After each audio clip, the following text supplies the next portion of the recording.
All right, here we go. It's Cody and Gold on a Thursday with you for the next 4 hours. You guys can always hit us up on the J Southland Tow Service text line 913-586-7610.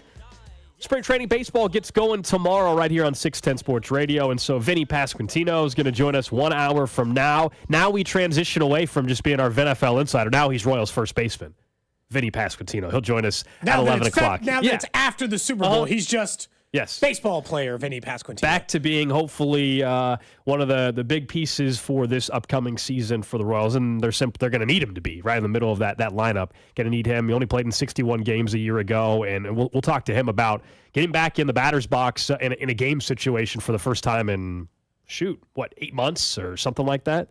Yeah. God, it's been a long. I mean, he only played 60 games last year, so he's probably done in April maybe and May. 10 months. So yeah, I mean, it's been a long time since Vinny played baseball. But yeah, I'll be honest. If you're watching on the video stream, I have not changed Vinny's graphic yet, so it's still going to say VNFL Insider. There you go. That's fun. Even though, on the phone will be Vinnie Pasquantino, the baseball player, forever VNFL Insider in our hearts. That's what matters. We still got to figure out which date we're going to hit up Vinny for those crown seats, but I figure we'll sort that out in the next I'm not asking weeks. him about that today. Let's let him get going to spring training. We'll worry about that a little later. We'll let a baseball game happen before we start harassing him for the things. I think that's true. I know Drew's fired up for a couple reasons today. We'll talk a little bit about the video game, which now more details are coming out, NCAA football video game. And you went golfing. You actually went golfing in Kansas City yesterday. I want to hear about that coming up in about maybe 15 minutes or so, as you golfed in KC for the first time. And I'm sure the golf course was packed. And it's only going to be crazier it was loaded over the next couple of days into next week as well. But let's talk about the NFL and the phrase that we probably use all the time.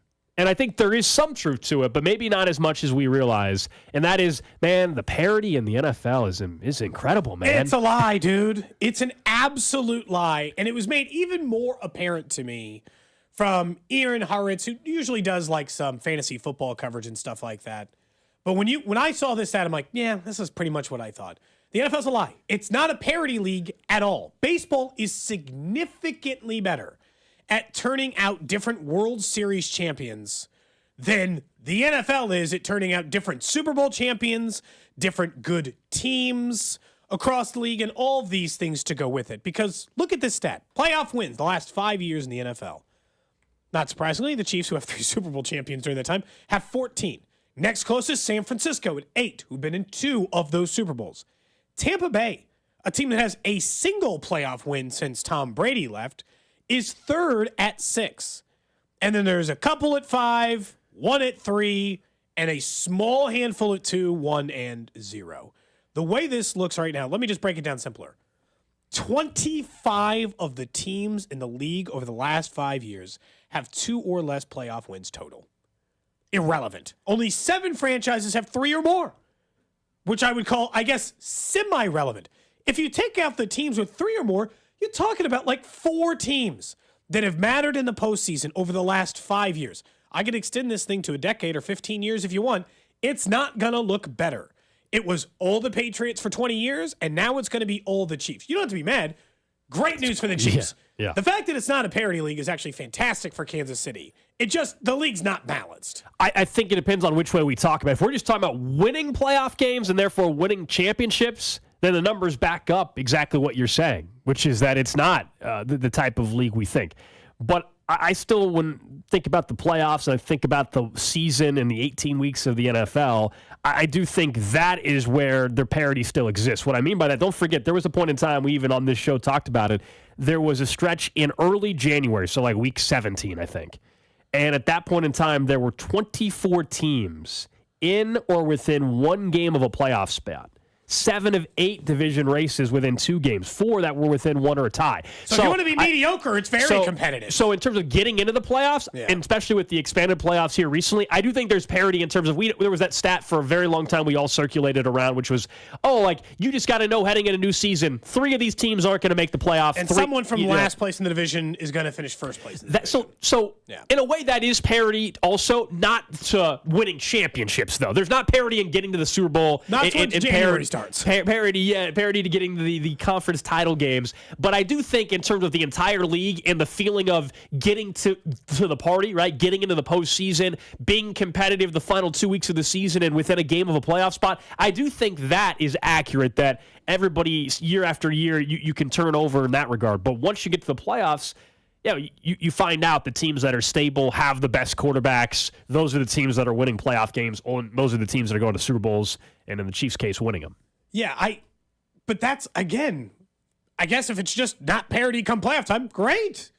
I think that's part of what kills the playoff parity. What you find out is that the league is way more mediocre than we want to lead on sometimes, where the quarterback play, I think, is down right now. And as a result of that, there are a lot of we all just rotate the chairs on the Titanic, meaning we're doing nothing.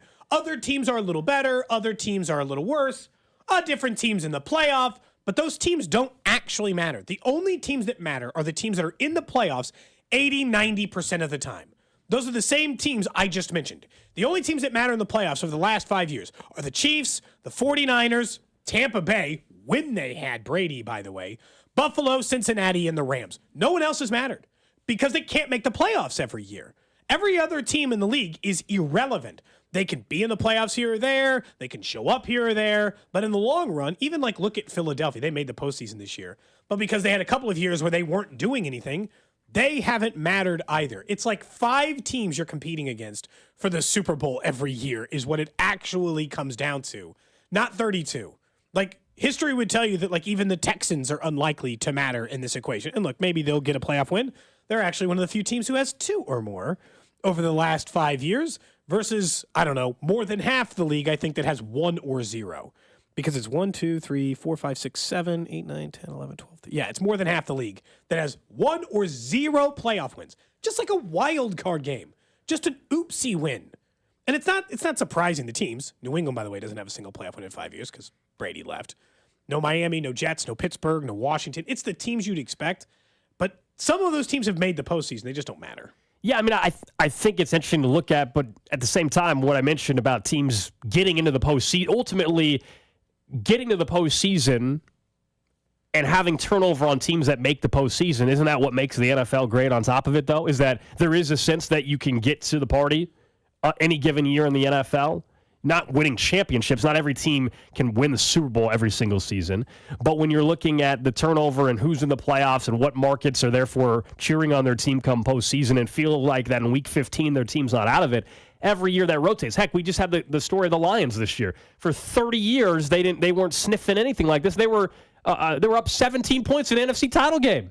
Yeah. They were that close to getting to the Super Bowl. So, while, they ended up only winning, what did the Lions win? 2 playoff games? Two playoff games. Otherwise, they'd be at 0 on this list, by the way. So, I hear you, and a lot of it is right now the dominance of the Chiefs impacting on the AFC side, no question. But if you're an AFC team, like the Texans hadn't been in the playoffs in 4 years or something like that. They just got in. Pick another team. The Indianapolis Colts will probably be back into the postseason again next year. The Jacksonville Jaguars didn't make it this past year. There's a decent chance they're in. I actually think that, to me, is what you're searching for as an entire league, to get all 32 markets, feeling like from September 1 till January 15th that they actually have a chance and are in. Isn't that what you want versus in baseball at times? While there's more turnover, while there's more turnover in champions, I'm with you there. Way more turnover. 100%. And we all know the story this year with the Rangers and Diamondbacks both making and how improbable that seemed at the time. The Royals too. In the last decade, they've had 4 improbable But in terms of making the postseason, and I know there's 162 games compared to 17 games in the regular season, but whether it's Kansas City or otherwise, there is 25% of the league that by mid-June is done? Don't matter. Yeah, that's probably fair. The NFL's better at in-season parity, but terrible at postseason parity. But all that means... Don't you want the best teams, though, in the postseason? You know what I mean? Don't you want the best teams in the postseason? I want the worst teams in the postseason other than the Chiefs. Well, you know what I'm saying. Yes. Not, from the Chiefs' perspective, from the league's perspective, yes. Yeah. Yes. If you're the league, you want rotational because every franchise thinks it's in it. But the truth is that if you're in the postseason this year and you're all those other teams I just talked about that has 2 or less playoff wins over the last 5 years, which is, again, 20 of the 32 teams, you are more likely to miss the postseason next year than matter for the Super Bowl race. Right, Like, it's but- just as likely you don't matter at all than matter in the Super Bowl Right, race. but so this is a weird example now because we're coming right off of a World Series where the Diamondbacks and Rangers were such long shots at the beginning of the year. So someone can use that and say, what are you talking about? I understand. But if I would have had the same argument a year ago, everybody would be on board. The point is just that in the Super Bowl era where we're at, we got to see what free agency and draft is. So the teams that I'm about to say don't matter as much as the number. Right now, heading into next NFL season, we can laugh and roll our eyes, but truly, there's probably only about 5 teams that you can definitively say right. maybe have no chance to make the postseason. And there's probably about 10 NBA teams that don't matter, and baseball, 10? Oh, I think there's at least 10 in baseball that you could say they're not making the postseason. I think 10 that you can just fully eliminate, where you're just like, right now, that I could just be like, they're not going to There's less teams to me there's less teams in the NFL where, but when the season starts, you can say 100% have no chance to even make the postseason. Again, you should be looking at this as a positive. Because over the last decade... positive again for the Chiefs. I'm just talking about as how we view sports. Yeah. If we want to just make From it about the Chiefs? By the way, from the Chiefs angle, they're not worried about the 7 seeds anyway. So who gives a damn? You know what I mean? Like, they're not worried about the 7 and 6 seeds for the most part. Over the last 10 years in baseball, there has been 9 different champions. Like, I mean, think about, like, we give baseball a hard time for not being competitive. Over the last decade, there have been 9 different champions. The only one to manage to get 2 World Series titles during that, or multiple World Series titles during the time, is the Astros. I think it's 9, maybe it's 8. But I mean, it's a big swing in that because you've got the Giants in 14, the Royals in 15, the Cubs. Think about how close the Royals were to being we're being the answer to 2 of them, by the way. I know. One stupid Madison Bumgarner away. I prefer not to think about it, but yeah, the point is there. Like, the only teams that are really repeating as champions are, I take it back, there's 2 that have repeated, the Astros and the Dodgers. Everyone else is new champions. You get fresh blood, and I know lately it hasn't felt that way. And look, again, this is actually, weirdly enough, I know we're getting into like the broader scope of what this means for the league. As a Chiefs fan, again, this is the best possible news because NFL's history would tell us that it's not a parity league come postseason time. It's only a parity league for games 1 through 17. The rest of it is about the people who matter. The 5 quarterbacks who matter at any one time in the NFL are the only ones you have to regularly pay attention to. We're going to spend a lot of time this offseason focused on what these other teams are doing to catch up to the Chiefs. And let me make it simple for you. Pay attention to about what 5 teams are doing in the NFL. Maybe like 1 on the NFC side and like 3 to 4 on the AFC side. Pay attention to what Cincinnati does. Pay attention to what Buffalo does. And maybe if you're thinking CJ Stroud's the goods, pay attention to what he does. Other than that, maybe the 49ers and the Lions and everyone else you can ignore. You can just close your eyes and pretend like whatever they do in the offseason doesn't actually matter for what's going to happen for the Chiefs' opportunity to three-peat next year. Coming up in about 25 minutes, we'll get to potential landing spots, what some of the odds tell us about where Chris Jones could be taking his first snap in 2024. Hopefully it's in Kansas City, but we'll tell you what the odds are saying about that. We just said, 3 days ago, that college football is moving ahead with some plans in the future and how to determine the 12 spots for the college football playoff and how it's going to be this 5-7 model, right? 5 conference champions and then the next 7 highest-ranked football teams. That's what they're going to do for the college football playoff starting this year. And then I see yesterday, less than, 3 days after they already confirmed that for this new iteration of the college football playoff, there are already multiple conferences, SEC, Big Ten, that are looking at You have to say the conference. are looking at a 14-team playoff. Can we see how the 12-team playoff works first before we already are in 2026 want to go to 14? And part of that 14 and why they want it is these 2 conferences are the 2 dominant conferences. We know that in collegiate athletics right now. Mm-hmm. And the super conferences, if we end up one day only having 2 or 3, it's going to be these 2. They want 8 of the 14 spots guaranteed to be from their 2 conferences. Screw the Big Ten and screw the SEC. They're trying to ruin college football, man. They're done. That's it. They're trying to bury it. This sucks. This is a bad model. First, we haven't even actually had a college football playoff yet. And you're already with 12. Yeah. Sorry. The current model, the 12-team, actually everyone's involved. And they immediately want to wipe it off the planet as if it did not matter. Do you know how frustrating that is? That they immediately we want 8. You want 65%, 70% of the field? I thought this was about balance. I thought the college football playoff was about putting some other teams Cody. in the dance.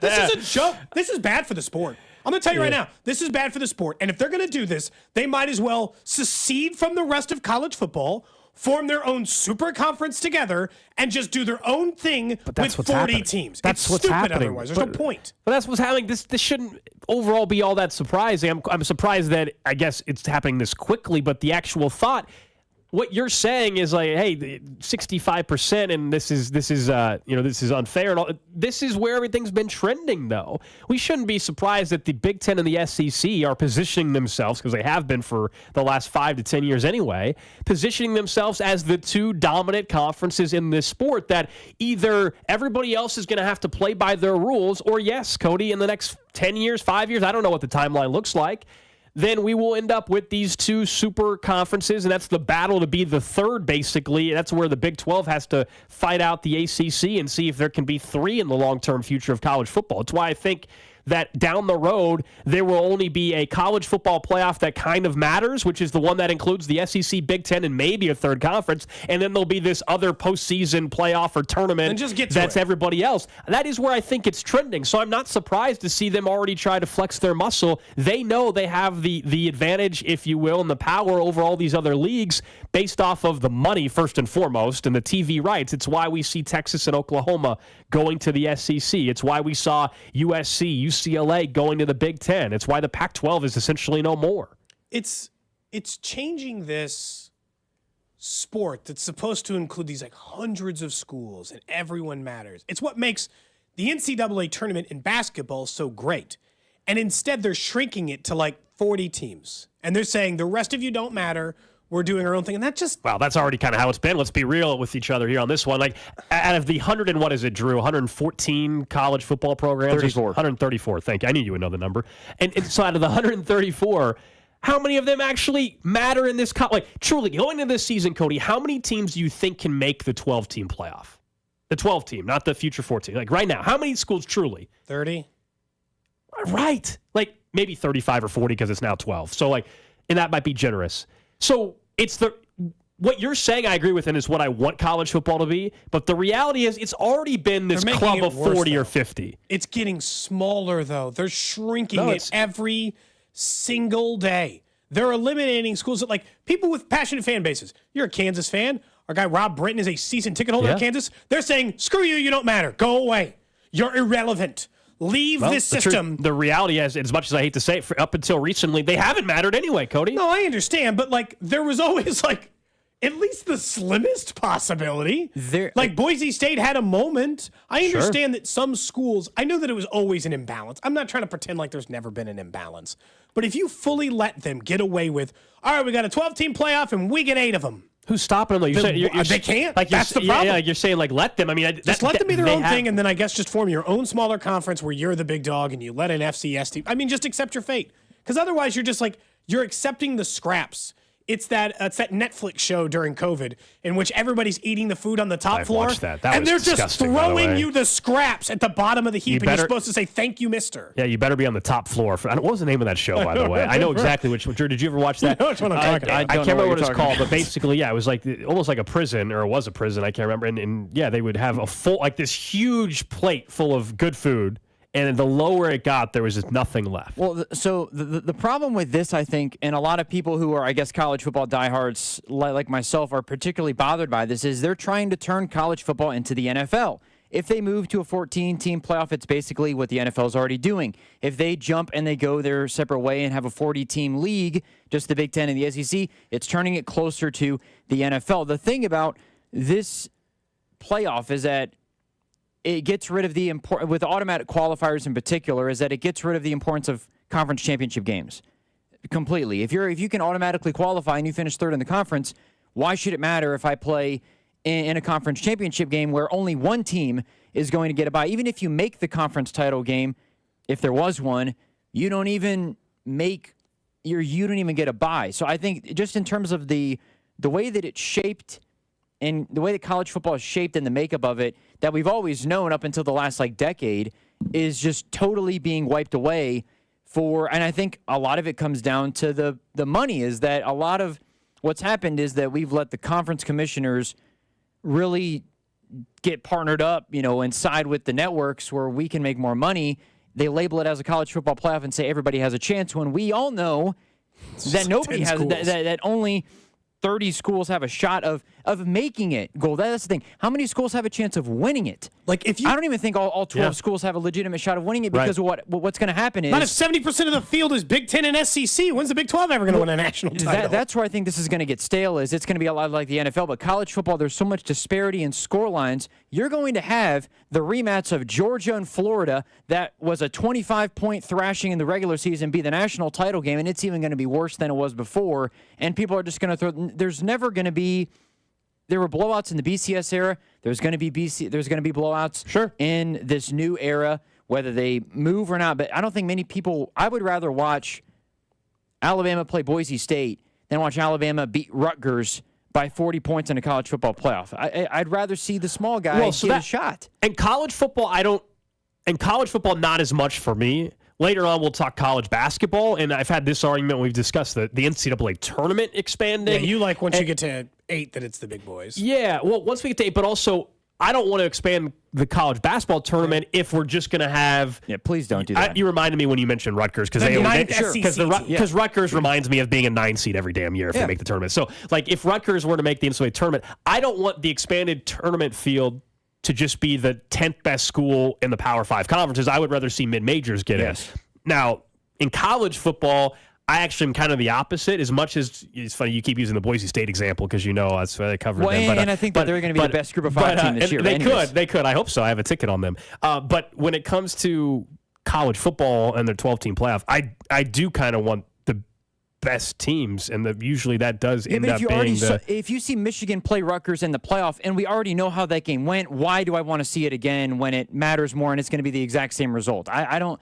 I mean, that's a very specific example. Obviously, like the chances of seeing but I think that. But the SEC is not going to be all that rare. Well, the SEC has probably 8 teams that are some of the 8 best teams in the country. As much as we hate saying that. Yeah, but if Georgia played Missouri again in the playoff, and after the matchup in the regular season, I actually would have liked to see that. Well, I know, but that game could end up being. It's a repeated game where, if you give Georgia more time, Missouri played as good as they could have, and they almost won the game. If Georgia has more time to prepare, Kirby Smart has got the better athlete. It might be a 25-point game in a playoff, which I don't want to see a rematch. But by that logic, if there's that much better, then let's just stick with the 14 playoff and let's just keep throwing in Alabama and Oklahoma. No, I hate that. And everybody. Let's have because essentially.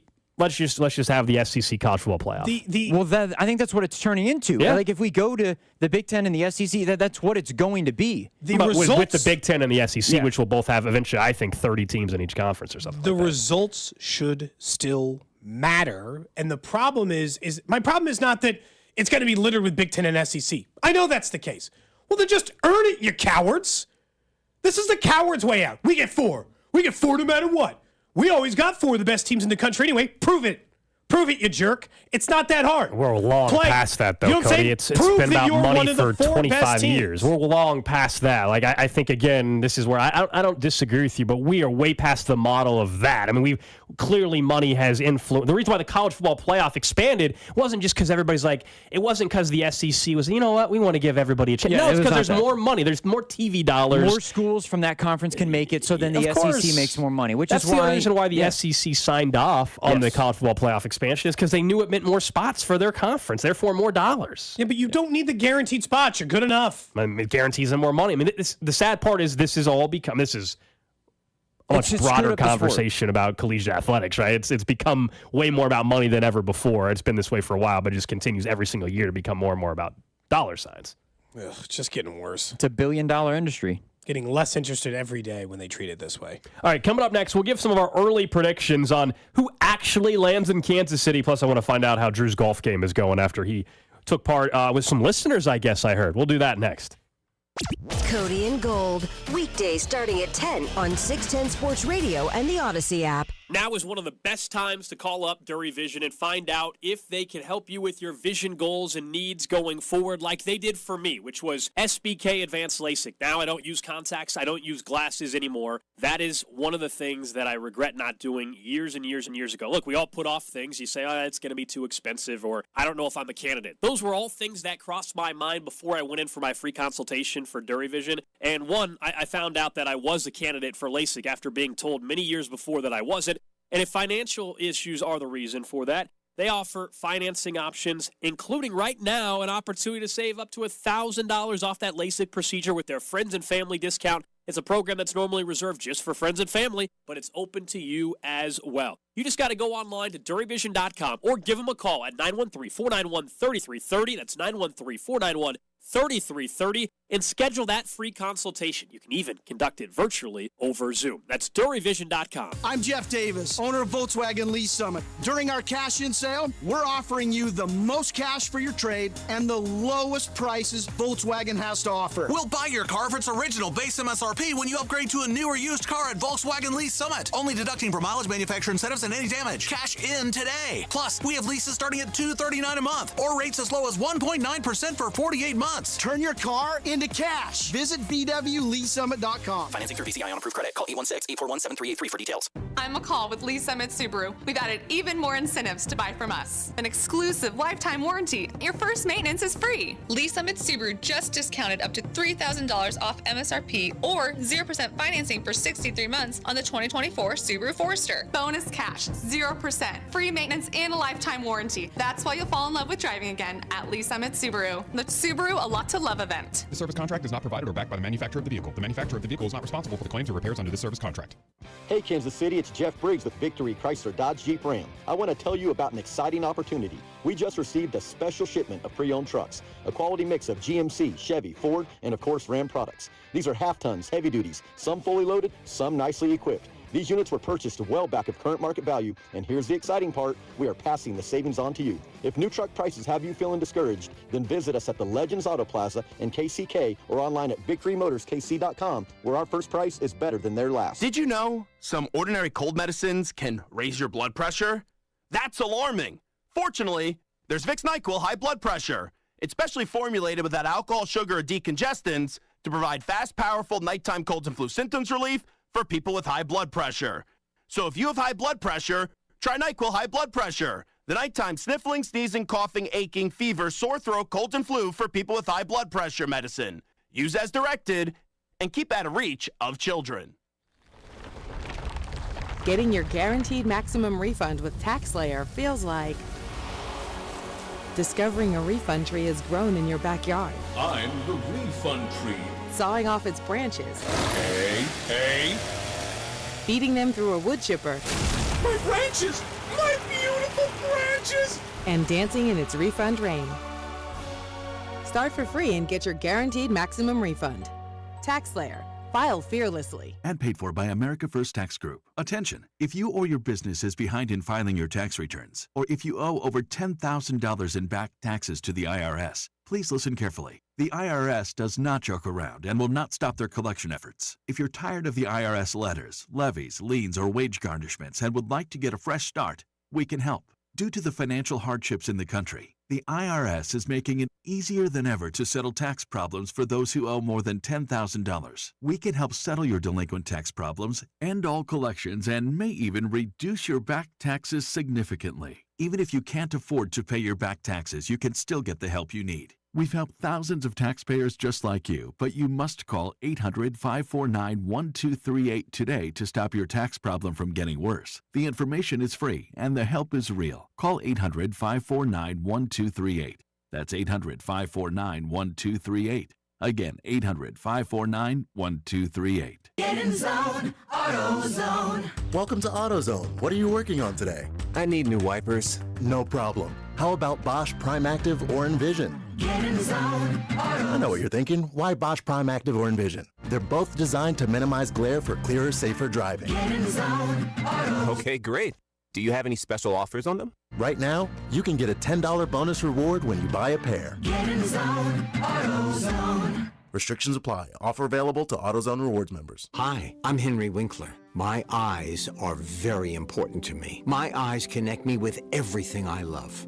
I loved my late father-in-law dearly. He always lit up a room, but his vision dimmed with age. He had age-related macular degeneration, or AMD. And since partnering with Apellis, I've learned there's an advanced form of dry AMD called geographic atrophy, or GA. His struggle with vision loss made me want to help others know about GA's warning signs. For some, colors appear dull or washed out. For others, hazy or blurred vision make it hard to see details, like fine print on price tags. Many have trouble seeing in the dark, making driving at night difficult. GA gets worse over time and cannot be reversed. If you think you have GA, don't wait. Treatments are available. Ask a retina specialist about FDA-approved treatments for GA and go to GAWon'tWait.com. Dana Carvey and David Spade here. You might know our podcast Fly on the Wall, featuring guests from across the entertainment industry. We decided to do a spin-off called Superfly, and it's fun. It's just two of us riffing on current events, pop culture, catching up, impressions. Joe, Trump's trying to be a dictator. Yeah, bump on the tater tots. Joe, no. Listen to and follow Superfly on the Odyssey app or wherever you get your podcasts. The 610 Sports Radio phone line is brought to you by Onder Law Injury Lawyers. Visit getjim.com.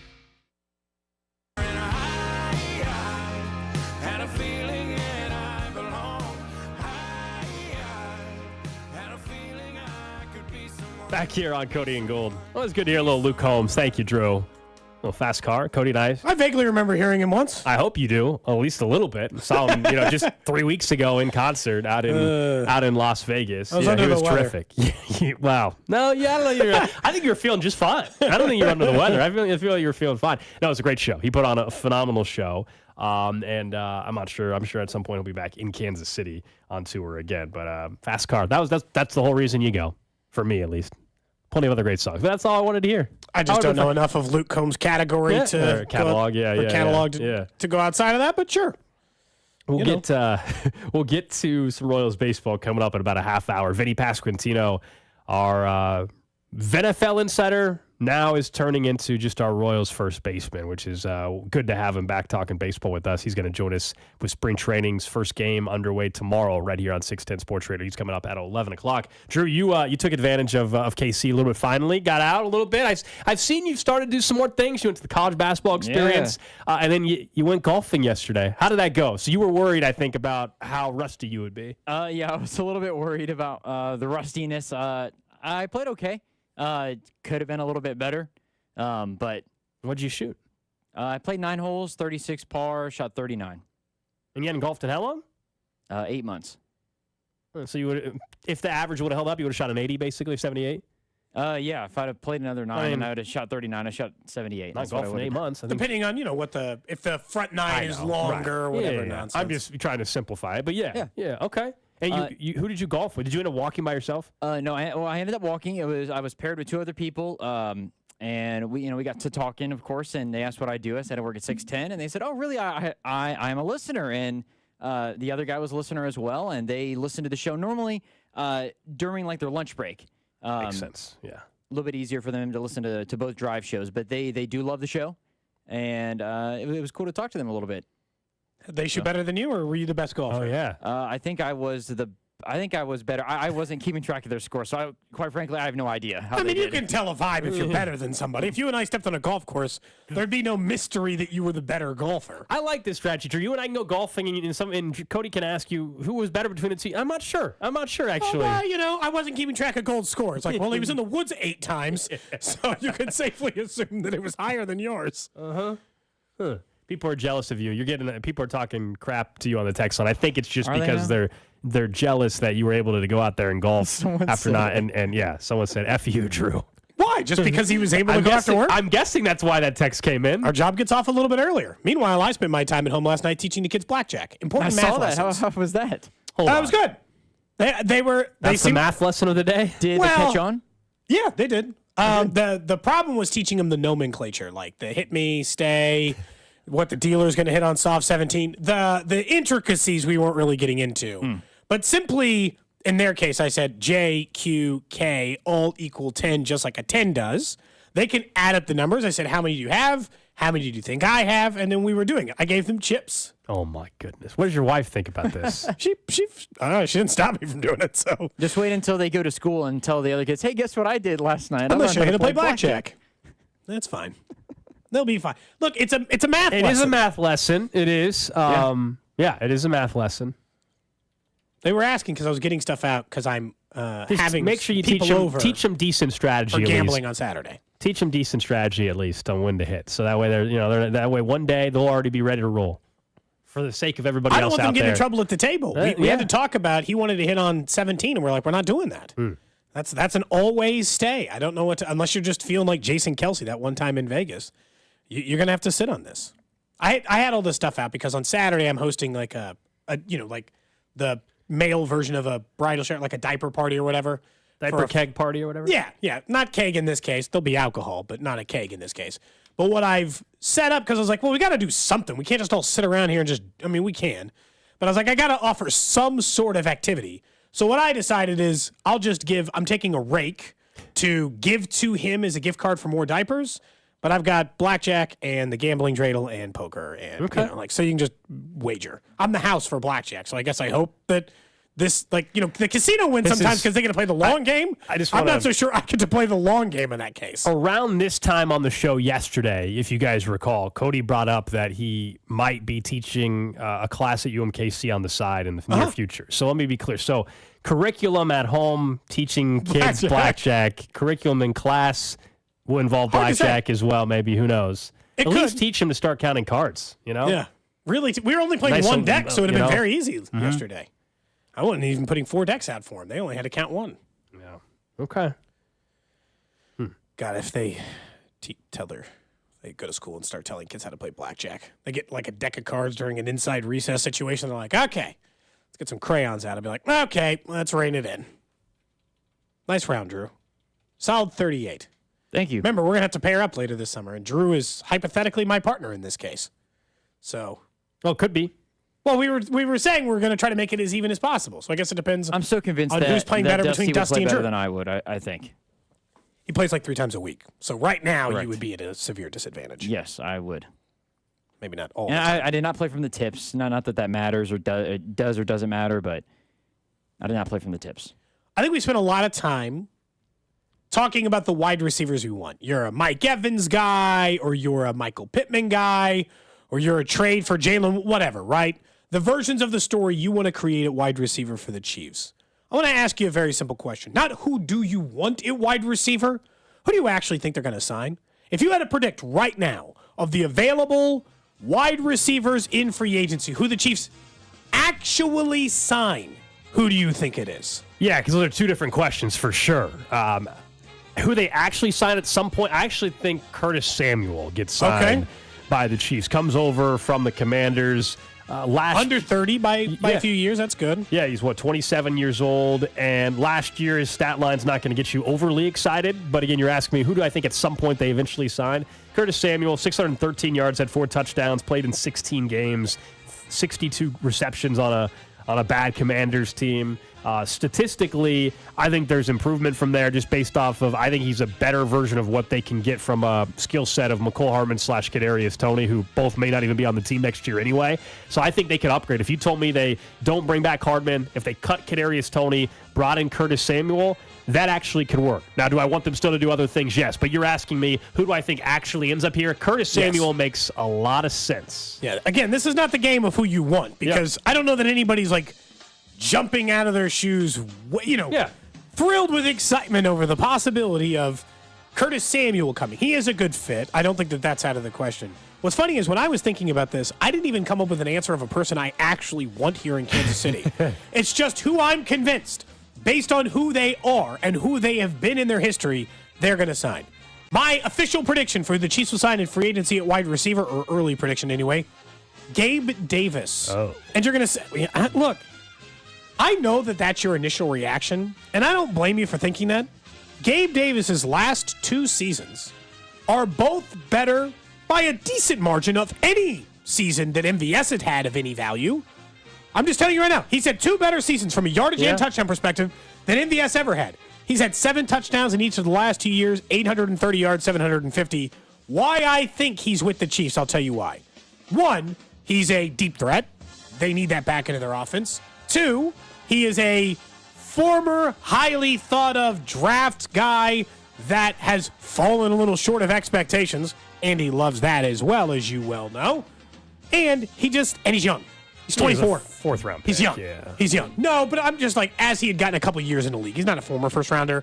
But there was a time when everyone thought Gabe Davis was getting ready to explode. Well, that was just because he blew up against the Chiefs in a playoff game. And honestly, that is what has carried him. If we want to be honest with ourselves about Gabe Davis, he was having a good year anyway, and then he had 4 touchdowns against the Chiefs in a playoff game in which they still lost, by the way. No, but and then all of a sudden it was like, the next year everybody's like, oh, he's going to be a 1,300-yard receiver, and he did not follow that up with a huge year at all. But because of the guys that they've targeted in free agency for the last 2 times, Juju Smith-Schuster and MVS, at the time in which he signed him, more productive than either of those wide receivers at the time that they signed him. I was going to tell you, he had more yards and 1 less touchdown than Juju Smith-Schuster 2 years before his final year in Pittsburgh, before he was hurt, and more yardage and more touchdowns than MVS ever had. And they paid both of those guys. So he's productive enough for the Chiefs, even if he's not productive enough in our brains. I hear you, but if we're going to, and I know this, again, the exercise is who do you think, not who you want, but who do you think actually lands here. So I hear you.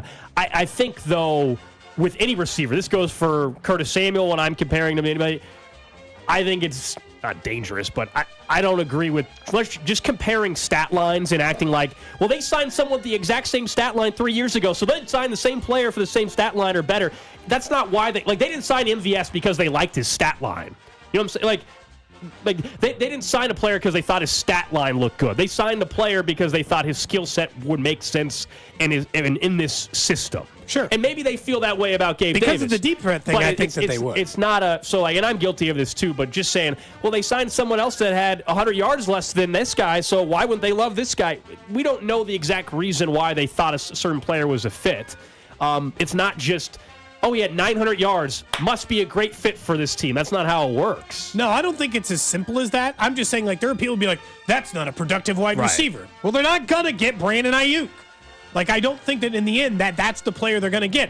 Most of the guys they target are going to be in the same wide receiver range as Curtis Samuel, Gabe Davis, and probably whatever answer Drew gives. 7, 8, 900 yards. I feel like they're going to actually get 2 guys in free agency. I'm going to give you 2 names. One of them being, I'll start off with Mike Evans, because the reason I think that is obviously it comes down to whether Mike Evans wants his money or whether he wants to chase another ring. I think the one team that can convince him to take a little bit less money to play for them is the Kansas City Chiefs. I think it's a 1-year deal. And part of the reason I think they bring him in too is if you get A.D. Mitchell or Xavier Worthy or whoever the case may be, and you think he can be a number 1, I think Mike Evans is a good guy to learn from because he's had as much time in the league as he has been. He's been very productive in his time, and I think if you have a similar build, if you draft a guy who's 6'4", 6'3", Troy Franklin, similar size as Mike Evans, he can help mold Franklin or whoever into what he was in his time at Tampa Bay, which was a bona fide number 1. Rashee Rice can be that number 2. And then the second guy I think they signed is Josh Reynolds. Along the lines of Curtis Samuel, very productive in his time throughout his NFL career. He's a peak 500-600 yard receiver guy, reliable 3rd, 4th option for Patrick Mahomes to have. So between the names we mentioned, I'm sure everybody would prefer your scenario as far as likely to land. For those that are just tuning in, someone said, I'll just take Calvin Ridley. And we're not doing our wish list. We're doing who do we actually think ultimately lands here, not the wish list. The wish list is obvious. It's always Ridley and Evans and Ayuk. Somebody texted and said, I heard you say Samuel and I heard Cody say Gabe Davis. You're saying they're not getting a number 1 wide receiver. No, I'm just saying who. Correct. I am saying that. Yeah, I also think they still could bring in 2. I'm just saying I think some formula of this offseason includes them bringing in Curtis Samuel. Now, whether that's Curtis Samuel and trading for someone, whether it's Curtis Samuel and dream scenario for some people, Michael Pittman or whatever, fine. I think Curtis Samuel type, though, is part of the formula. He's not the first guy they're signing. But there's somebody further down the list that they're going to bring in, I think, as a wide receiver. And Curtis Samuel's probably like a 3 for you next. In a perfect scenario, you draft a wide receiver, you have Rashee Rice, you bring in Curtis Samuel, and either somebody else on top of that, or maybe they feel like they can make it work with their draft pick, Rashee Rice, and just this third wide receiver in this scenario. I do feel like, if this scenario happens, or even if they sign a guy and then draft 2 wide receivers, I think that means at least MVS is gone. Obviously, the cut candidate, I think everybody thinks will be gone in the first place, and I think Sky Moore is going to be gone. If they bring in 3 wide receivers, whether it be from free agency or the draft, Sky Moore is gone as well. I think Justin Watson and Justin Watson and Rashee Rice are in there no matter what. Yeah, I think the Sky Moore angle will be interesting. I tend to believe, just because of the contract that he's on, rookie deal, that he at least makes it to camp. Oh, yeah, I think he'll make it to camp, but I don't know if he survives it. Yes, I think there's no reason to cut him before camp. Truly, there's no reason to.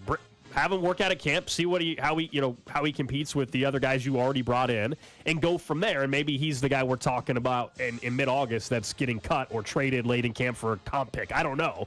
Or maybe he does improve. But to me, there's no reason to cut him in March. The guys you cut in March are an MVS type, a Kadarius Toney type. Somebody in the text line said, why can't Rashee be the number 1? And I think he can be. I think he can be too. And the reason why I say you draft a guy that could be a number 1, I guess, is Rashee has his mold. And if you could get a tall, speedy wide receiver to fit the mold that Mike Evans is, that's why you bring him in, I think, is to help. For 1 year, it's not like they signed him to a long-term deal if he's willing to do it.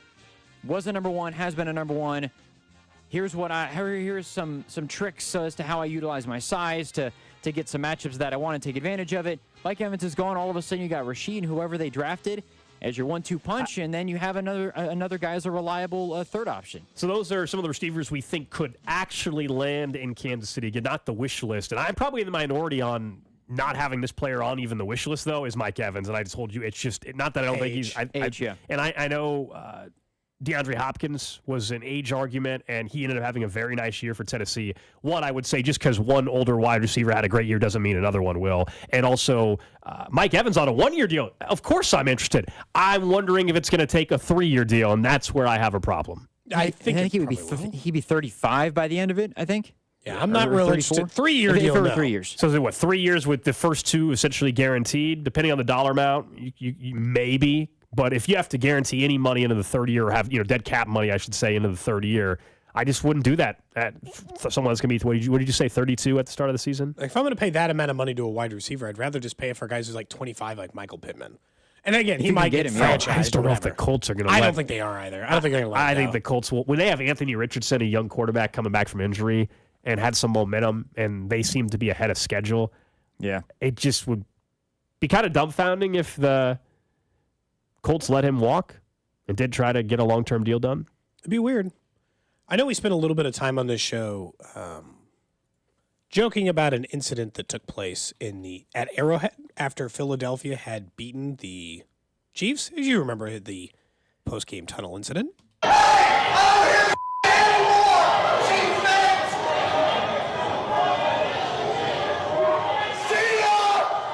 As you recall, they won 1 game after that and lost immediately in the postseason. So it did not go great. It's a big win for Nick Sirianni, So people might have thought, hey, maybe it's the injuries. Maybe the team wasn't as cohesive after that moment. Maybe they ran into a more difficult schedule. Well, not according to one report.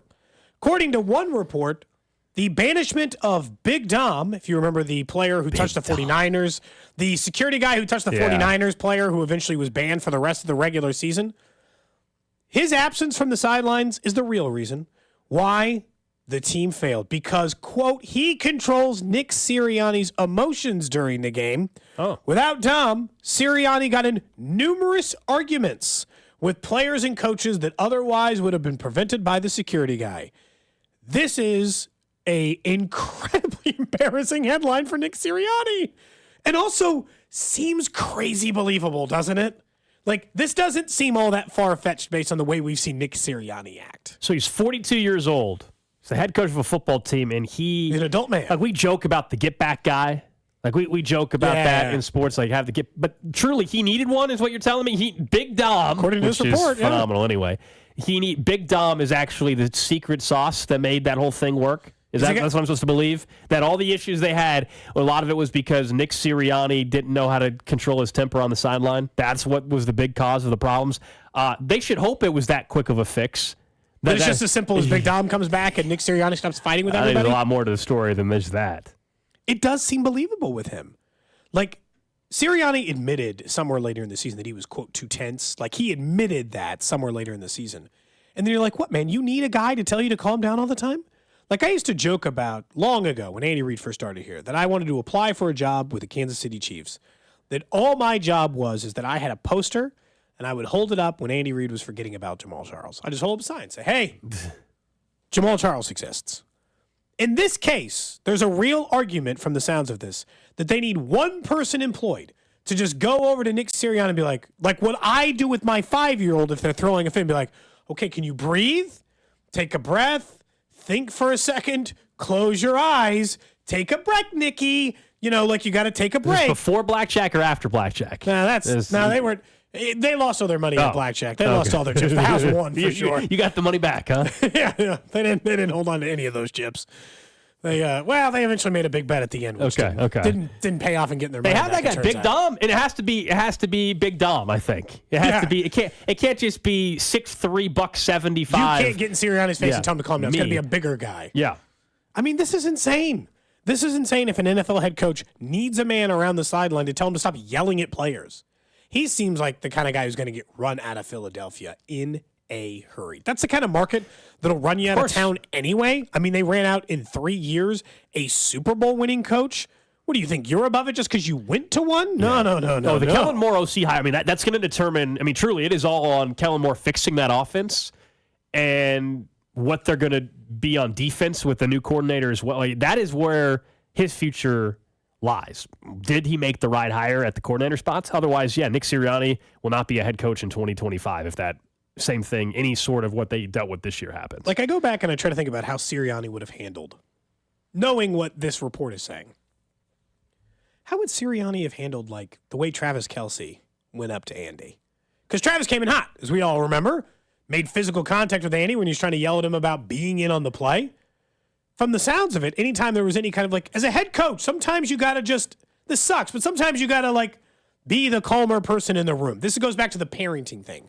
Gold, sometimes you were the irrational person in the room, and it was up to your parents to be like, okay, Alex, you know, like, whatever. Ignore the fit you're throwing or the anger you're sloshing around, and it was somebody else's job to be the adult. Sirianni is supposed to be the ultimate adult. That's the whole point of, like, head coach of an NFL team. There's a time for discipline. Yeah, I was thinking and yell back at a player, but come on. I think that's where the relationship part comes in. I mean, the reason why the Kelce-Andy Reid sequence, you know, they won the game, so that also prevented it from being an even bigger deal. But the reason why that occurred, we had seen Andy bump into Kelce plenty of times throughout his career. That relationship and what they have, different probably than what Nick Sirianni might have with certain players on the team, and that's something that he probably has to work on in terms of, does he have that same close relationship with players on his team to where he can be that? There's also Clearly that, not, like Nick Sirianni, probably younger, a little more immature. He's, you know, that aspect versus Andy Reid, who's, you know, a grandfather and is who does, you know what I mean, like, just has that aspect to him that Nick Sirianni simply doesn't. He's got spoiled kid vibes, man. Sirianni. As a head, I mean, Nick Sirianni, I will say though, he's got spoiled kid vibes. He does fit Phil. I mean, look, I understand Philadelphia's a very passionate sports town, but Nick Sirianni fits Philly. He's kind of an arrogant a-hole. I'm sorry. As a head coach, though, you're expected to be the guy that has control of the locker room, and the fact that he doesn't, and he's the head coach, I think also opens up the door for when you are struggling. There's a total lack of respect that goes into it, and I mean, hence the reason why, you know, you're clashing with players, but also just from an organizational standpoint. If you're struggling and Nick Sirianni says something, I don't think people gravitate towards him to actually listen to what he's saying. You know, they might even tune him out because he can't be that person who is under control in all circumstances and knows how to go about his business in a way that's respectful and, you know, proper without having Big Dom. Doesn't know Big Dom. He's got to have a babysitter. I need to give Big Dom a raise, I guess. I guess so. He's that vital to the organization. Made the Super Bowl. He's the difference between them going to a Super Bowl and being one possession away from winning it, or losing in the first round to Baker Mayfield. Is that who they lost to? Yep. Oh, boy. Yeah, that was a bad loss, too. Woof. They were pathetic that entire game. They Pathetic no-showed. during that entire game. Big Dom was back for that game. Just too late. Yeah, you The can't. work had already been done. You can't fix it that quick. You need an offseason to get everything reestablished. All right, coming up next, we'll talk some Royals baseball. Vinnie Pasquantino going to join us. He'll be stepping into the batter's box during a game for the first time since injuring his labrum, his shoulder, last year. So we'll talk to Vinnie about the vibe around spring training and what he expects this upcoming season next. Cody and Gold. Watch the show on YouTube by subscribing to the @610 Sports KC channel. 610 Sports Radio. Barbecue put Kansas City on the map, and Smokehouse Barbecue has been serving up the best barbecue in Kansas City for over 35 years. Hey, it's Bob Fesco. When my family and I want delicious baby back ribs, burnt ends, and hickory pit beans, we head to Smokehouse Barbecue. Of course, no trip to Smokehouse is complete without their Cajun chicken wings, which are the best wings on the planet. Visit them in Independence, Zona Rosa, or Gladstone, or at smokehousebbq.com. For over 35 years, locally owned and family operated, it's Smokehouse Barbecue. Hi, it's Trey Smith, and in order for our team to get a victory, we need honesty, teamwork, work ethic, humility, and the golden rule. That's why my truck is from the dealer that embodies all those values, Victory Chrysler Dodge Jeep Ram. And Victory Chrysler Dodge Jeep Ram also supports Giving Hope, whose sole purpose is to feed and clothe the needy in Wyandotte County and beyond. Giving back in the highest integrity, that's how Jeff and his team do business. For your next vehicle, visit or go to victorychrysler-dodge-jeepram.com. Advent Health welcomes the KC Golf Show February 23rd through 25th at the Overland Park Convention Center. See Tom Watson with Watson Links and enjoy new women's and kids programs Saturday at the show. Front door bonuses and tickets at kansascitygolfshow.com. Get ready. This week, Staples has deals so good, you're going to want to sit down. Are you sitting? I'll wait. Great. Right now, during Staples Sit-a-thon, you can save up to $180 on select chairs. That's up to $180 off desk chairs, up to $180 off computer chairs, and up to $180 off gaming chairs. So hurry into Staples now for the Staples Sit-a-thon and grab a seat or two. Ends 3/2. In-store only. See associate for details. Is your current business fire alarm system complex? Keller Fire and Safety can certainly simplify things with their outstanding service department. With this important goal, keeping your business and employees safe with peace of mind. Keller is locally owned by people with Midwest values who understand local businesses. All decisions are made right here. If you're not happy with your current fire alarm system provider, call Keller. Keller Fire and Safety. KellerFire.com. Get buckets with your first bet on FanDuel, America's #1 sportsbook app, because right now, new customers get $150 in bonus bets with any winning $5 bet. That's $150 if your bet wins. All you need to do is visit FanDuel/CDOT. Use my promo code to shoot your shot. You can bet on all your favorite NBA teams, NBA players, like a quick bet, a live same-game parlay. Plus, you can even get in on the action for NBA All-Star Weekend and the game. Exclusive player props that really make gambling on these games fun. All you need to do is visit FanDuel/CDOT. Use my promo code to shoot your shot. FanDuel, an official sportsbook partner of the NBA, and also 610 Sports Radio. 21 and present in Kansas. First online real money wager only. $10 first deposit required. Bonus issued as non-withdrawable bonus bets that expire 7 days after receipt. See terms at sportsbook.fanduel.com. FanDuel is offering online sports wagering in Kansas under agreement with Kansas Star Casino, LLC. Gambling problem. Getting help is your best bet. Call 1-800-522-4700 or visit ksgamblinghelp.com. Sick and tired of achy joints? Dread the idea of surgery? You need to call QC Kinetics today. Hey, it's Bob Fesco. The state of healthcare is always changing. The old ideas like steroids and surgery are no longer your only options. Regenerative medicine at QC Kinetics is transforming lives with innovative, non-surgical, drug-free treatments that deliver lasting results. If you have any sort of joint pain, call QC Kinetics today. Their advanced state-of-the-art treatments harness and direct your body's natural ability to restore and repair damaged joint tissue. This is a revolutionary approach that can get you long-term relief with no downtime. Make 2024 the year you reclaim your mobility, reclaim your independence. Call QC Kinetics now for a free consultation. 816-412-6299. That's 816-412-6299. QC Kinetics off 435 in State Line and in Gladstone. 816-412-6299. Join Mark Patrick's seminars, Lose the Weight or Stop Smoking. Seminar Monday, February 26th, Holiday Inn and Suites, Overland Park. Weight loss 5:30 p.m., Stop Smoking seminar 8 p.m.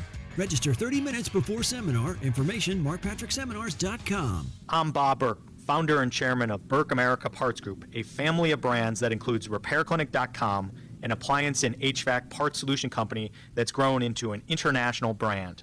Before AmericanEagle.com, we partially launched a new technology platform developed by another firm. American Eagle helped take our technology to a whole new level with digital marketing, software development, and business insights into our key markets, appliances, HVAC, and outdoor power equipment, and did so both on time and on budget. AmericanEagle.com has the resources, experience, and talent needed to produce solutions. Our new technology platform, developed by AmericanEagle.com, has produced tremendous results with higher traffic, conversion, engagement, and online revenue. If you have any home repairs you need to take care of, check us out at RepairClinic.com. If you need a world-class website or technology project, then I would highly recommend AmericanEagle.com. Call AmericanEagle.com at 773-NETWORK. That's AmericanEagle.com, 773-NETWORK. Did you know gas goes bad in as little as 30 days? Bad gas can cause rough starts, poor performance, or no starts at all. Stable, America's #1 fuel stabilizer, ensures quick and easy starts after storage. Stable's proprietary formula keeps fuel fresh for 2 years, outperforming competitors. Whether it's your car, truck, boat, lawnmower, leaf blower, weed trimmer, ATV, motorcycle, or anything else with an engine, when you store, start with Stable. Get in zone, AutoZone. Welcome to AutoZone. What are you working on today? I need new wipers. No problem. How about Bosch Prime Active or Envision? Get in zone, AutoZone. I know what you're thinking. Why Bosch Prime Active or Envision? They're both designed to minimize glare for clearer, safer driving. Get in zone, AutoZone. Okay, great. Do you have any special offers on them? Right now, you can get a $10 bonus reward when you buy a pair. Get in zone, AutoZone. Restrictions apply. Offer available to AutoZone Rewards members. You're listening to 610 Sports Radio from the Mission Plumbing, Heating, and Cooling Studios. You're listening to the sounds of a dynasty. Being the underdog the last 3 games in the playoffs. Maybe a lesson learned for everybody else out there in the future. Yeah, just know that the Kansas City Chiefs are never underdogs. The official broadcast partner of the Chiefs, 610 Sports Radio, KCSP Kansas City, WDAF HD2 Liberty, always live on the free Odyssey app. 11 o'clock hour, it's Cody and Gold. We'll get to the trash of the day in about 20 minutes. One thing that I didn't realize people thought this was even remotely something that should be even suggested. So we'll get to that coming up in just a little bit. But spring training tomorrow at 2 o'clock, first spring training game of the year. You'll hear it here on 610 Sports Radio as the Royals open things up against the defending world champs, the Texas Rangers. And normally it's our NFL insider, Vinnie Pasquantino, but he is back as the Royals first baseman. And we welcome Vinnie Pasquantino to the show now. And Vinnie, it's got to feel good, though. What's the vibe like just to be back out there? And obviously spring training gets going tomorrow. Yeah, it's been awesome. I've been out here for about a week and a half now, just basically trying to get on my feet, get my feet under me, so to speak, put the cleats on, feel the spikes, feel the dirt, and yeah, it's been a good week. I'm ready for things to start slowing down now with games starting tomorrow. Like, I know that you've faced live BP by now, but what will it be like to actually play in a game for the first time in a long time? I think you got about 60 games under your belt last year, Vinny. So I mean, it's been a while since you played a competitive baseball game against somebody else. Yeah, live at-bats are great. We've been doing them for about a week, but they're not the same. There's no reports. You don't know what guys are working on, and it's a little bit similar in spring training, but once you see a different uniform on, it's really go time. So for me, I'm just excited to face another team and get out there into a stadium, fans there, and just feel that energy, feel that emotion, and get back out there. I don't know if you're much of a sentimental guy at all, Vinny, but like, do you think you'll be a little emotional, whether maybe it's going to be opening day at the Kauffman, but maybe it'll be Friday afternoon, just because it has been, as Cody was mentioning, so long just to get back on the field. I know you never doubted yourself to come back from rehab, but what do you think that's going to be like? Yeah, I definitely do think I'll be emotional. I think I don't know how much I'll sleep tonight, just out of pure excitement, because, I take pride in this being my job and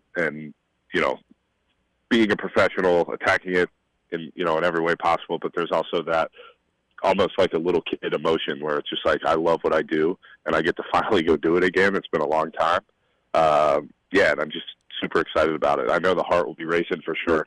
I'll probably swing out of my shoes a few times, just because I'll be so I won't need to take pre-workout tomorrow. That's my heart will be going. Is this like last year when we asked you to hit a home run in your first at bat? Should we just, because you're going to be swinging out of your shoes, should we assume you're not going out of the park again? Who knows? You never know. I would assume I'll probably have a few more swing and misses than I'll like over the first few games, just because I'll just be so excited about it. But the heart will slow by the end of spring, and we'll be ready to go come, March 28th this year, something like that, the 29th?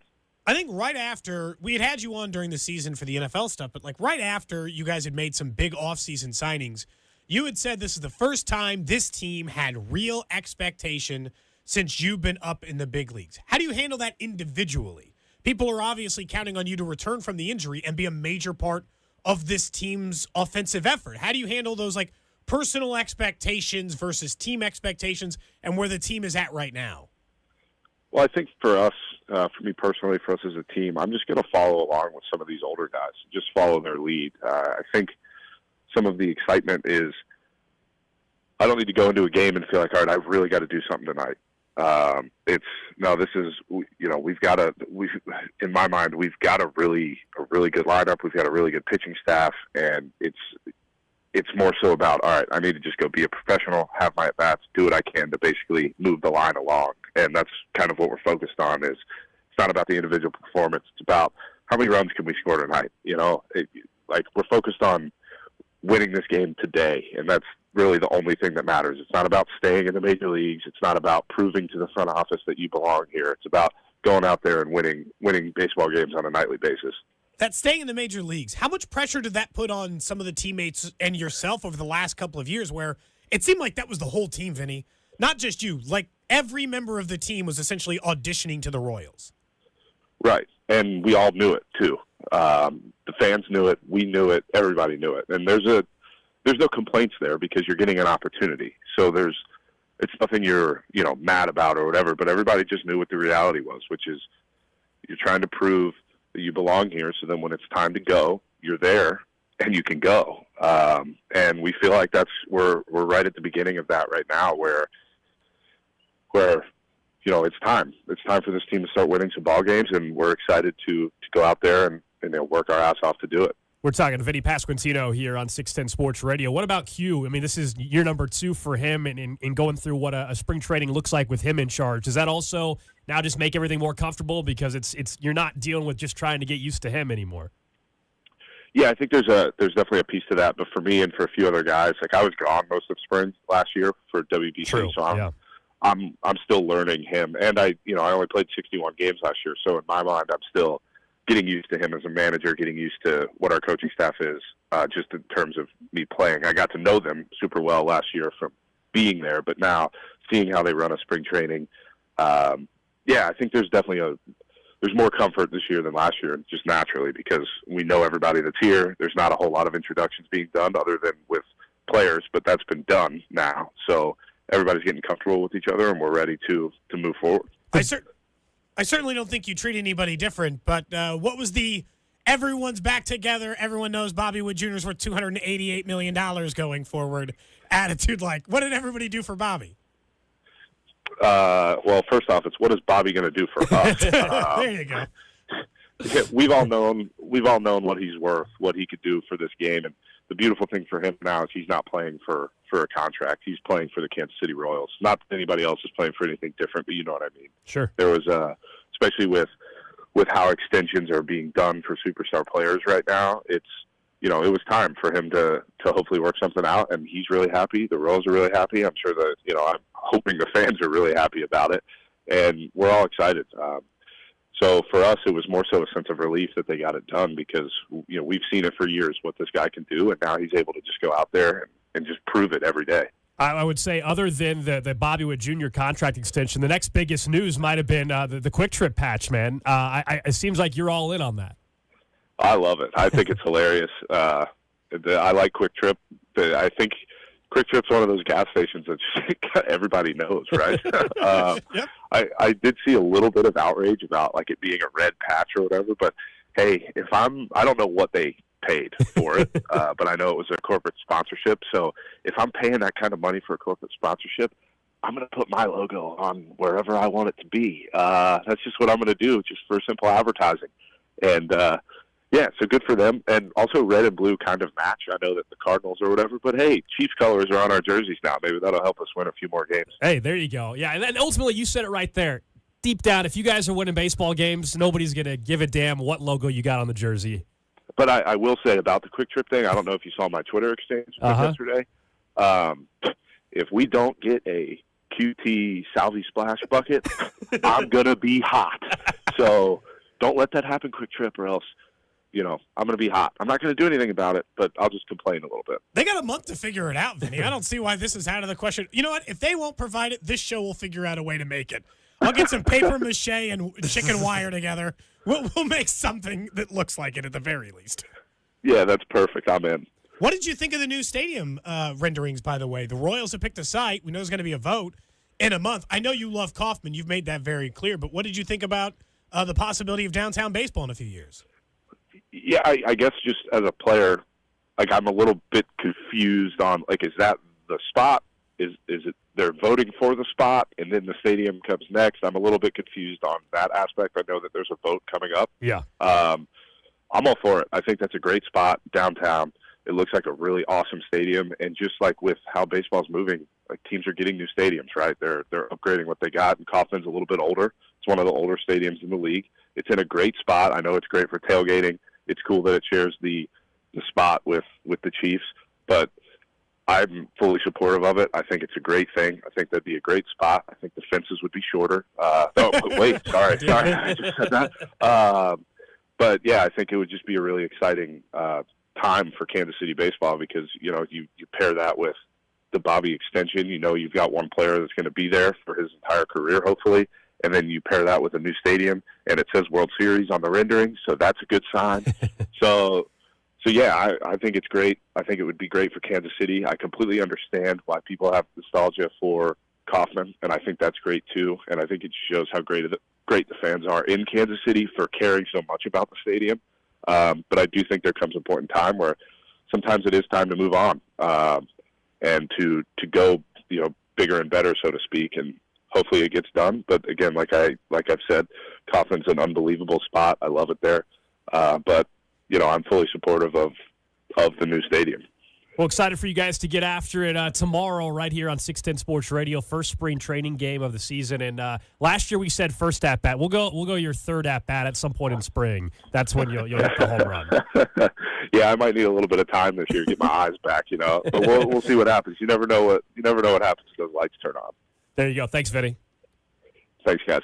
Vinnie Pasquantino joining us here on 610 Sports Radio. And, I'm sure tomorrow, as we asked about, we'll be, as he said, he admits it'll be emotional. Not going to sleep much tonight as he gets set. Doesn't need any pre-workout. It's good to go. The text line was quick to pick up on that with the Quick Trip tie-in. They said the team doesn't need pre-workout anymore. Just Rooster Booster. Just go from Rooster Booster and be good to go. There were many mornings in my first full-time radio job where I was, I'm not a morning person to begin with, and I don't do energy drinks and I don't do coffee. But for that particular instance, I was like, I think I'm going to have to start doing it. And so for 6 months, it was probably not a great thing, but it tasted good. I had a combo of Gatorade and Rooster Booster every morning, dude. I know. I was by 6 a.m. I was ready to go because at that job I had to do the show and I did sales right after. So you had to be awake and energized. Thankfully, that was not a job I had very long, so I don't do energy drinks. It sounds like we're gonna have to get Vinny a gigantic Quick Trip. Cooler, like a big cue. Yeah. Like it looked like the one that they photoshopped was like the styrofoam one. Uh-huh. But we're going to have to create something kind of like how you would create a parade float. I also hope that Vinny's right and that the fences come in a little bit. Oh, the new stadium? Yeah. I don't think they've decided that yet, to be very clear. I don't think Vinny's actually giving you some real insight. I think he's just making a joke. He definitely was. They have more important things to worry about than what the dimensions are for the new stadium as far as the planning process. I mean, I don't even know what stage of the planning process that is, but I'm guessing it's a few years from now.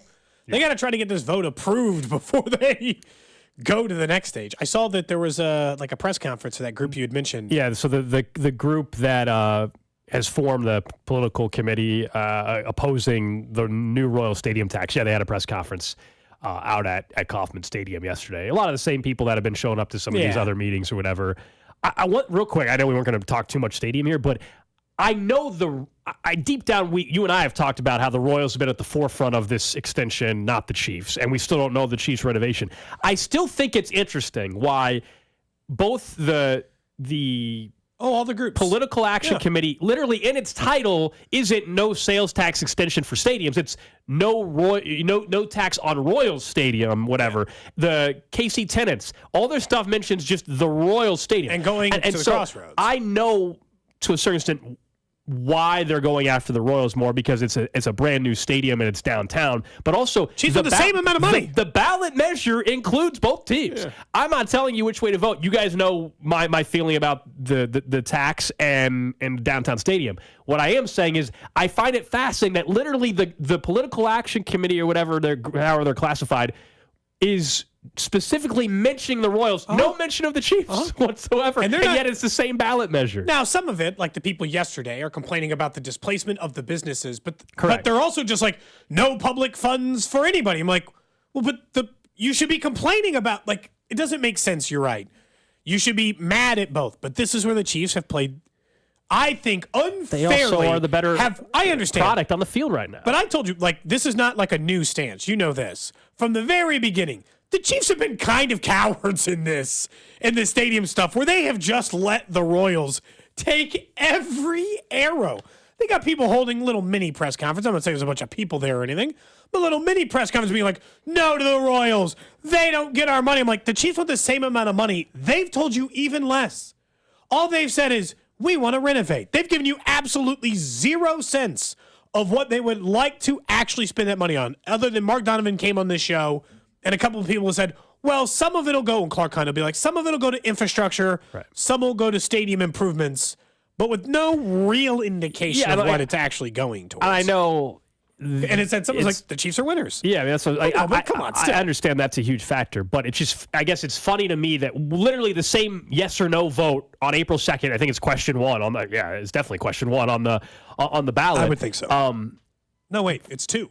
Is it 2? I think it's 2. 1, 2? I don't know. You're going to give people the wrong question. You're like, vote yes on question 1. Well, question 1's going to be horrifying. Read your ballot. But whatever the ballot question, you can confirm for me, Cody. I'll let you dig that up in a second. Whatever question it is, the point I was trying to make before we got into the question 1. You were right. Okay. So what's question 1? Anyway, is April 2nd. That's probably there. You go. There you go. Yeah. It's literally the group that is formed is just mentioning the Royals when it's the same ballot measure. I guess that was just what what stood out to me. I don't know. No, it is a little weird. You know what? But some of it is because the Royals are doing 2 things. They want the money, the exact same amount of money. They're splitting it as the Chiefs, but they're also displacing businesses. That's why I said yesterday, what's the biggest hurdle remaining for them? And it's making the people who might vote on this feel at ease with what they're going to do with those 80 businesses and those 20 property owners, and how they're going to make it feel like they're taken care of while being displaced by the Royals. That's their biggest, public hurdle remaining. I think the rest of it is fairly easy in the layup department of what things you still need to lay out and how you lay those things out. I agree. But the negotiations with the 20 property owners, my guess is that's not getting resolved before April 2nd.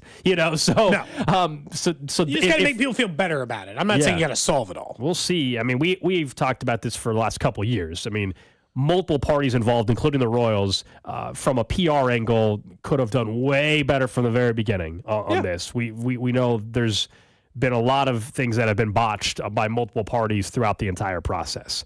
But one thing we know is happening. There's a vote on April 2nd in Jackson County for the 3/8 cent sales tax extension. Trash of the day.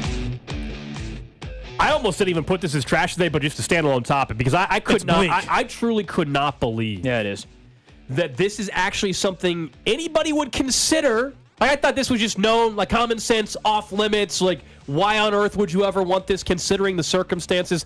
What I am talking about is some news out of Happy Valley, Pennsylvania, where a group of Penn State trustees are pushing to name their football field after Joe Paterno in private meetings. This comes from Spotlight PA and then it's been re-aggregated on some other sites. But basically, there's been a group of these trustees and high-ranking university reps that met privately twice in January to discuss whether they should name the football field at Beaver Stadium after their former coach, Joe Paterno. The meetings, also, the reason why this news outlet researched it, they potentially violate, I guess, state law because they got to conduct the business in public view, yada, yada, yada. So that's why the story came out to begin with, and that's how they found out about this ultimately. But we all know this goes back to 2011 and the fallout of the whole Jerry Sandusky child sex abuse scandal and everything, and statue was already removed. You removed the statue, you did all these. Why on earth would you even bring this back up to where you would consider, why even do that whatsoever? You're crazy. This is where I have trouble, and you should have trouble like anybody, donating money to a board of trustees to your former university in which you've already paid tens of thousands of dollars to, because they can just make decisions like this without involving you at all. Who brought this up in the meeting? And who and the other people in this meeting didn't immediately be like, so no, we're not going to do that just because some time's gone by. Like, honestly, this would be bad if you just said the board met to decide whether they should put the statue back up of Joe Paterno. And look, I don't know what they do with statues in which they remove. I don't know if they just melt them down or if they just stick them in a closet. Yeah, in storage somewhere. But the idea that they would have this meeting and then try to decide whether or not to name it after Paterno. No, make a new legacy. Because the previous one is tainted by that horrific actions. Sorry, that is the single biggest coach and program that anyone remembers about Penn State. Fix that. You should worry about the current state of Penn State football and how you can create a new legacy that is not, mired in all of this awfulness that took place. So there's more to the... Yeah. So the tweet referenced Spotlight PA. Yep. And according to them, it quickly was dropped, I guess, after Joe Paterno's son. It was withdrawn like moments after actually being introduced as well. So it's not going to happen, at least now, given the proposal apparently was a heated meeting and all that other stuff, obviously, as you would suspect, given the circumstances. Yeah, three people familiar with the discussion, some trustees and leaders argued now is not the right time to honor the former coach. There's no right time ever. There's no He right doesn't get to get honored anymore. That's just not going to happen. When you turn a blind eye to one of the worst cases of child sex abuse that we had ever seen, and all the details we all remember back in 2011. I mean, it was the story for good reason, and why people are behind bars. Your legacy won't be the same. That's the consequence. That's part of your legacy. That's the consequence. Not in a good way, but that's part of your history now moving forward. Sorry you don't get any more statues or fields named after you. That's just the way it is now. If you this doesn't seem all that shocking that would be the case. I just can't believe somebody brought it up. Yeah. Like there had to be just some surprising. Old big donor who's like, I want Joe Pa part of this again. He was my guy. And he brought it to a trustee who's been helping pay the salary of this guy, and he convinced him to bring it up in the meeting. I'm like, look, man, I understand that the way these colleges run is through these big donors, these big old rich donors, and like all this nonsense. You better draw a line of ethical. You better draw an ethical line somewhere. What? And when that guy sits in a meeting, he's like, you'd be like, you know what? Like in his case, he should just be like, I wish we could, man, but we can't.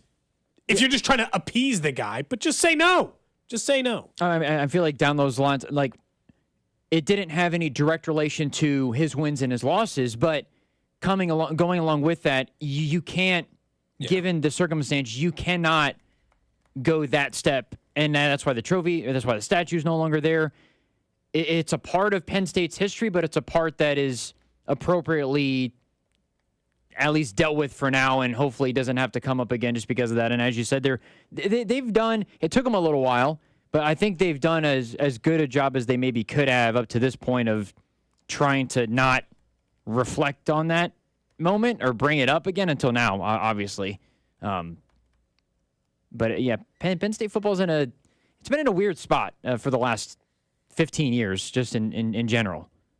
That's the trash of the day. Definitely trash, no doubt, to even have that discussion be brought up. Up next, Chiefs Red Half Hour. We'll get back into the parity that exists, but when does it exist in the NFL?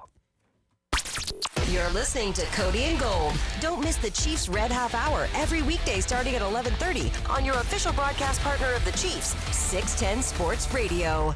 Now is one of the best times to call up Dury Vision and find out if they can help you with your vision goals and needs going forward like they did for me, which was SBK Advanced LASIK. Now I don't use contacts. I don't use glasses anymore. That is one of the things that I regret not doing years and years and years ago. Look, we all put off things. You say, it's going to be too expensive, or I don't know if I'm a candidate. Those were all things that crossed my mind before I went in for my free consultation for Dury Vision. And I found out that I was a candidate for LASIK after being told many years before that I wasn't.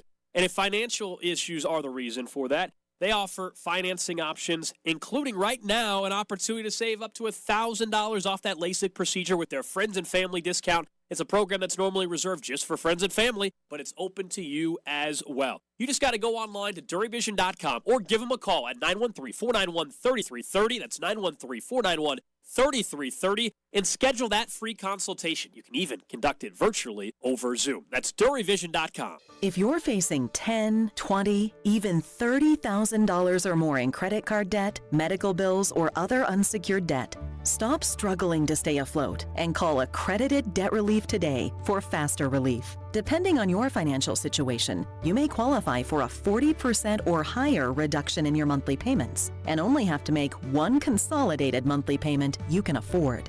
Accredited Debt Relief has helped over 300,000 qualified consumers pay off over $1 billion in debt, earning them an A+ rating from the Better Business Bureau.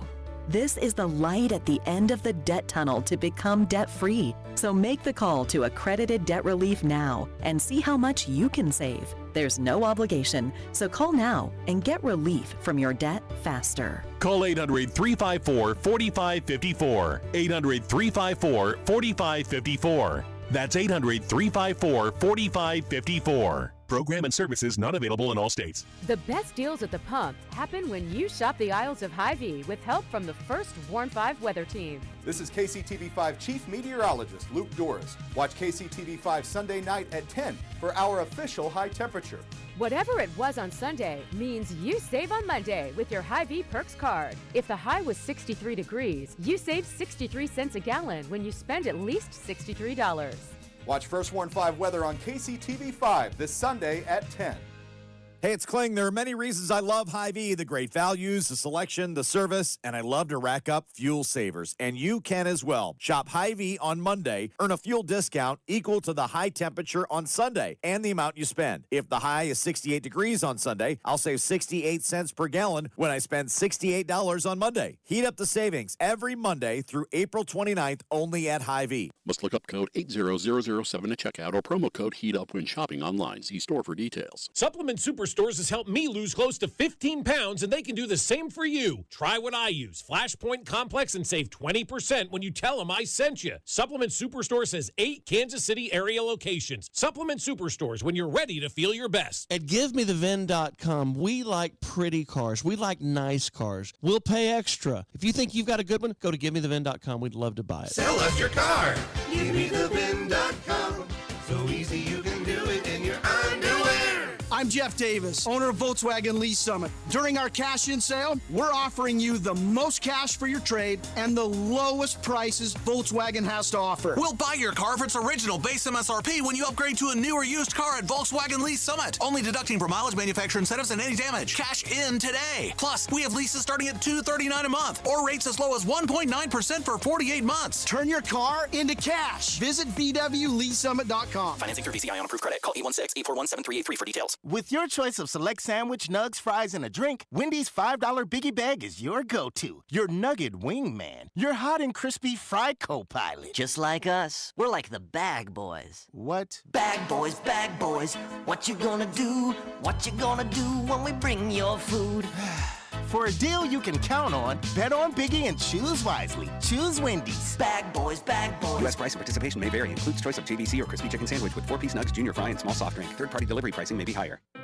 If you're like most people, you've had your fair share of financial questions. Questions like, Can I afford my son's travel hockey team? What if my daughter doesn't get that soccer scholarship? Will I be able to enjoy golf in retirement? At Empower, we know these questions can be stressful. We're here to help answer your what ifs and empower what's next. Join 18 million Americans and take control of your financial future. Start today at empower.com. Sponsored by Empower Personal Wealth.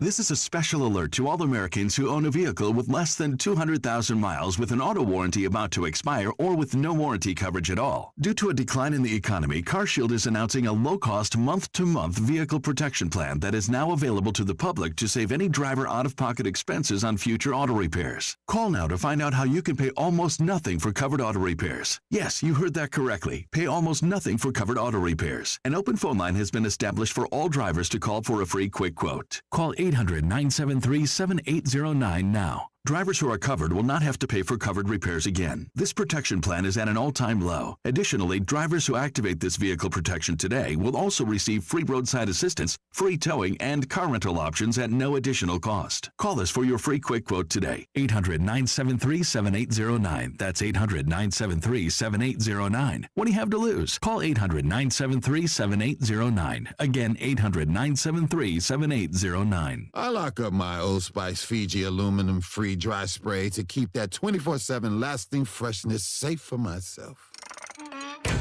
Fresh coconuts, palm trees in the wind. It's like catching waves in Fiji. Actually, I just talked myself into a refreshing spritz of Fiji. My Old Spice is missing!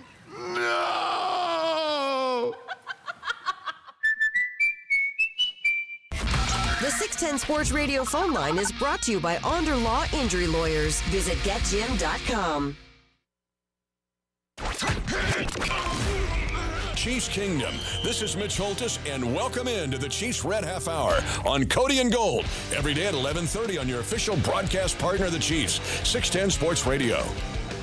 We'll get to the Chiefs in just a second. You mentioned this to me during the break, but I saw it coming across the timeline. We were going to get to it at some point, but I know the NCAA always embarrasses themselves anyway. The latest, they're very, very good at that. They are. The latest example is, I guess, the NCAA is reminding schools, and you're in trouble if you're Texas because you cannot decorate the hotel room that a recruit is staying in. So, like, they had, Texas signage and banners or whatever up in the hotel room with candy and stuff.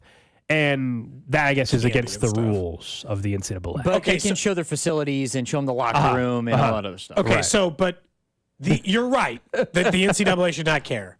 But also, that's not what's going to convince that kid to go to Texas. Why are you wasting your time? Well, it's not about, they don't think that's what's going to convince them. I decorated their school, and he dreamt of Texas sitting in his hotel room. Waste of time. Waste of money. These schools should just, I'm not like, buy more textbooks. I'm not doing that. Just spend it in different ways. That's a dumbass way to spend money.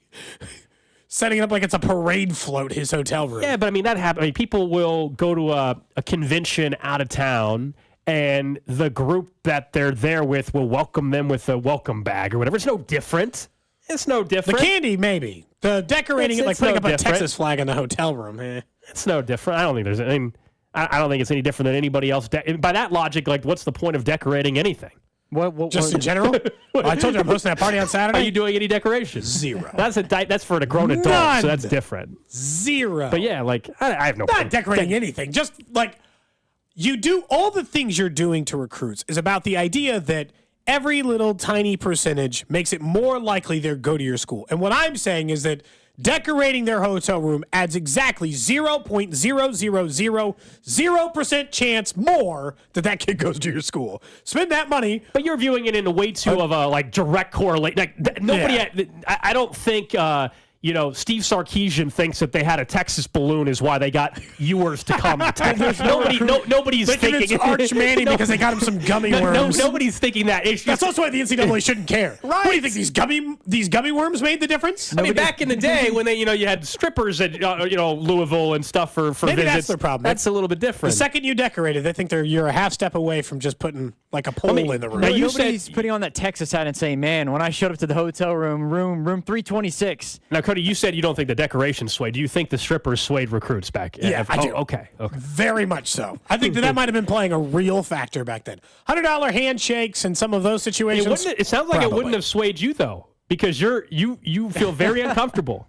Yeah, no, that would have been. You would have had a reverse effect. Would you have? Yeah, reverse effect. Like, I'm even less interested in going like, this is how you're doing it? I just got here. Well, now, ironically enough, Rick Pitino is saying he's miserable coaching his players. I know, he was complaining about St. John's and his players suck. Basically saying these players suck. Yeah. He's like 15-12 this year. It's not going as planned for him at St. John's. Didn't he say he's the most miserable he's been his entire life? I think he said he said was after pretty games, strong with it. He said after games, I was paraphrasing along the lines of like, I just want to kill myself after a loss. I don't want to live after we lose a basketball game. I don't know That's what was funnier, like him still floating around, or the fact that somehow Bobby Petrino got back with Arkansas. How the hell did Arkansas? Like, what happened there? Did we ever get like? Baby? I could watch an entire 30 for 30 on how Bobby Petrino ended up back on the coaching staff at Arkansas after getting fired for wrecking a motorcycle with like a student on the back of it. Someone has to explain to me how he got a job back with that university. Yeah. That's a public university. How did he get hired again? That's a lot worse than It's Arkansas. Decorating a hotel room, for sure. And both have been, well, one's been banned, and it's not the worst of the two. Anyway, I just thought that was weird from the NCAA. Again, this is the same organization that, what was it, the story for many years? Jay Billis always would tell it. Like they weren't allowed. They could have bagels, but they couldn't have the cream cheese or something on the something along that. It was, there's some. I think I botched it, but that was the gist of it. It was basically like they could have the bagel, but couldn't have the spreads. Yeah, or something stupid. Yeah. Anyway, let's get back to some football. Not the top text. Or the second text. The text. You see the exact way they're going to this? Maybe, Cody, you could help the Ruse recruit. They were saying you could paint the logo and mascot on the strippers, perhaps. Okay. How did two different people? Oh no, it's one person. It's one person. Different text. Okay. I thought at first it was two there's people that there's people that can carve interesting things into watermelons, right? That's clearly what the person meant by when they put melons on when they said melons on the text line. But people can do a great job carving things into watermelons. Yeah. If you could be really good at art, like you could paint or draw, or you could dance, or you could just like speak one foreign language. What are you going with? This is an early random question. This isn't even my random question. So it's not going to be art or draw. It's not going to be art or draw. I'm trying to decide between one language. You can choose a language. Being like just a really good dancer. So like a dancer just at parties and stuff and clubs would just be great at it. That would be awesome. Or every wedding. Or a foreign language. I don't travel internationally, so I'm going to go ahead and say dance. Yeah. How about you, Drew? I think I would go with dance as well, but for the sake of Gold already taking it, I would love to be able to speak Spanish fluently. That'd be pretty sweet. It's going to be a pretty good skill at more and more down the road. I would love to speak French. You got to have a little bit French more twist than Spanish. Spanish is fine. Be romantic. That's what he wants. But he's married. Can your wife speak French? Listen, I think my attractiveness level would go up further with my wife if I were to speak French, even more than what it is now. now. By the way, from the 620 says one would definitely get me laid more. I got to be honest. I think all three would increase the likelihood. People like someone who can paint, someone like who can dance, who can speak another language. I think paint is less though on the paint list, is right? absolutely less. You think so? Than both of the others. What, you're going to go on a date and you're just going to show her your artwork? No. But like, imagine you've gone on a couple of dates. You're back to the house, and then you like do a quick napkin sketch that looks pretty accurate to her. That could win. That could win something over. I think that there's a swing there. But just being able to teach her how to dance and be able to like dance, you put some music on it, you actually are able to dance with her. Yeah. I think it's easier to show her the art than convince her than like finding a logical place to dance. You got to find someone who also likes dancing. But I think you can go dancing. And in there is you can kind of teach her how to dance. To use one of the terms from now, we've gotten way off. This is not planned today at all. If you show up to a date and you're speaking fluent French and it sounds good, your Riz level has gone up 100%. She's not going to understand you. She also has to speak fluent French. It doesn't matter. I just think it won't matter. I just think you're opening up the possibility of people you could, like in this world, Gold can only go on a date or get married to someone likely who speaks the same language as him. If he was fluent in Spanish, he's opening up millions of other people who he could be open to a relationship with. He's opening up a whole nother category of people. Like he's not likely, Alex not going to marry somebody who only speaks Spanish. But if he spoke Spanish fluently, he's opening up millions of women as a possibility. I guess that's true. That's all I'm saying. Like, it's a whole demographic you can't even explore. Text line. We'll get back to this later, maybe in the 1 o'clock hour today. This is not what I was planning on getting to. No, here we are. This is what happens when this is kind of a weird week. It's before the league year really heats up for the NFL. It's kind of a weird week. This is usually July. Yeah. We get off topic more in July than we do in February. We gotta get back on track. You know? That's fine. I guess the NFL though. I think we always have said parity. NFL's got great parity, and I think there's truth to that in the regular season. You did some more digging on the numbers, though, when it comes to the playoffs, and that's not really the case. No. Only 7 teams in the NFL have 3 or more playoff wins in the last 5 years. That's a pretty good sample size for the NFL. 7, that's it? And by the way, that's 3 or more. If you make me 4 or more, which means you attended a championship game more than twice or went to the playoffs 5 times, what I learned in this is you are more likely to just straight up miss the playoffs than you are to actually matter in the Super Bowl race, which means the parity is only relevant to the 17-game schedule, which for the Chiefs does matter, because I'll ask you right now, do you think there's really good parity in the NFL right now? Because I do think there's some really good quarterback play. Why isn't great quarterback play equating to more teams winning more playoff games more often? Because it's not. Yeah, it just isn't. I think when I hear parity, I'm talking about the entire league for the bulk of the season, which is weeks 1 through 17. I know it's all about what you do in the playoffs and who wins the championship. And fortunately, the Chiefs have been winning a lot of those here recently. But there was a point last season that 24 teams were within 1 game of a playoff spot. And this was late in the year. This wasn't in like week 1. We're talking about like week 16. 7 of 8 division races were within 2 games. 4 that were within 1 or tied. 11 AFC teams had a winning record. Since the merger, that only happened 3 times through the first 14 weeks. And yet somehow there are only 7 teams who have come playoff time, 3 or more playoff wins. 3. That's not even that high of a number. So wins in the playoffs, are the same teams kind of winning in the playoffs? Yeah. But overall, is there parity in the league compared to even some other leagues where you go into a season and early on in a year, you can probably give me maybe 5 teams for sure that you think won't make the NFL playoffs. In baseball, there's probably like 10 or 12. You feel pretty good about saying there's no way they're making the playoffs. But then when they make the playoffs, then there's more parity in the They've got postseason. like 8 different winners in the last 10 years in Major League Baseball. Yeah. Like the winners are all over the place. Def Noise on Twitch mentions maybe it's coaching. Like it can be as simple as that. He had said that game clock and management is bad. Is the difference in these... The parity exists until it doesn't. I think that there is something to just Brady Mahomes. I think there's something to just the idea that all-time player. Yeah, that those 2 guys are holding everyone else's head under the collective water, right? They're giving you no chance to breathe because if you face Patrick Mahomes in the playoffs, well, your postseason runs is done. But then I still would have thought that there were more, like I would have assumed based on that more NFC teams still would have found a way to jump that number. I'm going to give you real quick the list of teams that have 3 or more. Again, it's only 7 teams. 3 or more playoff wins in the last 5 years. Kansas City has 14 of them. San Francisco has 8. They've been in 2 Super Bowls and 3 NFC championship games. Tampa Bay has 6 because 5 of those came under Tom Brady 5 and 4 years ago. Buffalo, Cincinnati, and the Rams each have 5. Green Bay has 3. That's it. Everyone else, even the teams you think are good, Philly, Baltimore, even the teams you think are medium, it doesn't matter. 2 or less. I mean, 25 of the 32 teams have 2 or less. By the way, about half have 0. Just straight up don't have a playoff win in the last 5 years. The parity only exists regularly. And like some of these teams have made the postseason, right? Miami's made the postseason. Yeah. Arizona make a postseason with Kyler that one year. Kind of feel like they got to a postseason and then immediately lost. He's never won a playoff game. He no-showed a playoff team. Atlanta's made a postseason. Like, I can tell you, like, half of these teams have probably made a postseason. Yeah, I think Kyle Murray had that bad safety against the Rams. Yeah. I think that was that. And then he threw his entire team under the bus. In a weird way, like, I hear you in the playoff stuff is more interesting than because the regular season, I believe there is parity and some numbers back it up. But what you're saying about there was 20-plus teams that had 1, 2, or less, you said? Yeah, 25. Isn't that parity in its own right? Like, I mean, honestly, flip it around. Like, is that not saying something that the majority of the league is also not winning?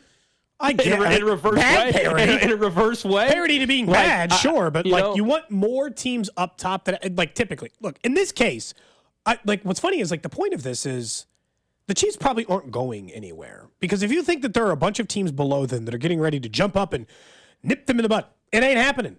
I can stretch this out to not just the last 5 years. I can do the last 20 years, and every 5-year period is going to look exactly like this, where half the league has like 3 or less playoff wins, more than half, actually 2/3 of the league, 3/4 of the league has less than that, and like a handful of teams are eating it up. Someone's pointing out, it's like, hey, well, there's only 12 playoff wins possible in even postseason run. So over that, we're talking about like, well, how many? 60. I mean, there's 60 playoff wins, and a quarter of them are taken up by the Chiefs. There's 32 teams, and the Chiefs have 25% of every playoff win available. But they're also over the last 5 years. But that's what happens when there are dynasties, right? So I mean, when you're a dynasty, and in order to be that, you're obviously winning multiple playoff games each year. In this case, they've started wild card weekend, so they got 3. Some years when you're the bye, you're only getting 2 before you even get to the Super Bowl. But 7 teams, and I can do the quick math of this. 7 teams have 62%. Yeah. So I mean, and I don't know what 7 into 32 is, but 62% of all of the playoff wins being covered by, and I can quickly do this math, 21% of the league. So they're tripling everyone else up from just like a what should happen case. Yeah, this is good for the Chiefs because it's just going to be dominated by them. And apparently San Francisco, who's going to be in, they got half as many wins, or not quite as half as many, and they're still going to matter. But God, it just like, it was a realization of like, we always talk about parity in the NFL. That's just, they've done a good job because they've convinced the casual fan there is parity. But in reality, for your team to win a championship, there isn't. Yeah. And in baseball, they say the opposite thing. In the regular season, there is no parity. But if your team gets to the postseason, you got as good a chance as the Yankees or the Astros or the Dodgers or anyone else. Well, that's why it's like get in the dance in the MLB postseason, which is why we've discussed a lot about. I mean, John Sherman had the comments a couple years ago, which is I'd like to see basically what a wild card team looks like. You know, one of these years. I'm paraphrasing, but that's basically what he said. So I hear you on the parity argument. I still think that's what makes the NFL great, though, and still why it's so popular is while you're correct, the numbers would show once you get to the postseason, if you have a team in the middle of a dynasty, the Chiefs are just going to beat you, and so that's impacting the numbers in a great way. In the regular season, though, the fact that we see every year there's a team that goes from worst in their division to winning the division, or I don't know if it happened again this year, I have to check. There was a stretch of 12 out of the last 14 years that a team would go from last to first. I don't know if that happened this year or not. I don't remember. Who would that have been? It wasn't the AFC West, obviously. No, never is. NFC South? Did the Texans finish the year before? Probably. Yeah, they were the number 2 overall so pick. there's our answer. Yeah, so there you go, Cody. It happened again. That is parity, though, right? I mean, when you're having a division, you're only a year away from not being the worst team in the league. Yeah. I think that by that standard, yes. In baseball, you can't be the worst team in baseball and then be like a division winner the following year. It takes a couple of years typically. Although I guess maybe the Royals are trying to do that this year. Yeah, and fair point, just the league difference someone points out on the Jay Southland Tow Service text line, 913-586-7610. In the NFL, it's a one-game series in baseball, which is kind of funny, actually, because you would think that would mean the quote-unquote better favorite teams would just be winning the championships in baseball, because the better team over a 7-game series you would think would pan out. But it actually, the what we just described is it's been the opposite. Because by that logic, you know, like this year, the Diamondbacks and Rangers, nobody actually thought they were the best teams all year. And so you would have said, in a series, they'll naturally get knocked out because they can't play that well for 7-game series. Well, they did. Versus in football, you would say, one-game crapshoot. You know, one-game crapshoot, anything can happen. And there is no crapshoot because the better coach and the better quarterback win that game. Yep. 75. There's one-offs, right? People surprise you once, but you can't surprise teams 4 times in a row with a worse quarterback and a worse coach. That's also probably just like the league in general. It is harder, I'll admit. In baseball, you have 26 people impacting the play. 5 different starters, maybe 3 in the postseason.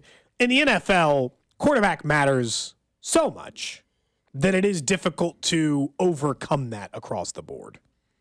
There, of course, are going to be a lot of different landing spots for some of these free agents. Some players are going to be in surprise spots. There's, of course, odds out there on where players could land, and where do some of these names have the Chiefs in the mix from an odds perspective? So, for example, somebody like Mike Evans, who is a very popular name that comes up. The Chiefs are 2-1 to be the destination. They really like Mike Evans coming to KC. They've got decent. Well, obviously it's a position of need. He's going to be a free agent, so naturally that's going to put them in a good spot if they're willing. If they're willing to spend the kind of money. Michael Pittman Jr. It's another popular name. Chiefs are 6-1. Now it's not the best odds. I think they have the third best odds, second best odds. These are offshore. Also, these are not at DraftKings. The only ones at DraftKings involving Chiefs players are, will Chris Jones take his first snap as a Chief or somewhere else?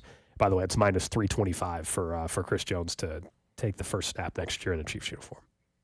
God, that's such a heavy favorite right now. I think it's partially just because he's still under control by the Chiefs. If he were just wide open the free agency market, you want to talk about a shift in which way that one would go?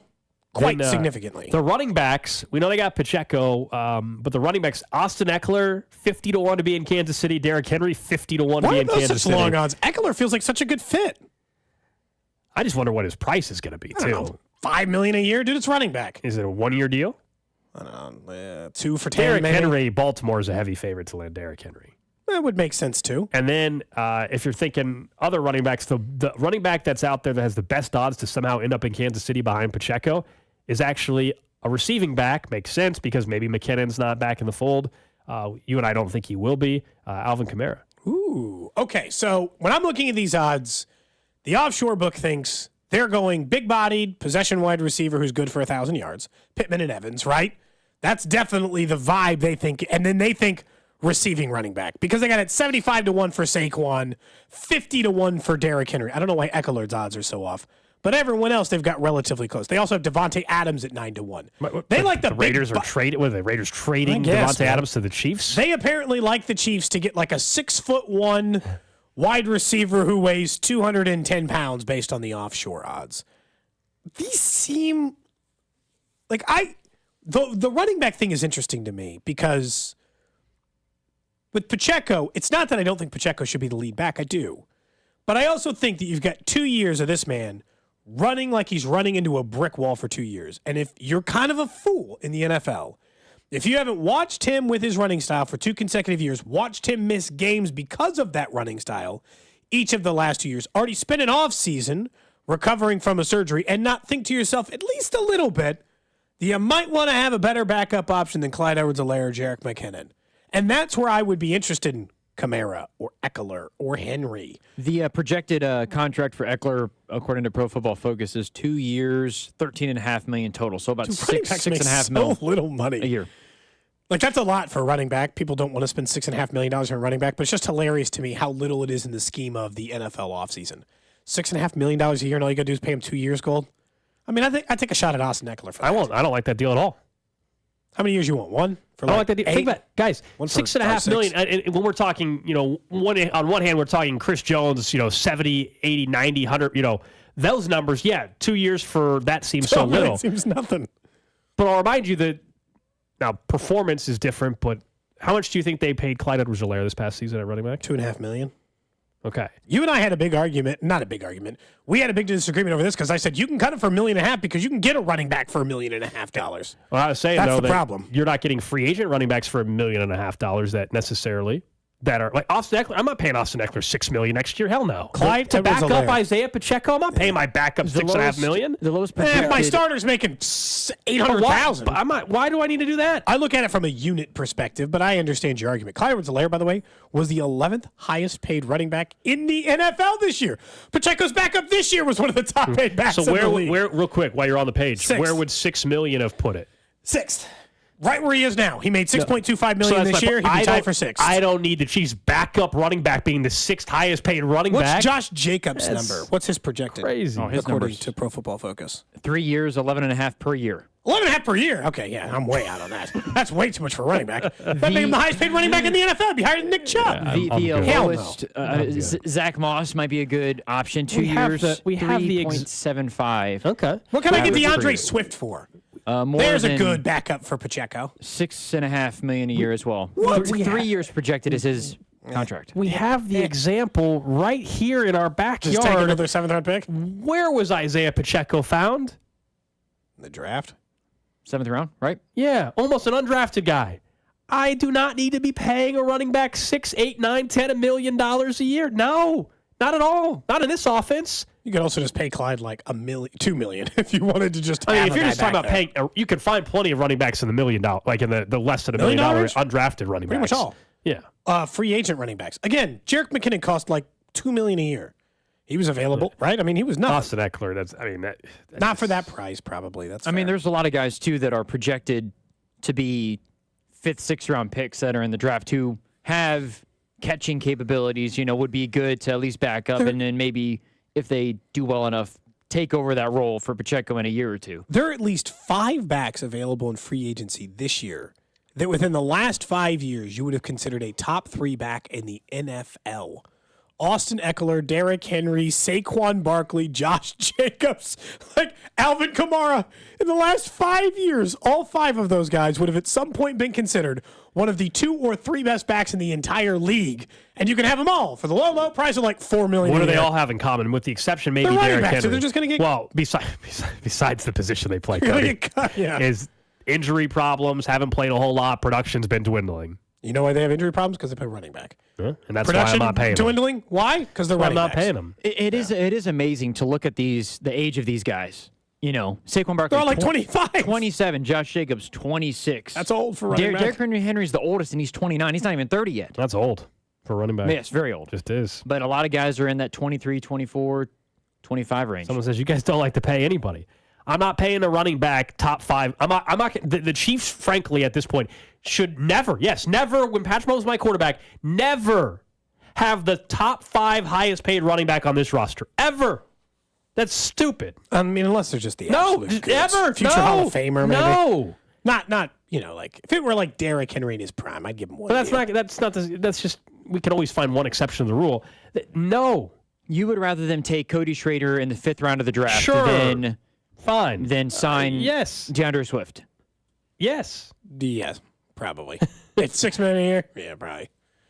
But the problem is they only have the only difference with this year is they only have 6 picks, so I don't want them burning 2 picks on a draft. Saying Eckler and Kamara aren't backups. LOL. Oh, so then what are you doing with Isaiah Pacheco, guys? You just done for you? And they are backups, in my opinion. Well, for other teams, they may be. They're in split backfields, not backups, but you get the split. Point. Yes. We're talking about how they fit in Kansas City. And yes, Eckler would not be the starting running back for the Chiefs next season. Pacheco will be the starting running back. They can split the carries or whatever. But yeah, I'm not paying what I would view as a split carry guy or a backup $7 million a year to play running back. Not with the roster decisions this organization have to make at other positions. They already are going to have one of the higher paid quarterbacks in football, if not the highest. The contract, we'll see where that goes. They might have to pay L'Jarius Sneed franchise tag money, which is $19 million a year virtually. They've got other decisions. Nick Bolton might be a $14 million linebacker here pretty soon before we know it. I'm not paying running back top 5 money. That's just not necessary. You could keep Kadarius Toney and have him be the backup running back I'm good. to Pacheco. I'm good. Yeah, I'm fine there. Thanks. Up next, we'll get to what's trending, and one change that some already won in college football. We just got done with the change, and they're already trying to screw it up again. Cody and Gold, weekdays starting at 10 on 610 Sports Radio and the Odyssey app. Diabetes, high blood pressure, anxiety meds, everyone's on them. If you're a 50-year-old male, maybe a bit porky, and you may even have type 2 diabetes, $1 million of term insurance may only cost you about $200 a month. Call Term Provider. Speak with Big Lou at 800-555-1509. Big Lou will find a term life policy for you even if you have type 2 diabetes, are overweight, or have high blood pressure. Term Provider has helped thousands of people like you who think they can't afford term life insurance. To buy $1 million of affordable term life for you, all you need to do is call Big Lou at 800-555-1509. Lou will make sure the scales are tipped in your favor. Call 800-555-1509. Big Lou will answer your call and work to fit you into a term life policy that you can afford. Remember, Big Lou's like you. He's on meds too. Call 800-555-1509. 800-555-1509 or biglou.com. Men, this is Jeff for Heartland Men's Health. And though I generally talk about medicine and effective treatments for erectile dysfunction and other men's sexual health issues, today I want to talk about love. Because love is the best reason to get treated for your ED. You see, ED can cause major relationship issues. In fact, men often push their partners away when ED becomes a problem. The condition can cause depression, arguments, breakups, and even contribute to divorce. divorce. But the good news is that if you're like most men suffering with ED, you can be successfully treated at Heartland Men's Health and put a stop to the relationship stresses that ED can cause. I say this with all confidence because we have treatments that are effective in well over 90% of cases. Truly, it's likely you'll find you're performing like you haven't in years. So make an appointment and get the love back in your life. Your initial visit is just $99 and includes blood work, a medical consult, and if medically advised, a test dose. And if that test dose doesn't work in the office, your visit is free. Call 844-447-6600 or go to heartlandmenshealth.com. We have 2 offices, Overland Park, Kansas, and Independence, Missouri. I'm McCall with Lee Summit Subaru. We've added even more incentives to buy from us. An exclusive lifetime warranty. Your first maintenance is free. Lee Summit Subaru just discounted up to $3,500 off MSRP or 0% financing for 63 months on the 2024 Subaru Outback. Bonus cash, 0%, free maintenance, and a lifetime warranty. That's why you'll fall in love with driving again at Lee Summit Subaru. The Subaru A Lot to Love event. The service contract is not provided or backed by the manufacturer of the vehicle. The manufacturer of the vehicle is not responsible for the claims or repairs under this service contract. Hey, Kansas City, it's Jeff Briggs at Victory Chrysler Dodge Jeep Ram with a public service announcement. We buy cars. That's right. Even if you do not purchase a replacement from us, we still want to pay top dollar for your current vehicle. In fact, to make the transaction as easy as possible, we just opened our all-new vehicle buying center located in our freshly remodeled service lounge. Simply visit us on site or go to sell2victory.com. Within minutes, my buying center specialist will contact you with an industry-leading offer. Once again, that is sell2victory.com, where our first offer is better than their last. If you're facing $10,000, $20,000, even $30,000 or more in credit card debt, medical bills, or other unsecured debt, stop struggling to stay afloat and call Accredited Debt Relief today for faster relief. Depending on your financial situation, you may qualify for a 40% or higher reduction in your monthly payments and only have to make one consolidated monthly payment you can afford. Accredited Debt Relief has helped over 300,000 qualified consumers pay off over $1 billion in debt, earning them an A+ rating from the Better Business Bureau. This is the light at the end of the debt tunnel to become debt-free. So make the call to Accredited Debt Relief now and see how much you can save. There's no obligation, so call now and get relief from your debt faster. Call 800-354-4554. 800-354-4554. That's 800-354-4554. Program and services not available in all states. Advent Health welcomes the KC Golf Show February 23rd through the 25th at the Overland Park Convention Center. Get a dozen front door perks and bonus golf while they last. Super Saturday features Tom Watson with Watson Links and women's golf programming presented by Stretch Zone and Yingling Flight. Test big brands with Golf MD and shop till you drop at the Golf Show February 23rd through 25th at the OP Convention Center. Presented by Great Life Golf, Olathe Ford Lincoln, Orange Whip, Perfect Hands Golf, Arnold Palmer Spiked, and Edward Jones. VIP tickets and bonuses at KCGolfShow.com. Prescriptions require an online consultation with a healthcare provider who will determine if appropriate. Restrictions apply. See website for details and important safety information. Subscription required. Price varies based on product and subscription plan.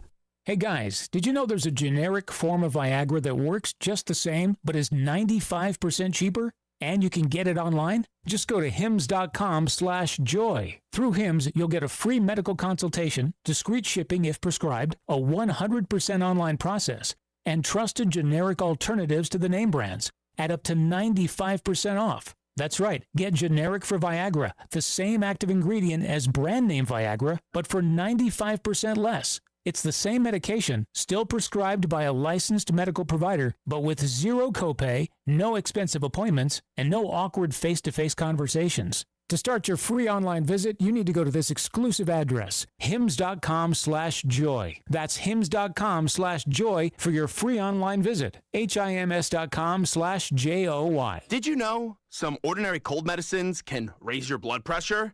That's alarming. Fortunately, there's Vicks NyQuil High Blood Pressure. It's specially formulated without alcohol, sugar, or decongestants to provide fast, powerful nighttime colds and flu symptoms relief for people with high blood pressure. So if you have high blood pressure, try NyQuil High Blood Pressure. The nighttime sniffling, sneezing, coughing, aching, fever, sore throat, colds, and flu for people with high blood pressure medicine.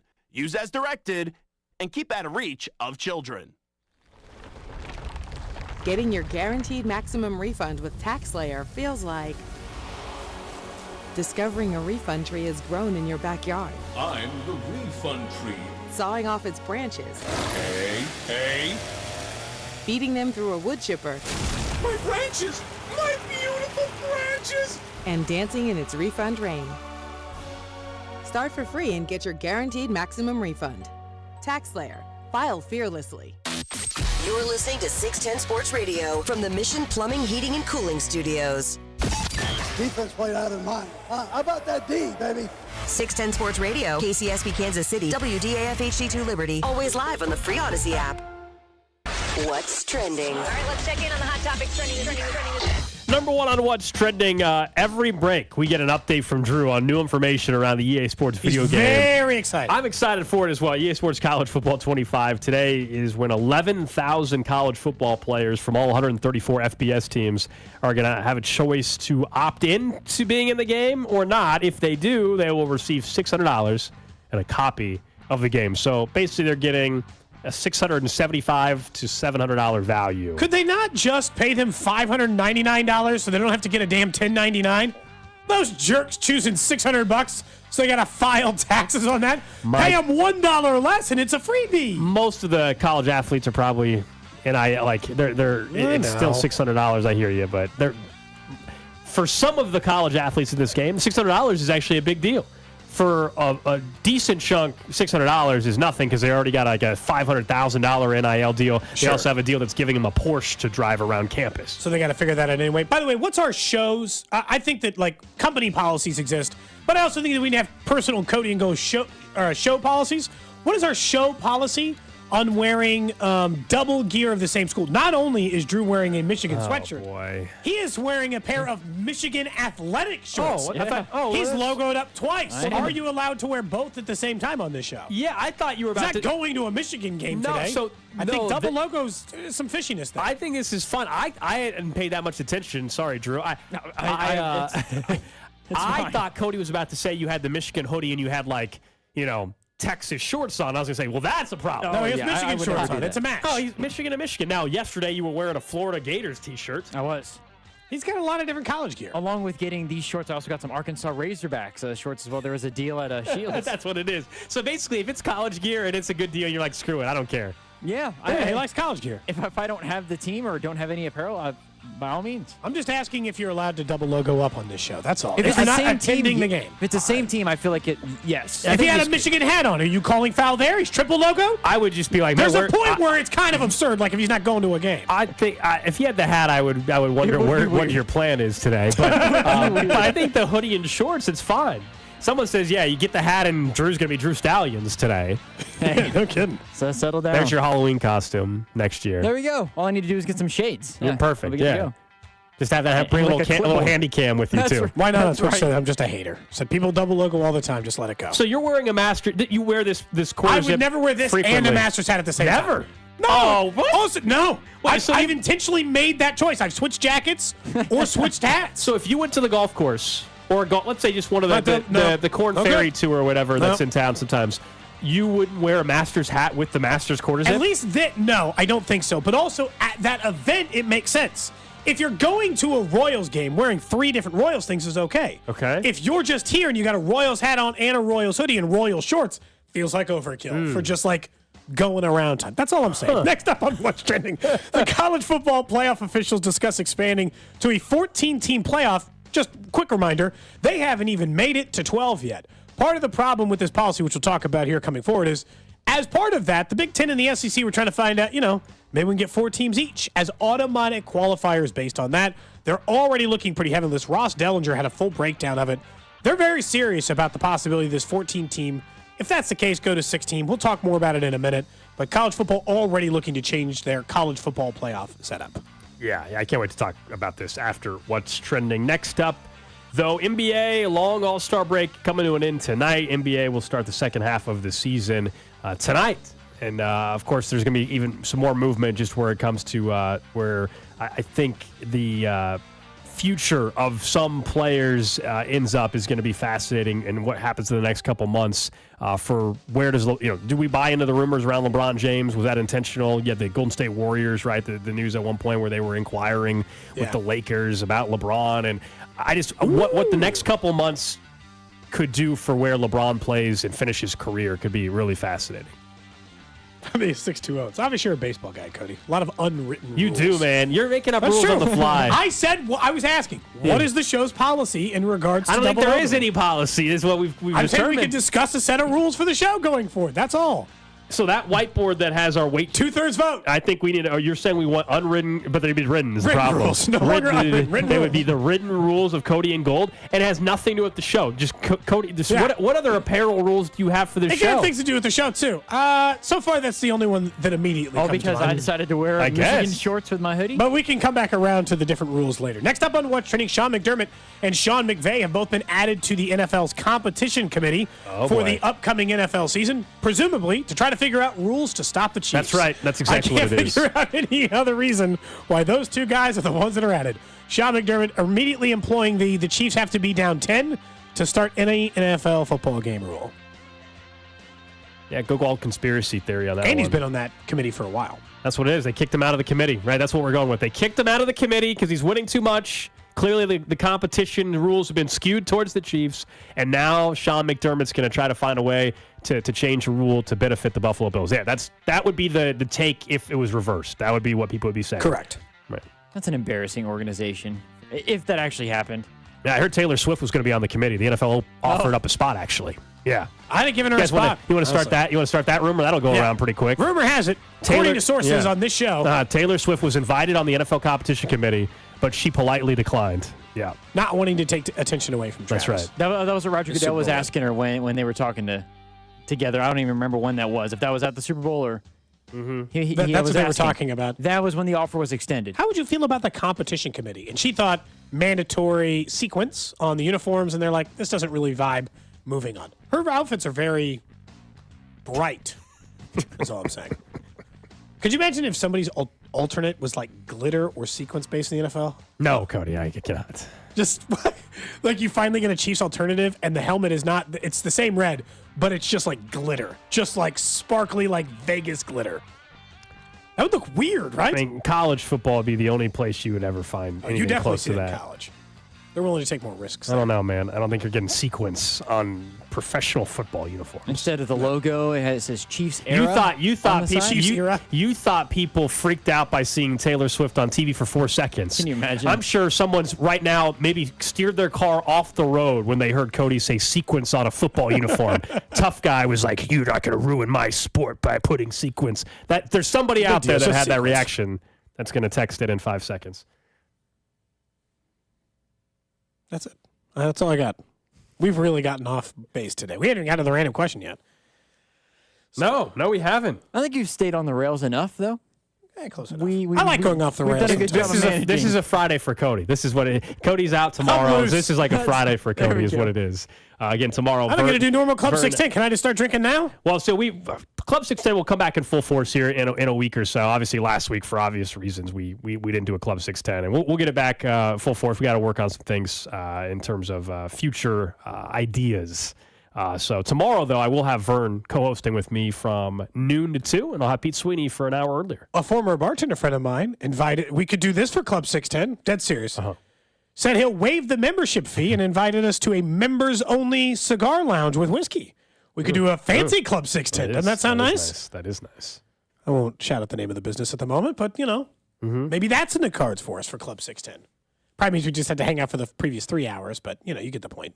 I got you. And also, I'm inviting new listeners. I invited people who followed us on YouTube. They never responded. I tried them multiple times. They won the contest, and they I'm never inviting accepted. new listeners to come to Club 610. You guys subscribe to YouTube and Twitch like we had asked at 610 Sports KC.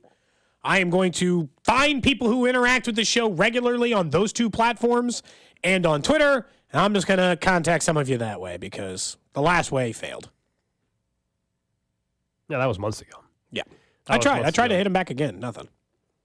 913-586-7610, the Jay's Southland Tow Service text line. You mentioned something during What's Trending, though, about college football, and it's true. We just found out for sure the exact way they're going to do the 12-team playoff, the little 5-7 model, where you'll have the five conference champions. Love it. And then 7 highest ranked after that. Not necessarily group of 5 guarantee or anything like that. And then very quickly, while that's been resolved, you have the SEC and the Big Ten reportedly wanting to look at a 14-team playoff in 2026. This comes from Pete Thamel. And in that plan, the Big Ten and SEC both want to be guaranteed each 4 spots. So 8 of the 14 spots would go to the 2 biggest, most powerful conferences. And this overall, like, it's annoying because can we see how the 12-team playoff works first? Before you start changing it? But on the flip side, I recognize, I think as we all do, that this is where we're headed, that the SEC and Big Ten, more than they already do, control college football. And either 10 years from now, we're just going to have the Big Ten and SEC, and they're going to do their own playoff anyway, which is kind of where it's trending. And then when everybody else is playing, they'll be playing for some other type of playoff and trophy. But the national champion, the one that are viewed as the best teams, that's going to be the Big Ten and the SEC. That's where they're pivoting here by requesting and trying to push for a 14-team playoff where 8 of the spots would just be from 2 conferences. Think about that. I hate it. The key part that you mentioned there right away is not even willing to see out the original version you just agreed to. Took years to get in place, took decades worth of action to actually get a playoff. We finally get it. We get expanded playoffs. More teams have an opportunity. Teams like Kansas and Missouri and K-State will have a chance to play for an actual national title next year in the sense that they'd be one of 12 teams and a few wins away from the possibility of it actually happening. We're going to get actual on-site games on campuses. That's awesome. They got greedy in a quickness. They went from 1 automatic qualifier out of their conferences. No, we'd like 4 now, each. They want 75% of the entire playoff field dedicated to their conferences. And here's the thing. They're probably going to get those anyway, just based on the top 12 teams. So why get greedy and demand it? Because when you do that, you know this. It just seems like we're not even bothering. Like, they got into one meeting and they immediately, like, you know why I hate this? I think this is why, in particular, I think this part of the country should hate it. For 15 years, 20 years, Oklahoma and Texas held the Big 12 hostage over a volcano, threatening to end their conference with a snap of their fingers like Thanos. And now the Big Ten and the SEC are doing the exact same thing. It's old. I'm tired of the few people in college football holding the entire sport hostage. I think it's bad for the sport that a few teams can hold the entire sport hostage. So I don't disagree with you, but Cody, we're way past, like, everything you're saying, like, is fine. I mean, we could have had that conversation 8 years ago, 10 years ago. Like, I don't disagree, of course, Oklahoma and Texas, but we are way past that. The college sports presidents and athletic directors, TV stakeholders, like, everybody then, conference commissioners decided a long time ago that what you're saying didn't matter to them anymore, that the money matters more, and it sucks. But this isn't new. You know, like, I'm here. I hear you, just man. accept it. It's stupid. It's going to make me just turn away from college football forever. Just out. I understand, Cody. Like, I agree with you, but, like, acting like, you know, I'm tired of it. Like, I mean, yeah, where were you 10 years ago, 15 years ago? We were having this conversation then as well. Like, it's the same thing, man. This is where it's at. We are way past I wish all the rivalries would just be there and everything would be kumbaya. Like, we're way past that. If anything, it's trending towards, if the SEC and Big Ten don't get their way with this next change in the college football playoff, they're going to eventually say, at some point in the next 5 or 10 years, they're going to say, fine, we'll just do our own thing. We're going to have the SEC and Big Ten national championship, and because that'll be the league that's considered the great one. They'll expand the Big Ten and the SEC to 24 to 30 teams each, and that'll be the league that matters. Yeah, it sucks, but the days of how we all love college football with the rivalries and all that, that's been long gone.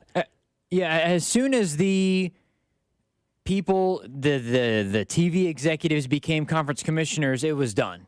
Because they started making decisions based on what would make the conference more money. I mean, and Greg Sankey isn't necessarily a TV exec. I don't picture him as that much more, more like George Klafkoff has been or Brett Yormark. But the more teams that get in, the more money gets to the SEC or the Big Ten, and the more, if you can guarantee those slots, it obviously gains your conference more money. It makes you look better, and as a result, you're labeled as, I guess, a king of college football. But it takes away the problem that I think a lot of people have in terms of true college football fans is that it takes away from everything that the sport has been for 75 out of the last 85 years. And that's when realignment's done, yes. And we know that was part of the changes. And I think they've done a really good job with, amidst all the realignment, to still have the rivalries in place in some way, shape, or form. But now it's taken it to another level where if this happens, the conference championship games don't matter anymore.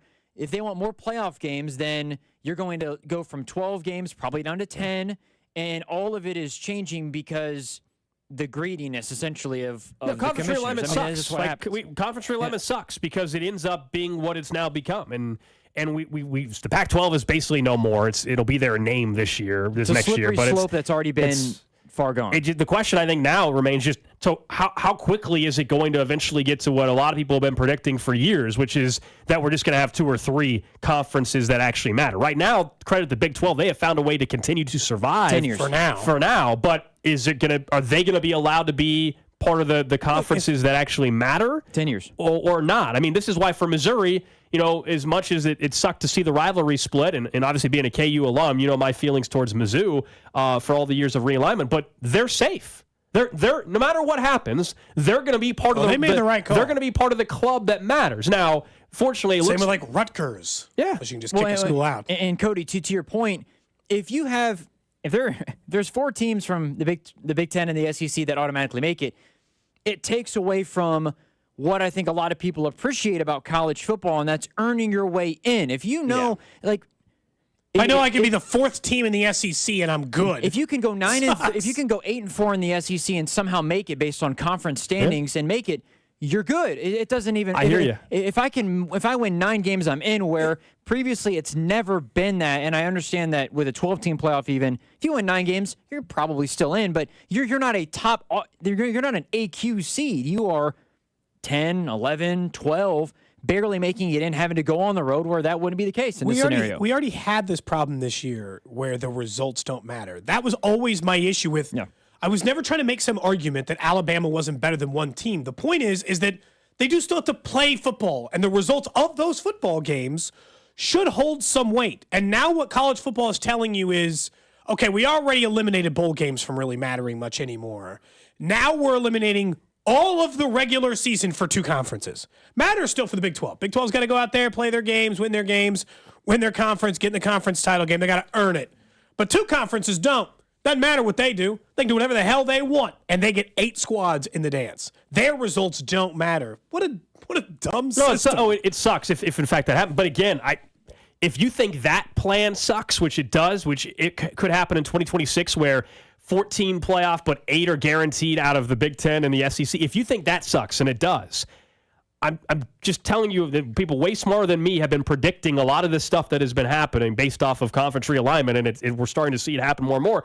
Don't be stunned that in 5 or 10 years, what you just said about these other, it's not fair to the Big 12. Pretty soon, the Big 12 or whoever's not in the SEC or Big Ten, and maybe those 2 conferences add another 4 schools each by the time this happens. But there might just be, 48 schools that actually are part of the club that matters for the real championship, and that's it. And then everybody else is playing for essentially whatever we want to call it at that point. I'm sure we'll have another. Are you going to drag basketball along with this? What the hell's their plan for that? Yeah, I don't know. They're just praying that everybody else, by the way, these 2 conferences, this is the one thing they're doing, and there's bigger money in it.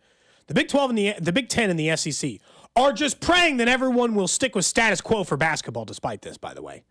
Where they still kind of want these conferences in the normal amount and no automatic qualifiers, and everyone has to earn their spot for basketball. And they're like, well, you guys, because why couldn't this go the other way? Why doesn't the Big 12 just be like, okay, cool, that sounds good for football. We would like 10 automatic qualifiers for the NCAA tournament. We're the best college basketball conference in the land. Because the NCAA tournament, all the automatic qualifiers for the NCAA tournament. Thanks. Because the NCAA tournament is ran by the NCAA. But not for long. You and I, the same people that are predicting this, NCAA is not going to exist. Could do their own tournament, but I get the comparison. But the college football playoff is run by the college football playoff, and essentially now the conference commissioners and the TV networks. The NCAA tournament is run by the NCAA, and yes, you are correct. There's a lot of reports out there that why wouldn't the conferences just do their own tournament? Because the NCAA is basically just an event planner when it comes to the NCAA tournament. 100% with you. The difference is what makes the NCAA tournament great is you do need the amount of teams, right? If there was a 24-team NCAA tournament or a Big 12/Big 10/SEC tournament,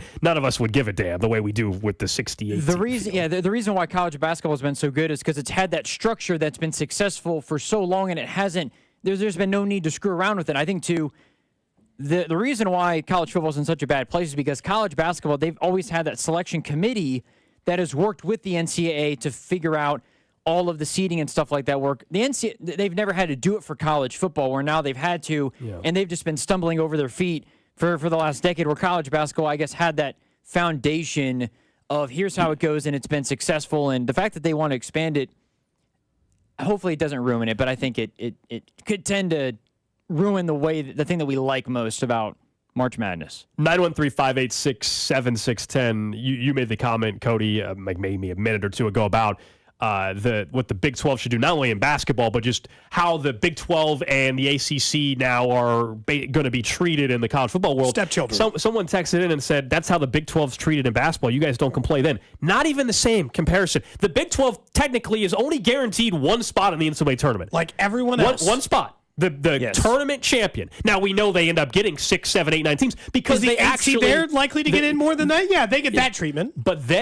if every metric shows that they have some of the best basketball programs in the country. And in football, the SEC, the top 3 or 4 are some of the best.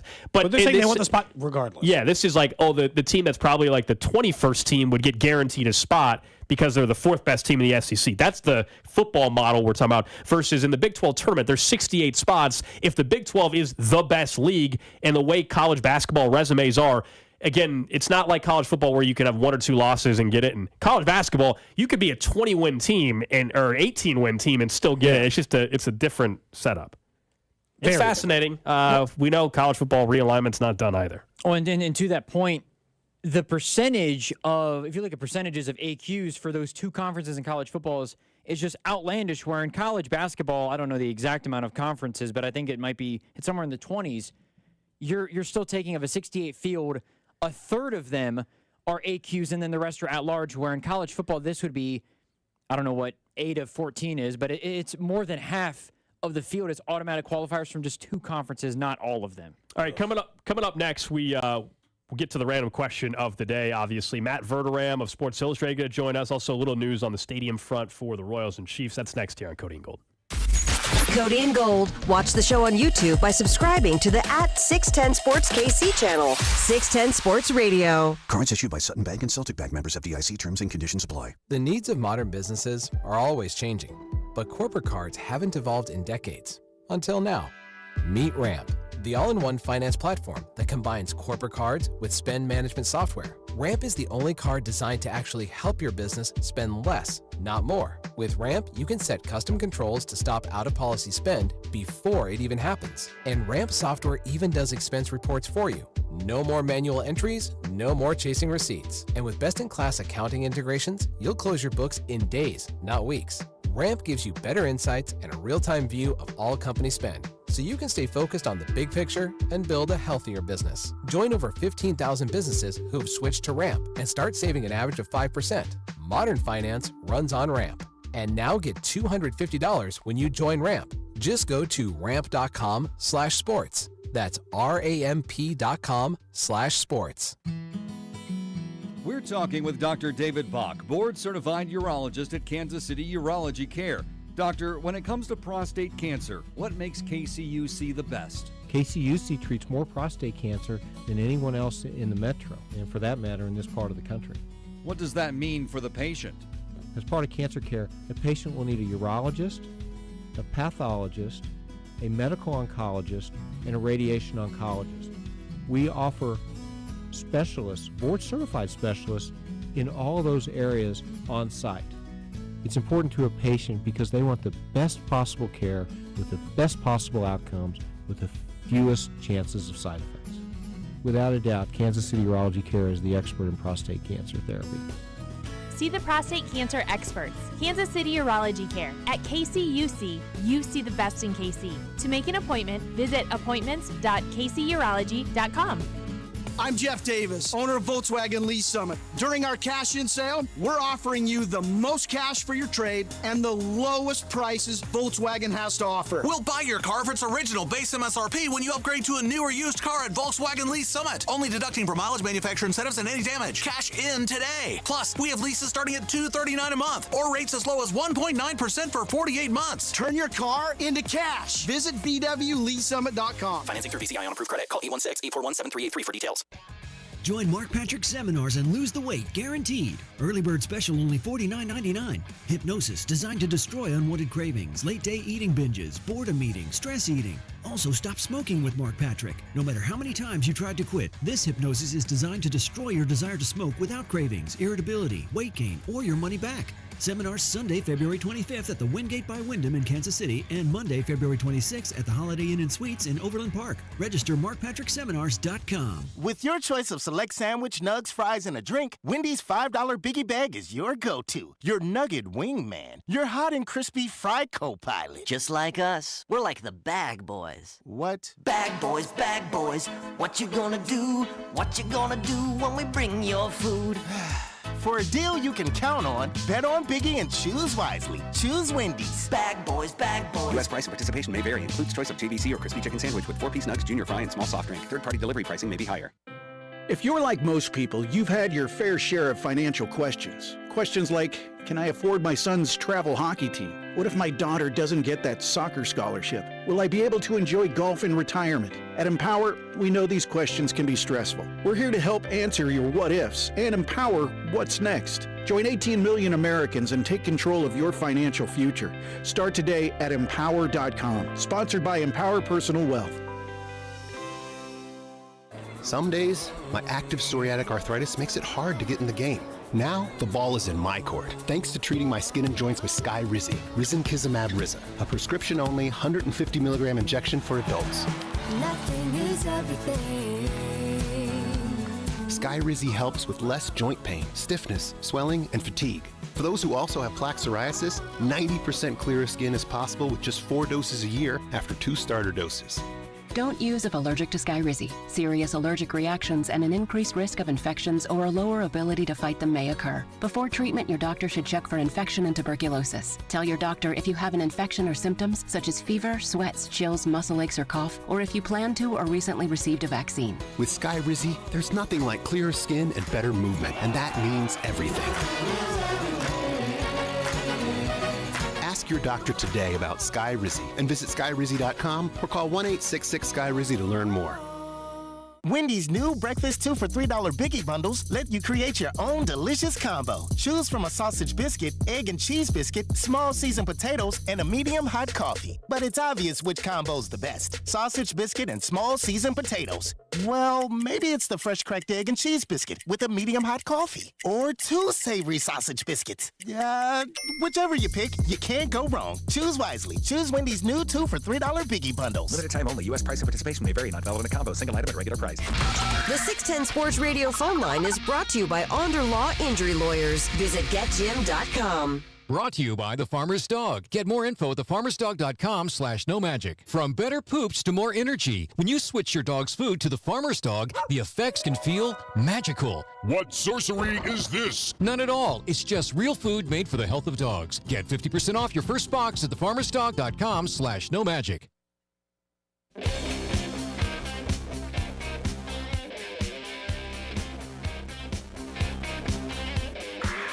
Back here on Cody and Gold, we'll get to a little update on the stadium front. We were talking a lot about some of the other groups opposing the vote on April 2nd. Well, now there's been a group that has been formed in support of the group with some key community leaders, including Kathy Nelson and Bob Kendrick. So we'll talk more about that in the 1 o'clock hour today. Also, cool news, I think, and well-deserved for Clyde Edwards-Helaire. He's being honored with the Heroism Award from the Uvalde Foundation for Kids after he shielded a 13-year-old kid during the shooting. We kind of heard some of those stories come out, and obviously well-deserved for Clyde Edwards-Helaire. But let's get a national perspective on what the Chiefs could do this offseason and some of these other landing spots. Matt Verderame, our guy from Sports Illustrated, kind enough to give us some time. Matt, we've been trying to figure out what the next couple weeks could look like for Kansas City. We know March 5th is the day to watch, right, for a potential franchise tag. How would you see this going for the Chiefs when it comes to L'Jarius Sneed and Chris Jones?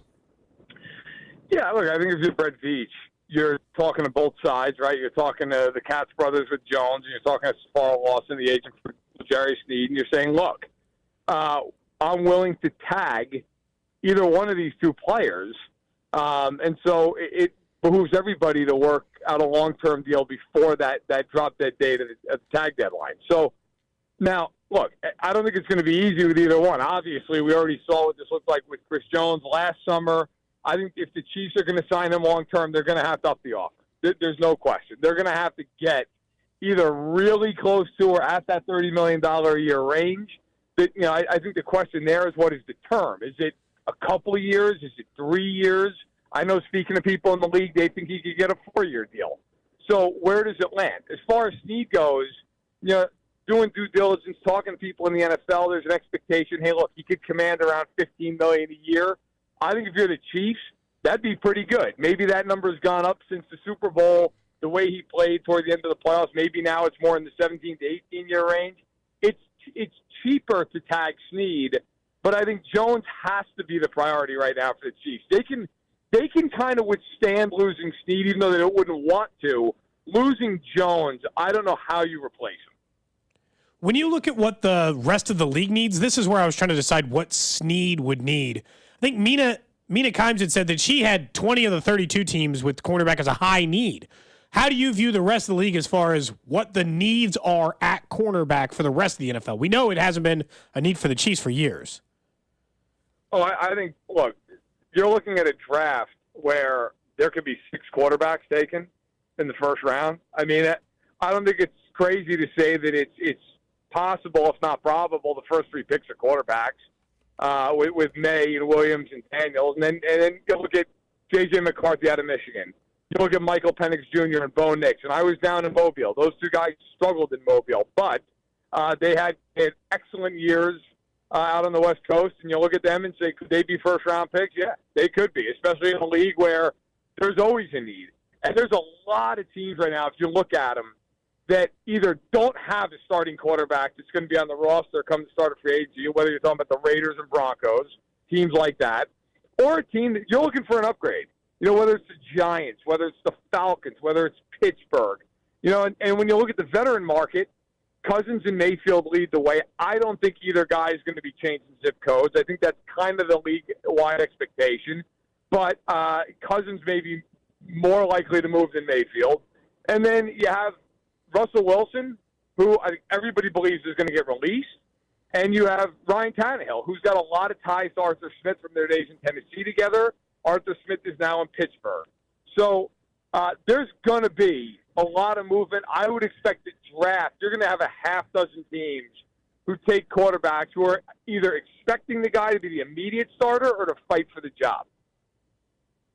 When you look across what else the Chiefs might do, you had mentioned at least a little bit with L'Jarius Snead.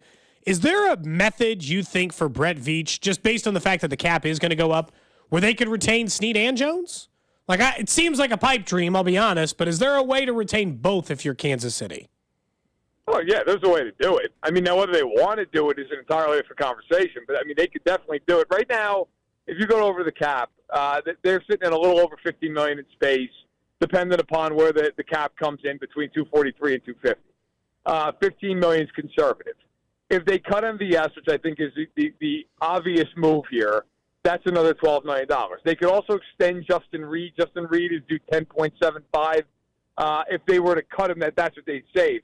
They could essentially save $7 or $8 million by extending him. This is the last year of his 3-year deal. I think that would make sense for both sides. And then there's the looming question of Mahomes and that restructure. If they do that, they could save up to $35 million by restructuring Mahomes. Now, maybe they do a partial restructure. Maybe they restructure none or all of it. That's to be seen. But cap space is not going to be a problem for the Chiefs. If they want to create it, they can do it. But if they tag Jones, that's $32 million. That is an enormous one-year hit.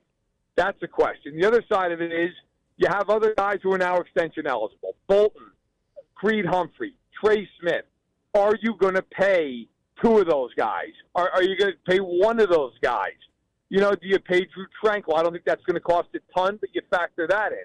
Their cap sheet's pretty good moving forward. Next year, they're slated to almost have $100 million in cap space, although they do have to sign quite a few players between now and then. They could do it. I mean, look, if they were to sign Jones, let's just say for $3 and $90, that first-year hit is probably going to be around $12 to $14 million, and if they tag Snead, it's $18 million. So you could have both guys as a cap hit this year for $30 to $32 million bucks.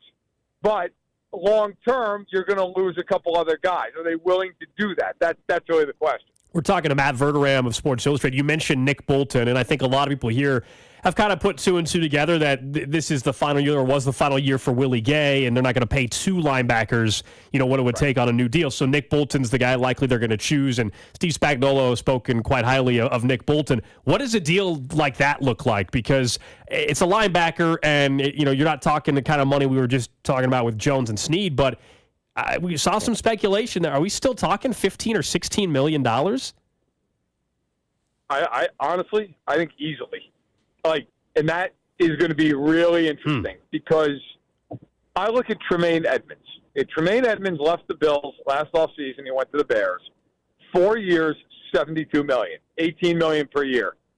Tremaine Edmonds is a really nice player. I would argue there's not a ton of difference between Edmonds and Bolton. I mean, it's not like you look at Edmonds and go, well, he has 5 sacks a year as well, and he's unbelievable in coverage. He was the second best linebacker on his own team and left and got 4 and 72, and now the cap's going up. Realistically, I think, you're probably looking at Bolton getting somewhere in that range. I mean, I think if the Chiefs got him for 4 and 60, they'd probably be happy about it. Now, the question becomes, do you want to pay Nick Bolton that much money? He's a very good player. He's very smart. He's great against the run, but at times, he's a liability in coverage. There's no way around that. His foot speed's not good enough to cover the way Leo Chenal can, the way Willie Gay has, the way Drew Tranquil can. So, you're paying for the intellect, you're paying for that downhill ability, but it's a lot of money. There's no question. There's an argument to be made. You're better off spending all that money elsewhere and then keeping Chanel and Tranquil and maybe adding on. But I would expect them to try to retain Bolton, along with Humphrey, being that they're kind of the brains of the operation right down the middle of the field.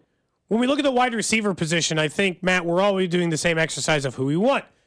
You can ask a different Chiefs fan, they'll be like, I want Mike Evans, I want Calvin Ridley, etc. Who do you actually think, if you had to guess right now, they'd sign?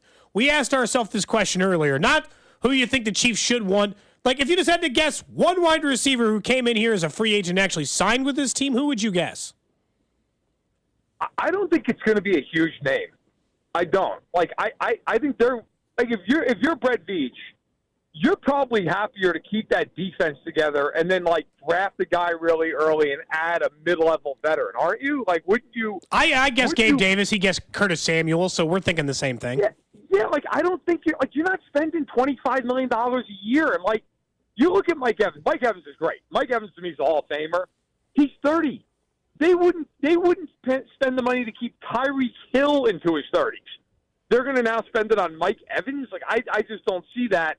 I look at a guy like Darnell Mooney of the Bears, who was there when Matt Nagy was there, had 1,000 yards with Nagy and Mitch Trubisky. I think he's an interesting name. I think Tyler Boyd on a short contract is an interesting guy. A guy who's a floor raiser. He's not going to have 1,300 yards, but he could go out and give you 800 yards and 75 receptions and be a really good, reliable guy in the slot. The only guy that's a huge name or a big name that I could see them going after, but I don't think he's going to hit the mark, I think he'll get tagged, is Pittman. Michael Pittman Jr. is the one guy with the size, the age, the production, despite the lack of quarterbacks. I could see the Chiefs being 4 and 80, but I don't think he's going to get the market. Ridley's interesting. I think he's kind of between the first and second tier. But, I think a Mooney, a Boyd, that kind of a guy, plus a really, a premium pick in the draft at receiver. Because of all of the wide receivers coming out of the draft again, right? This draft is supposed to be bonkers again, and everybody just keeps saying this is going to happen over and over again. Do you expect the wide receiver numbers to be depressed again? Because last year no one got paid, Matt. I'm wondering if everyone's number that people are predicting for wide receiver are too high, kind of like we did last year. I think it's a great point, Cody. And I think that's probably true. I think what will probably happen is a few guys are going to get the money. They're going to get paid. Mike Evans, I think, is going to get paid. I don't think Higgins and Pittman are even seeing the market. I think they're both going to get tagged. And so if that happens, Evans will get paid, and you'll probably have another receiver who you don't expect to get paid who will get paid, like that Christian Kirk type guy, the guy who you're wow, really? Okay. After that, I mean, look, I think Mike Evans is going to get cut by the Chargers. They are in cap hell. They have to get rid of some contracts. They save $20 million if they cut him. Mike Evans is not going to get paid. He's going to get a one-year deal probably somewhere. Like that's or Keenan Allen. You mean some Keenan Allen? You know, like I think like that's what's going to happen. Keenan Allen's another guy. Look at him now. I think they'll extend Keenan Allen or restructure him, whatever. But like guys like that, I think they're not going to get paid a fortune because teams are going to look at it. And let's just say the Chiefs. Brett Veach is going to say, why would I spend $25 million on T. Higgins, who's a very good player but coming off a down year with an injury, when I can go out and I can draft the guy 32 and have 5 cheap years of control plus tax? Like, I just think most teams are going to do that. So, yeah, I agree. I think a lot of teams, they're going to pass on these big-name receivers because they're not going to pay them that kind of money when you can get a guy in the draft. Last one before I let you go, as we're talking to Matt Verderame of Sports Illustrated. What about left tackle and how you see the Chiefs approaching that? Because Donovan Smith was always viewed as a one-year stopgap after initially everybody thought Juwan Taylor was going to be the left tackle of the future. That's certainly not the case. He's going to be right tackle. So what do they do there? What approach do you think they take? Is that the first-round pick? I think it could be. I think it's not a receiver, right? I mean, I think it has to be. Now, if Jones walks, and then you got a huge hole at D tackle to talk about, but maybe they go free agency there. As far as left tackle, I mean they are going to have to, even if they like Wanye Morris, even if they're all in on Wanye Morris, they think he's going to be terrific. You still need another tackle. You still have him and a whole bunch of question marks. So I think it makes the most sense if you're Kansas City to at bare minimum, top 2 rounds. Something like that, first and second round, and you're going to have to address the position, even if for nothing else. If it's a late second rounder, it's competition for Wanye Morris. You can't go into the season and say, it's Wanye and it's Juwan Taylor and it's nobody else. I think they're going to have to spend the pick. And look, you want that position to be cheap, and it would be whether it's Wanye or a rookie. Matt Verderame of SI, great stuff as always, man. I'm sure we'll check in throughout this offseason. Appreciate it. You got it. Take care. Matt Verderame, always good perspective nationally on how he sees this thing playing out for the Chiefs and the rest of the league. And, the question you had about can they do both on the tag or a brand new deal when it comes to Snead and Jones and where they're positioned cap-wise. Yeah, I mean, if they really think they have to have Snead and Jones to have the success, they can make it work. That's part of the all-in approach, I feel like, for the three-peat, where you're like, you know what? Screw it. Let's figure out a way to at least have both here one more year and figure it out next time. But if they do that, then does that mean there's that likelihood of Nick Bolton being here in a year or two? Now, I think we all would agree. I would take that risk. Yeah. $16 million for Nick Bolton, dude, is a lot. Seems high. I'm not trying to be, I don't. But you heard Spags yesterday praising him. I mean, 2 days ago, whatever it was. I just think that's a player that I don't believe they're going to let walk. I'm not as firm as linebackers are the running back of the defense as I am like running backs pretty much have no value and nobody pays them. People obviously pay linebackers. That position still gets some money in this league. But God, dude, 18, like you think about what you could do with $18 million or $16 million a year at a couple of other positions and you're like, And linebacker, the problem is that Willie Gay will be gone. Can Chanel fill in that role? Tranquil could be gone. You're just running into too many things where Bolton does make some sense in the long term. And you don't pay nobody, right? He essentially is like, hey, you pay Creed and you pay Bolton because they're kind of like the captains of their respective units on that side, on each of the side of the ball, which I can understand, but you never get him a third contract. Yeah, the Chris Jones part is, and this will be the conversation all the way up through the offseason, if not at least through May 5th with the tags situation, is like, we all saw what Chris Jones did. He's a future Hall of Famer. I guess where I struggle with, if the Chiefs want to keep him, they better up their offer. And I would agree. That's what they would have to do. But then at the same time, while they had him under contract this past year and they won a Super Bowl, so no harm done,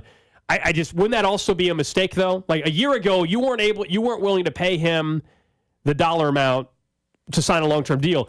If you're now willing to do that, then you screwed up. You should have done it a year ago. Now, I know their cap situation's different this year, but then you screw up. Like, you're now, if it ends up taking 3 or 4 years to get it done on a long-term deal, then you do have, like, you have the risk when he's at that point, what would Chris be at the end of the contract? 33 or 34 at that point versus 33. A year ago, if they would have done the deal, if you bought an extra year of aging player, I understand. But I mean, if the extension looks the same, then maybe not, right? Like in that case, if you're going the same many years in the future as you were getting ready to go, well, then you're buying the same amount of time because they weren't, like when you were looking at like Chris Jones' deal, right? You weren't saying 3 years, including the one he just played. You were saying 3 after this one, and he was looking for 4. Remember, it was 2 versus 3. If it's the same years into the future, I think it kind of makes sense. But yeah, you probably should have looked at it in the future. Chiefs have been holding off this. We talked about this with Bobby Wood Jr. Sometimes teams pay people early because they see the benefit in it, and then other times, especially in the NFL, you get reticent to pay someone too early because it's a physical league, and you get, you don't know which way it's going to go. You didn't know if Snead had that kind of play in him, And all of a sudden he has that kind of postseason run goal, and you're like, I don't know. You guys agree with Maybe Matt he's not that kind of bad. that Chris Jones is an obvious guy to retain more than Snead, or do you think it's closer that gap on who's more important, I guess, to bring back? Snead is a more important player. Chris Jones is a more important player. He's better at his position than Snead is at his other. He is one of the top 20 defensive players in the entire NFL, probably, in my opinion, in Chris Jones. He's also going to cost twice as much. That's my hang-up. My hang-up is not who is the more important player to the Chiefs' defense today. The question is, for the same amount of money, let's say $30 million a year over the next 3 years, can I do more for my defense having Snead and $12 million additional dollars to spend on, or whatever, $15 million additional dollars to spend on other talent, or am I better off just having Chris Jones? That's where I don't know Gold stands, but that's my hang up. I think it's probably kind of like a coin flip, if you want to be honest. I don't think I'd be like, yes, Snead, no doubt, because I think Chris Jones is that important.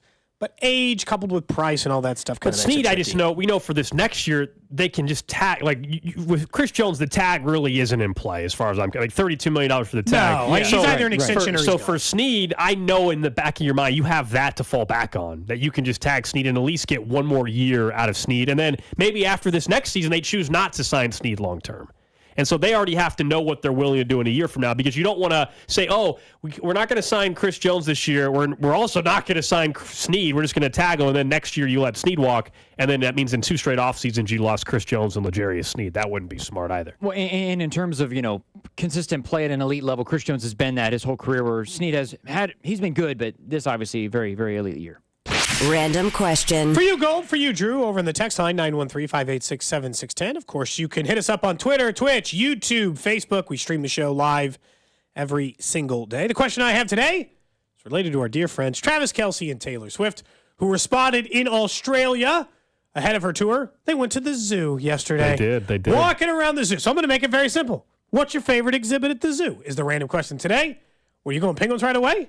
When's the last time you went to the zoo? Let's start there. The last time I got kids, dude. I've been to the zoo plenty over the last 5 years. Last time at the zoo for me was just Boo at the zoo. Boo at the zoo. Brew at the zoo. Not Brew Boo. at the zoo. Brew. Not to I be do want to confused go with see Boo. the new. Has anyone been to the new aquarium? I want to check it out. I want to check that out as well.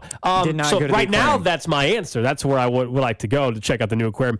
Otherwise, it's the penguin. I don't have a favorite exhibit, I don't think. I haven't been in long I like enough the bird cage one where they fly and land on your shoulder and stuff.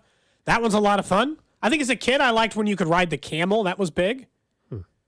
My kids like the flamingos. What's that? Can you still do that? I think, honestly, at the Kansas City, the Kansas City Zoo, I think my favorite is probably the Sky Safari. I like sitting up on the gondola, looking down at, the big cats and, the other animals from, in the Africa exhibit. Yeah, I just haven't actually gone through the whole zoo in a very, very long time. Like as a kid or something? You should go to the zoo. It's I want to go see the new aquarium. It's also a good date spot. I think the zoo's a good date spot. Walking around, talking. It's a good way to get 10,000 near each steps, other. too. Yeah. Get a little exercise in, get the heart pumping a little. Someone says otters are the best. That is a good one. Casey Kerr. That is. I love the zoo. That was one of the first things when we got here. I was like, we got to go to the zoo. Yes. Bree's you always want to go to the zoo. My sister is coming in town next month. We're going to go to the zoo. Is that so? I guess here's love the zoo. Follow-up random question. What are the things that you pretty much do in any vacation city in which you visit? Because zoo and museum are pretty high on my list of places I end up frequently when traveling out of town. Obviously, we're just in Vegas for work, so that's not the case. But. Vacation? I guess the zoo, if it's anywhere that anywhere that we've moved, I always try to find the closest zoo because I just love going to the zoo. My favorite exhibit, as you can imagine, is the tiger exhibit. Very good one at the Casey Zoo, by the way. A very emphatic from the 913. Gorillas MFers. Okay, so excited. That is a cool exhibit. Someone says the giraffes. Have you fed the giraffes yet? I've not. You can feed the giraffes? Oh, man, I should take my kids to do that. You could feed the camels. When we went in August, you could feed the camels. Wait, where are the zoos? Someone says the zoos that have eagles are badass. I've never been to a zoo with an eagle. That's cool. That does sound cool. I'm not going to lie. 100% the reptile house. Classic stuff from the 620 Big Cats. Lions, tigers, that kind of setup. That's across the board. Like, the kids love the penguins because, they watch them, eat their little fish. And then the polar bear. For a while, when we had the pair of polar bears and Nikita was out here diving through the water, that was way up the list. They sent Nikita back somewhere. I don't remember where. But we had a couple of pretty... There's still one polar bear at the zoo, Drew, but there was two for a while, and one was very active. Swam around, did a bunch of stuff. Very popular polar bear. When we were at the zoo, you couldn't really... The polar bear was just chilling. You couldn't really see the polar bear. You know what does absolutely... You know what does absolutely nothing for me at the zoo? The Komodo dragon. Just sits there, dude. I know it's dangerous. It's got acid, but I don't watch any of that. It just lays there. Yeah. Doing absolutely nothing. You're not even going to catch the Komodo dragon a good time. I get it. You might catch a big cat sleeping. Right? So, you're not going to see him, actively doing stuff. But the dragon's never doing anything. It's just hanging out. Agreed. Someone's really wants me to mention the tree kangaroo. That's apparently their favorite. So say it. Say that one on the air. The kangaroo exhibit was really cool. That one's the open space one, correct? Yeah. There's a little bit of a risk of danger there, right? You think maybe the kangaroo's going to come get you? Well, yeah, because there's no fence. There's just a couple. I think if I remember right, there's just tree trunks in front. You technically could walk straight into the exhibit if you wanted to, but obviously not encouraged. That is the random question of the day. Coming up next, so early predictions on who actually lands in KC, and Adrian Peterson says the reports yesterday were all incorrect. You're listening to Cody and Gold. Don't miss the Chiefs Red Half Hour every weekday starting at 11:30 on your official broadcast partner of the Chiefs, 610 Sports Radio. I'm McCall with Lee Summit Subaru. We've added even more incentives to buy from us. An exclusive lifetime warranty. Your first maintenance is free. Lee Summit Subaru just discounted up to $3,000 off MSRP or 0% financing for 63 months on the 2024 Subaru Forester. Bonus cash, 0%, free maintenance, and a lifetime warranty. That's why you'll fall in love with driving again at Lee Summit Subaru. The Subaru A Lot to Love event. The service contract is not provided or backed by the manufacturer of the vehicle. The manufacturer of the vehicle is not responsible for the claims or repairs under this service contract.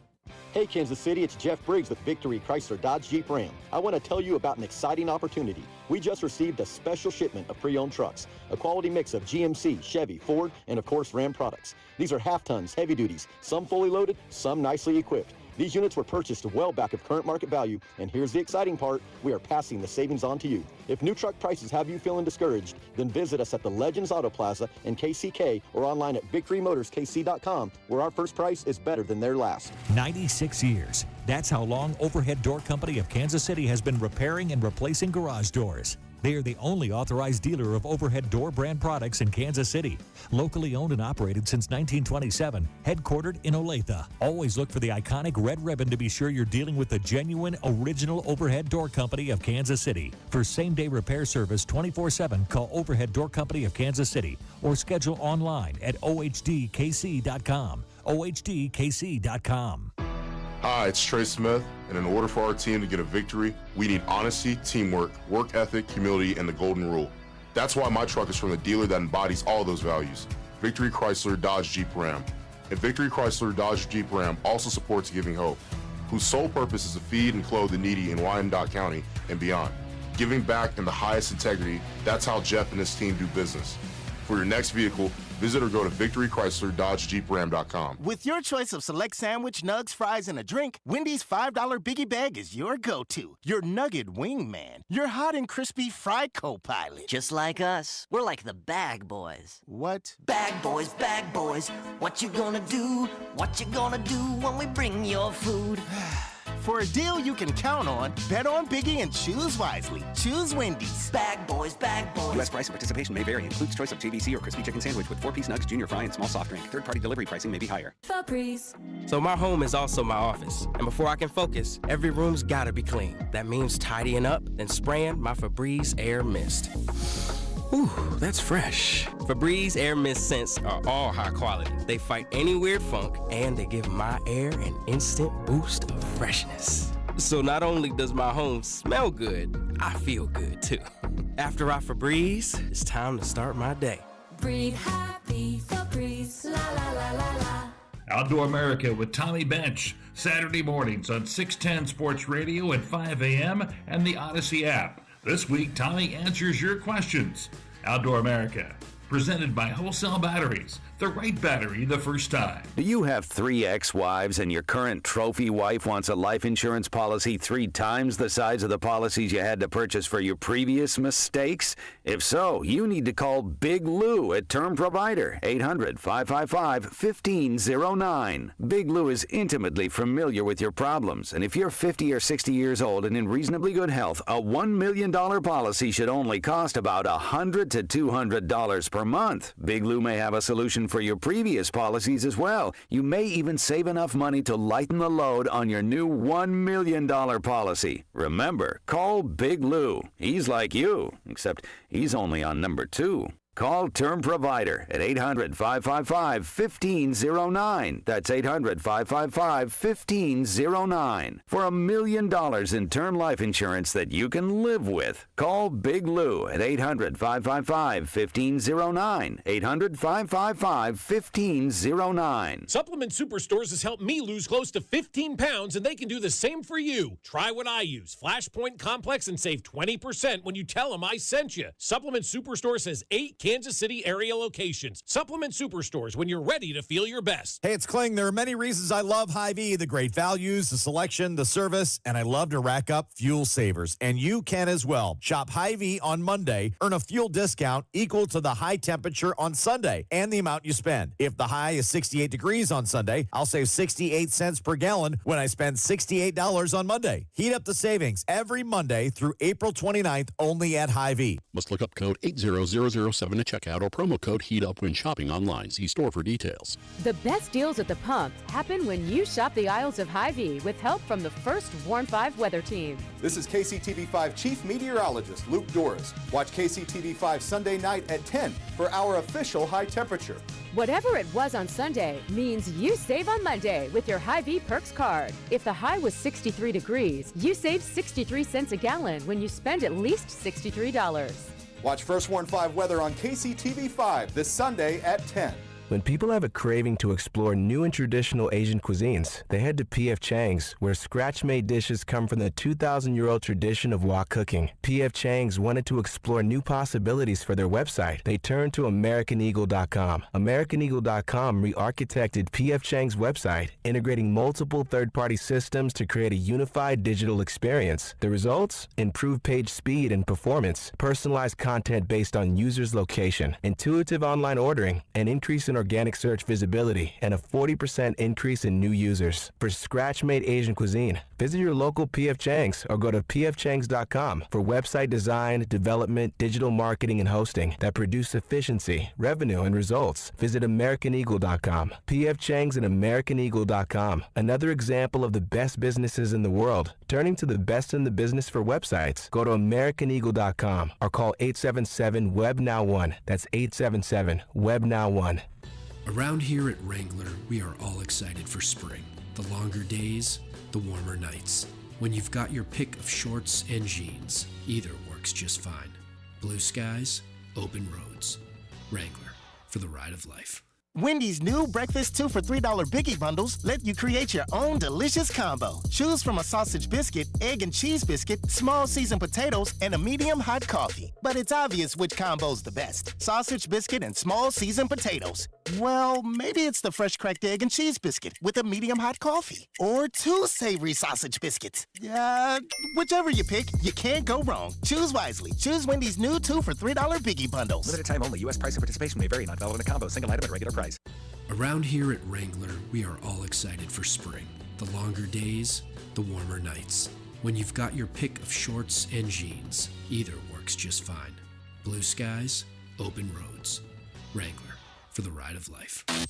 You're listening to 610 Sports Radio from the Mission Plumbing, Heating, and Cooling Studios. Back-to-back Super Bowl champions.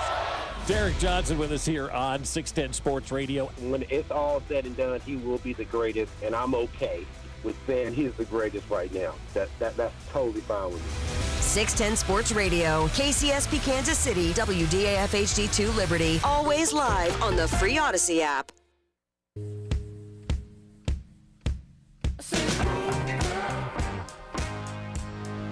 1 o'clock hour, Cody and Gold hanging out here on a Thursday. Thanks again to Matt Verderame for joining us. We'll get to an update on kind of a weird story that was coming out after the show yesterday. Adrian Peterson, some items were up for auction. There's some reports that maybe he needed to sell even his Rookie of the Year and all of that. He has come out and spoken on that. We'll play you some of that audio and talk about that situation here in the next 8 minutes or so. Also, in the last half hour, much like we discussed yesterday around the stadium conversation, downtown stadium, how there were multiple groups coming forward to oppose. Question 1 on the April 2nd ballot, which, of course, is the extension of the 3/8 cent sales tax. Well, today, a new group has been announced, formed. Yes on One Jackson County. That's the Twitter account. That's also the group. And the committee to keep the Chiefs and Royals in Jackson County announced some of their members, basically just who's part of that committee. Bob Kendrick, Kathy Nelson among those for that. So this is what happens for campaigns, I know, but just updating you. Yesterday we talked about the opposition campaign. So if you're wondering, besides the Royals and Chiefs themselves, there is a separate committee that is basically pushing the effort for yes on one. Now it's a joint statement with the Chiefs and Royals, so it's kind of their way of without combating them. it. Yeah, that is going to only wait till the commercials start here in about. I think they'll start next month.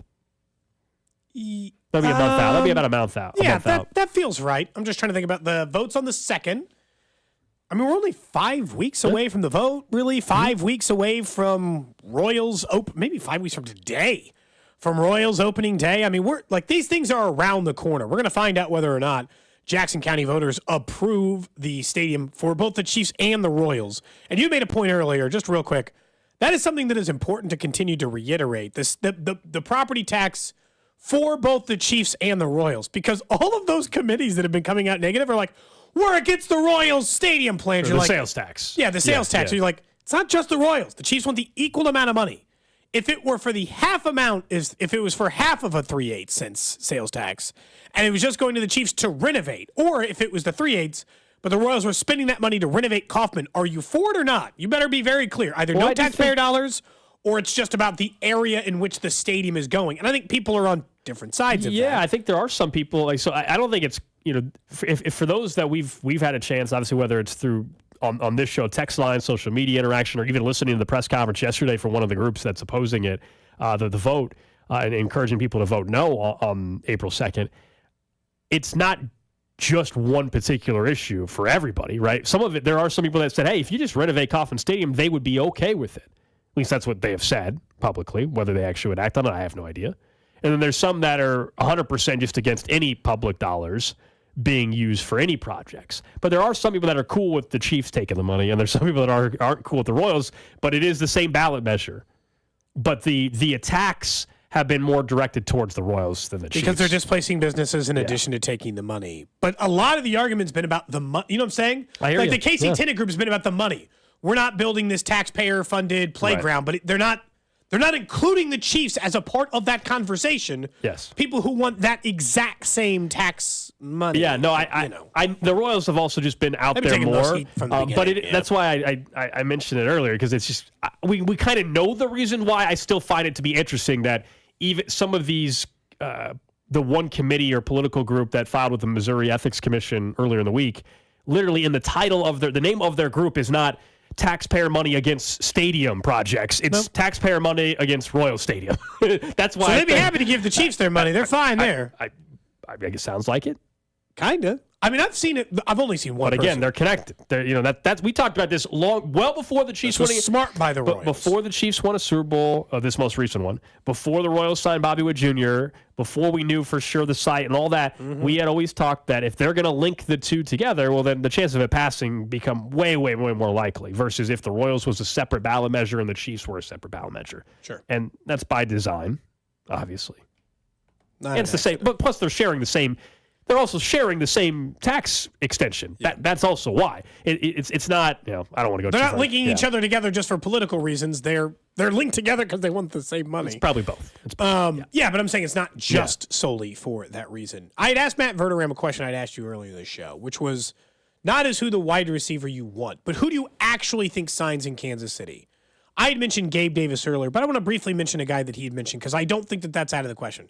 Tyler Boyd. If you look at the Pro Football Focus estimates for what Tyler Boyd would get, it's essentially nothing. Like, he's not going to get paid that much money. Might be a 2 for 20. Might be a 2 for 25. Might be a $12 million, $13 million a year player for someone who has been a 1,000-yard receiver before. My problem is that if you go someone like that, if you go Tyler Boyd, you go possession guy, and that's essentially what Rashee Rice was this previous year, well, then you're telling everyone in the NFL draft the player you're going for is speedy gadget wide receiver number 1 available at number 32. You have signaled to the rest of the league that has to be the type of receiver you draft, right? That's where I like Gabe Davis or your mention of Curtis Samuel, where they provide a different level or element than what the Chiefs currently get in Rashee Rice. If you're starting your guesses of who you think the Chiefs will actually sign, not who you want, I would start your guesses with different skill set than what Rashee Rice currently does. Well, that's why my answer of who actually could be one of the wide receivers they sign. I do think Curtis Samuel's in play. He has a little bit of the Tony Hardman skill set, but he's better. He just, the numbers have shown he's been better. Not hard to be better than Tony. I understand, but that's, he's last year in Washington with a bad quarterback and an offense that really struggled, and he was the number 3 option. He had about 680 yards. And I mentioned this to you earlier. I'd be careful with that. We've had to poke holes in that lately. But that's why I was about to finish the sentence, and I was going to say, that's why I think we have to be careful with when anyone who wants to bring up stats, and I do it too, but just because someone had 100 yards more or 400 yards more, the Chiefs aren't signing pick your player just based off their stat sheet from last season. And sometimes we're guilty of that because I know I did it too, but you referenced like MVS, like, oh, that's only blank yards more than what MVS had. That's not, I don't believe that's how we should look at it. That's not how the Chiefs, they're not going to sign, well, we're not going to sign that free agent. He only had like 50 yards more MVS had when we signed him from Green Bay, so we're not going to sign him. That's not how they're viewing it. They signed MVS because they had just lost Tyreek Hill, the wide receiver market had dwindled, and they wanted a deep threat, and they thought MVS could be that guy. Obviously did not turn out the way that they wanted overall, even though in the postseason, give him credit, he did step up. Curtis Samuel, to me, would fill what you would lose if you cut Tony and if you don't bring back Mecole Hardman, and I think he's just better and would be better in this system.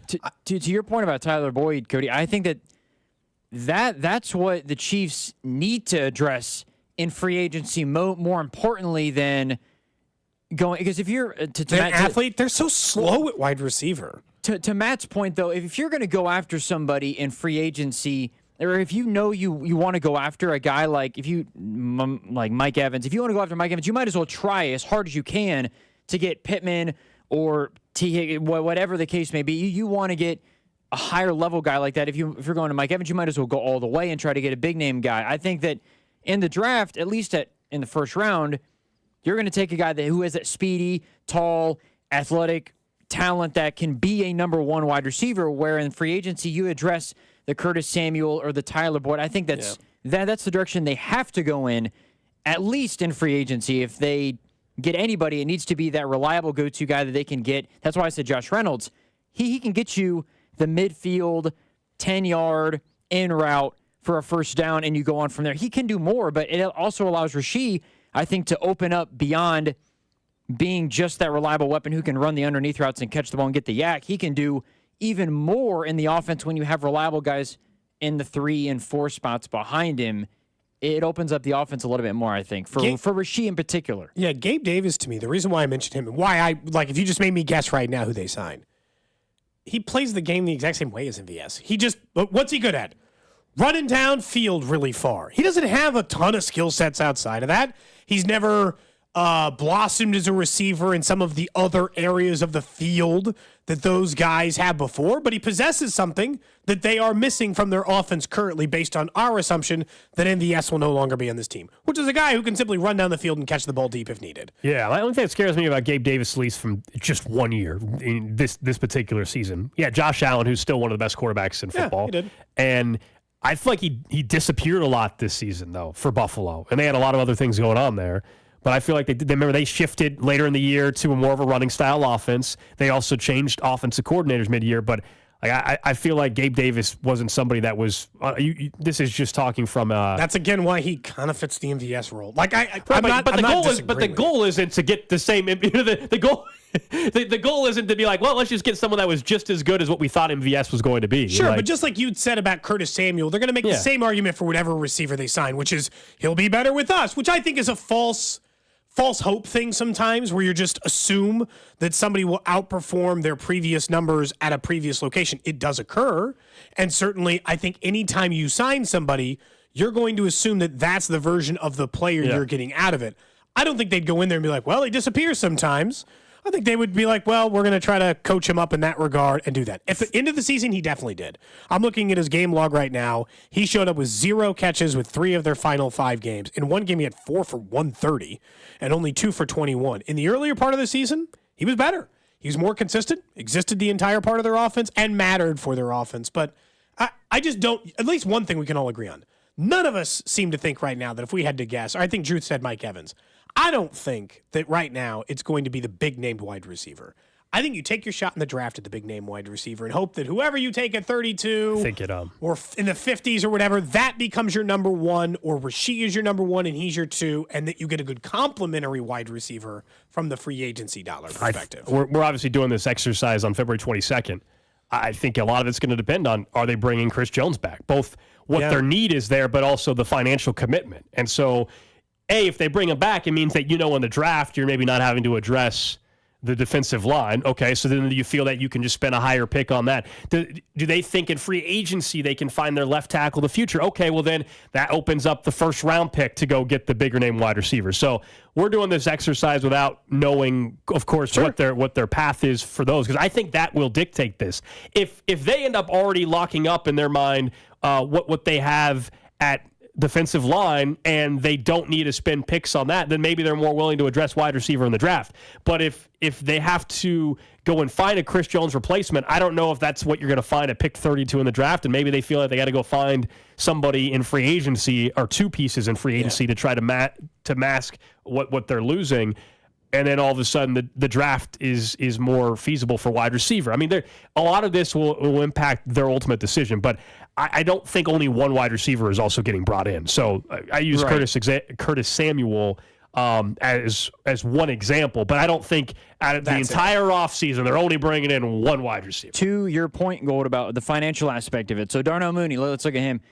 Pro Football Focus projects 1 year, $9 million for his deal. Pro Football Focus 1 for 12 for Gabe Davis. And then if you go further down the line, Tyler Boyd, 2 years, $8.75 per year, so eight for like 17.5. Curtis Samuel, 2 for $9 each year. I like all these prices. These all seem like bargain basement. Josh Reynolds, 2 years, $5.25 million per year. Coming off the best year you could say of his career, I guess. So everything seems affordable, and if it is a Gabe Davis, it's a 1 year thing, or if it's Darnell Mooney, it's a 1 year deal. How would you guys feel if I told you, so we'll take a little bit of everything here, so they don't get Mike Evans, but I told you they signed Gabe Davis, Curtis Samuel, they cut Tony, they didn't bring back Hardman, they drafted a wide receiver in the 3rd round, so therefore they'd have Rashee Rice. So they've had Rashee Rice, Curtis Samuel, Gabe Davis to go with Justin Watson, drafted guy. It's a good room.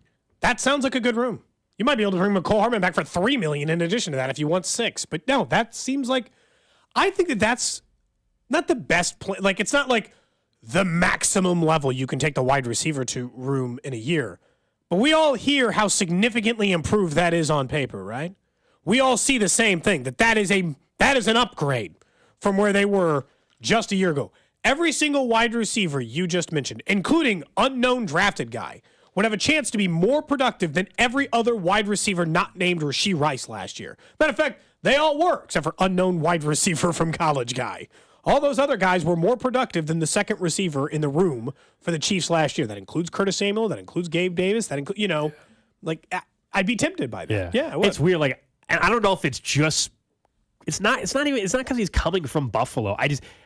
Gabe Davis or whatever, like we could throw out of all the names we've thrown out, like that one I'll be honest, just not a really big fan. He's very hit or miss. Just like, not really do a whole lot for me. I'm very concerned about that. I know you'd mentioned like the numbers, which is fair. He's been more productive than you think but but he never turned into what people thought he might, if that makes sense. Well, it's 'cause he's still been everybody's- productive. He's just inconsistent. not he's consistent in getting in the end zone. Everybody's hype around him went nuts because he had 4 touchdowns in a playoff game. So everybody was thinking the next year against Kansas City, and the next year he was going to be a 1,300-yard receiver and have 9 touchdowns, and obviously that didn't happen. But over the last 2 years, he averages 850 and 7 scores. Like, there's room for that on an NFL roster. Well, of course somebody's going to. I just meant like on of course this somebody's NFL signing. roster. I mean, I understand someone's going to sign him. I'm not over the moon with the guy I had. Right? I have Mike Evans. I mean, is Gabe Davis we always know when free agency opens up, but the day before all the stuff starts leaking out, right? The legal tampering period. Is Gabe Davis going to be one of the first 3 receivers signed? I don't think so. Maybe I'm way off. In terms of production, He's probably like the 60th best free agent. That's what I'm saying. He's a day 2, 3 guy. He's way further down the road. in terms of projected contracts, him and Hollywood Brown are the exact same. 1 year, $12 million. Would you rather have Hollywood Brown or would you rather have Gabe Davis? I'd rather have Hollywood Brown. Yeah. I also don't know if Arizona is going to actually let Hollywood Brown leave, but I don't know. But yes, I would definitely rather have Hollywood Brown. I feel like Hollywood Brown is because he's the vertical threat, but also a little bit more. Plus, he's he's the 5'9" smaller guy, but he can do a little bit of everything. He's quick, he's fast, he's able to catch the ball on a consistent basis. And I feel the thing to me about Gabe Davis, I think, Cody, is that he is either that 4 for 130 and 2 touchdowns you talked about, or he's 2 catches for 9 yards and does absolutely nothing for your offense. There's no 6 for 70, at least from when I've watched him. He's either boom or he's bust. I've got Rashee Rice for the 6 for 70. Like, that's the point where I would take that risk. He's been better than Hollywood Brown, just straight up. For the last 4 years, the more productive wide receiver from a yardage and touchdown perspective has been Gabe Davis. Sometimes it's just name value. And look, Hollywood Brown didn't have great quarterback play for the majority of that. That was coming next. He's been playing with Josh Allen. I understand that, but and Stephon Diggs on the other side. Whereas Hollywood Brown for a year or so had Hopkins, but not this past season. He didn't, but he also has injury concerns. Yeah. Not that Gabe Davis hasn't missed any time. That's good. But in addition to that, Hollywood Brown hasn't stayed healthy. I don't think it's like as slam dunk as I think. I might lean Hollywood Brown just based on he seems more like an Andy receiver. This is why these guys are not at the top of the market because they're flaws. I mean, this is why they're not. Yeah. This is why they're not Mike Evans. I mean, this is why when we talk about Jamar Chase and Justin Jefferson being the best, because there's not much to poke a hole in, right? I mean, like they're just really good. Yeah, so naturally that's why they're available. I do feel like if you think Rashee Rice is a number 1 wide receiver, then Gold's plan and having Gabe Davis as the 3 behind who you draft in the first round and Curtis Samuel and Curtis Samuel as your 4 is an A+ offseason if they get the right guy. If you think Rashee is your 1. Because I don't think you might get a number 1 wide receiver at 32, but there's so many good wide receivers in the draft. I don't know if the one. I'll risk that Rashee Rice is my 1 for a year if there are enough complementary veterans that I feel like I've got a good unit. You would have to think we can continue to talk about this throughout. I'm sure we will throughout the next couple of weeks. But more wide receiver talk. The ability to now, I wonder with the Chiefs. Okay, after a couple of years of struggling to find a wide receiver in the draft that could turn out to be one of those 1s or 2s. They have one. They've identified, not even in the first round, in the second round, they identified someone like Rashee Rice, and they nailed it. Does that give them more belief and confidence that this year they can go into the draft? It's hard, because 2 years ago they identified Sky Moore and blew it. Well, that's what you just said. So that's what I was saying. Like, does that give them more confidence that they have done that before? The fact that they've accomplished it. The fact that there's more options, I think, that are presumed to be high-level talent. I think that I don't remember the draft when Sky Moore was drafted, if he seemed like a reach in the first place or if he was a guy that fit in that, or how good the wide receiver class was. It seems like this year's class is so good. Sky Moore, I guess in hindsight, but Sky probably wouldn't go because he's a smaller school guy, probably wouldn't go 3rd or 4th round instead of where he was at. Earlier you had mentioned Adrian Peterson, he's got money trouble. And some of his stuff is up for auction as a result of that. But like some of his big time awards. Okay, so that was the thing that was surprising to everyone. All of a sudden, it's like his awards from college or the NFL, major trophies were up for sale in this estate sale, and everyone's like, "Ooh, didn't realize it was that bad for Adrian Peterson."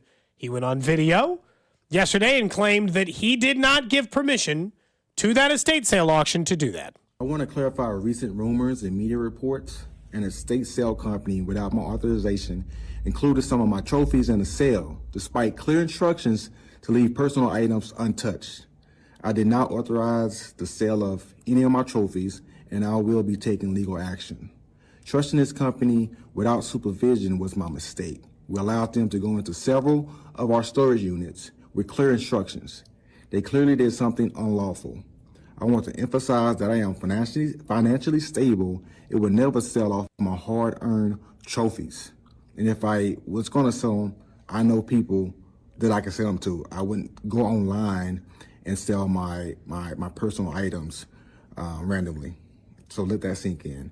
It's concerning that the media outlets did not verify this information with my publicist or me, because a lot of you guys have my number. But, you know, it is what it is. I just wanted to address this and put in my own words, because people have been texting me here the past hour. But it's all good. Verify what? That they were for sale? They were for sale. Yeah, so they were on a website for sale. Yeah, Drew, you have his number. How come you didn't verify with him, man? Drew, you've got Anybody got Adrian Peterson's number on their phone? You got some random numbers in your phone. You got AP? I do not have Adrian I don't have Peterson. his. Look, the auction site, none of us know other than him and the party involved whether or not they were told to sell what item or not. I'll take him at his word. All we do know, there was a real auction site that had real listings that you could go in and bid on, and there was some of his, his Rookie of the Year trophy and what Heisman. I mean, any of his big time accomplishments. Also, like just random suits, like a suit worn by Adrian Peterson and shoes from Adrian Peterson. So he's saying that he said not to sell his personal items. Was that just the trophies? Was that not? That's what he means by personal items. Obviously must mean by that, because it is an estate sale with his stuff, and he does have some financial trouble. There were some rumors like a week ago that he could be facing some property seizures and stuff like that, which sucks, dude. He made $100. In the video, he claims he's not, but you're saying well, he said he's financially stable. Do you understand how that could be different than I'm destitute? Like, all right, I'm paying my bills. I'm good. I don't need to sell my trophies. Yeah, I mean, but then he also straight up said, if I needed to sell them, I got some people to sell them to. So he's still like not closing that door. Celebrity net worth, for whatever it's worth, says he's worth around $1 million. He made $100 million in his career. I understand that that's not take home. Take home's probably 35 or 40. So it's hard to see this, but I mean, I hope you've got it in very clear legal paperwork, because if you're going to go after this estate sale company about what it is, you're going to have to prove that you did not mean to sell those things. Otherwise, yeah, I mean, I guess they're going to your house. Isn't it pretty simple? Is the auction site still up? Are the items still available for bid? I mean, at this point, have they not taken the items down? I'm not sure. I mean, if he has requested them to remove it anyway, whether or not there was an agreement, I would argue, shouldn't they take them down? If the guy whether or not at one point he told you if he wants to take it down, can he take it down? This isn't on eBay. This is on a private auction site for a company that specializes in estate sales. I do think blaming the media is a little rich. Like, I didn't put your stuff up for sale. It was up for sale, so I reported. We didn't report on it, but he just said, well, it wasn't my authorization. Like, all right, well, I mean, it's hard to know Somebody got that, man. When your access Rookie to- of the Year trophy's up for sale, I have to assume you authorized it. And enough to where they got access to his storage units that had, I guess, his awards in them. He's keeping his stuff down there. Also, it's just like, as of, let's see, as of an article yesterday, it said it was still up. They can get his T-shirts. You want some Adrian Peterson T-shirts? That is a college. I don't know if it's a college one, like Oklahoma one. No, this but is just I like do not straight have up a one. gray V-neck T-shirt, man. All right, so I'm on the web. I'm on the auction. I don't know. I'm on the auction site right now for him. And a lot How of much is that shirt? He's got Cody? a big armchair. He's got a hat signed by John Madden for Sunday Night Football. That's pretty A cool. lot actually. of clothes, by the way. A lot of clothes. How much is that V-neck shirt going for, Cody? You know what? Let me just quickly look there for you, Drew. Let me just quickly look there. If it's for anything you. more than $100, it's ridiculous. If it's more than 50, it's ridiculous. It's just a shirt. So it's got a bunch of these game balls. Is he saying that doesn't? Those are items also weren't supposed to be I sold? mean, if 'Cause that's the case, then why are they there still must be up? 50 autographed game balls of his. At least. At least, yeah. Look, I assume some of these things, what qualifies as a personal item? Did you give them permission to put up this Adrian Peterson jersey owned by you? It's an estate sale. Most of these things seem somewhat personal. I don't see the MVP trophy up there anymore, from what I can see on this. I went to collectibles and I didn't see it, but Okay. I mean, look, let's just be honest here. I think that the show should buy something from this. It happened. it has perfectly. 7 days left. Hold on. Not It doesn't have to be that for item. $4 right what now. What about this steak knife that looks like a sword? What do you think about this cutlery? He would pick the kitchen utensil or kitchen item. Do you see it? Do you see the item I'm talking about? Let's figure out something as a show we can afford. Does this okay? I just that thing's $57 right now, so right in our range. I want to make sure I'm on the right site. Does this say like Adrian Peterson final auction, current auctions? Okay. Yeah. We could just we could own as a show a pair of his loafers. We can get a Gucci. What size shoe are for the Cody and Gold garage sale? Handmade Italian leather, dude. Those are nice loafers. It turns out that he might have had nice clothes, Cody. A Gucci blazer? I mean, I don't think it's going to fit you, Drew. I don't think it's going to fit you. Probably not. Hold on, wait. Let's find out. Should this show own one? It's like the sisterhood of the traveling pants.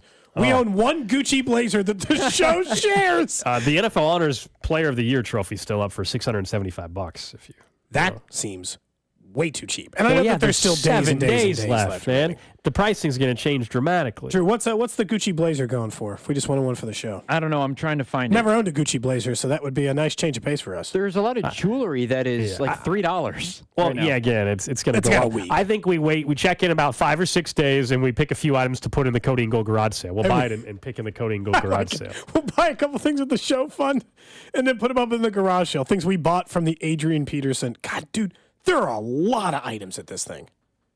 I think I was on the wrong thing. I was on the wrong page. 969 items. There's 2 toys listed. What are they? They have 2 game balls listed as toys. That seems like a missed That's a categorization. Yeah. Right now, the Gucci blazer there's 4 bids in. The high bid is $6. Okay. Check it back in 5 days. If that Gucci blazer is like the size $40, it's ours. The size is a 56 regular. Oh, dang. That's a big jacket. That's going to have to go to a very specific person for the Cody and Gold There's garage another sale at 56. Gucci. There's another Gucci jacket that's a size 52. High bid is currently $35. Oh, boy, that must be a nicer one. He's selling 969 items. I'm not going to buy that. He doesn't need the money. I'm going to check this. Selling 969 items everything from his house. with plenty of game balls and things like that. And he's got signed Minnesota Twins jerseys, all kinds of stuff. So we should check this next Thursday when there's like 4 hours left and see what is available and how much. A couple of days out in advance, sometime next week, we will check back in and find out if we can win his personal awards. Some of the real awards are still up, too, by the way. So are they just like, look, man, we don't care what you said? I'm not sure how that works. You couldn't get those pulled if they're your things. Oh, well. Poor Adrian Peterson. Coming up next, we'll get to what's trending, and we had a chance to catch up with Vinnie Pasquantino and get his thoughts on heading into his first spring training game in quite some time after playing in the World Baseball Classic last year and after only playing in 61 baseball games due to injury. So we'll react to that, plus his thoughts on the Quick Trip patch that'll be on their jersey.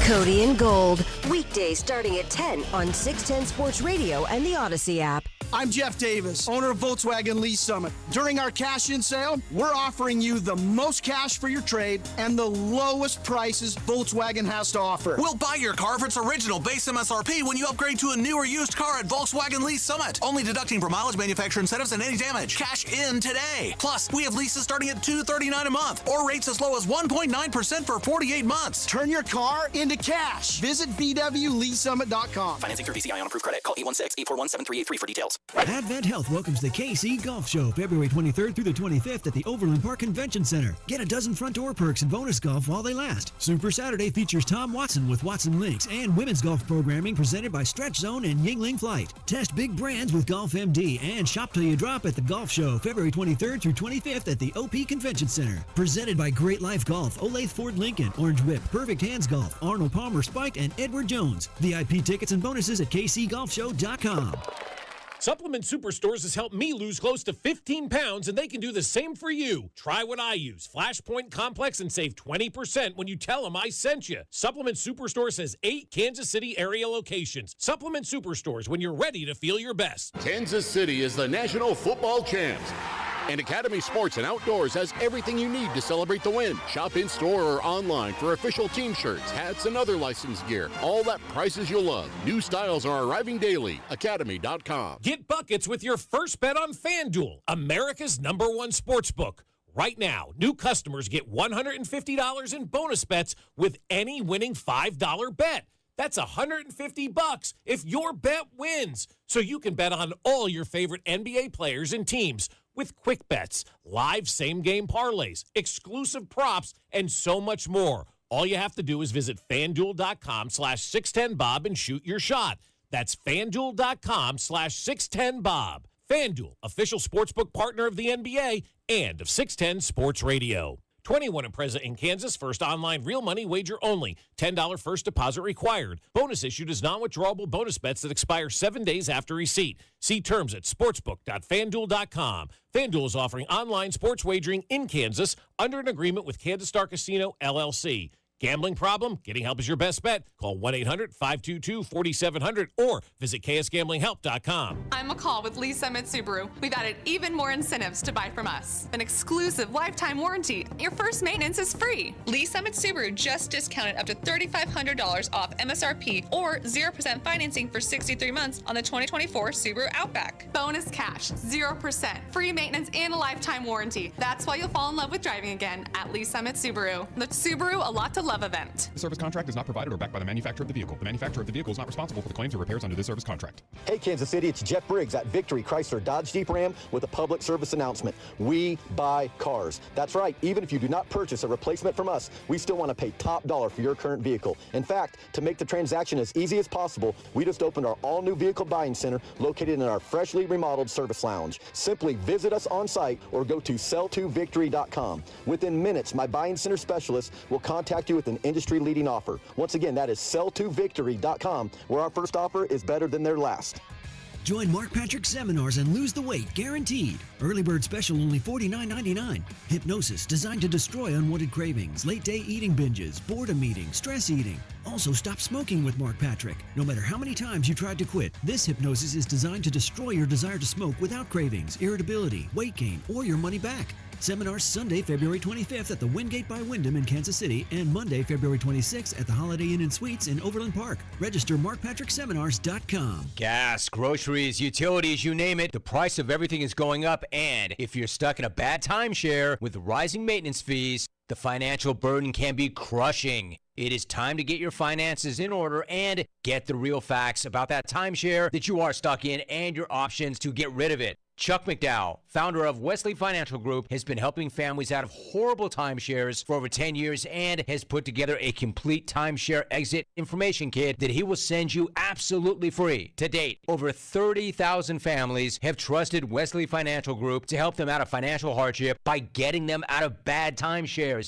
Get the facts about how the timeshare industry works and your options for cancellation. Simply call Wesley now for your free timeshare exit kit and see how you can become timeshare free. Call 800-462-3333. That's 800-462-3333. Once again, 800-462-3333. This is a special alert to all Americans who own a vehicle with less than 200,000 miles with an auto warranty about to expire or with no warranty coverage at all. Due to a decline in the economy, CarShield is announcing a low-cost month-to-month vehicle protection plan that is now available to the public to save any driver out-of-pocket expenses on future auto repairs. Call now to find out how you can pay almost nothing for covered auto repairs. Yes, you heard that correctly. Pay almost nothing for covered auto repairs. An open phone line has been established for all drivers to call for a free quick quote. Call 800-973-7809 now. Drivers who are covered will not have to pay for covered repairs again. This protection plan is at an all-time low. Additionally, drivers who activate this vehicle protection today will also receive free roadside assistance, free towing, and car rental options at no additional cost. Call us for your free quick quote today. 800-973-7809. That's 800-973-7809. What do you have to lose? Call 800-973-7809. Again, 800-973-7809.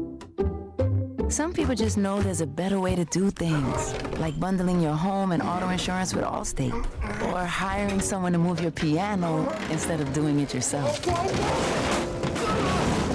So, do things the better way. Bundle home and auto and save up to 25% with Allstate. Bundled savings vary by state and are not available in every state. Saving up to 25% is the countrywide average of the maximum available savings off the home policy. Allstate Vehicle and Property Insurance Company and affiliates, Northbrook, Illinois. The 610 Sports Radio phone line is brought to you by Onder Law Injury Lawyers. Visit getjim.com.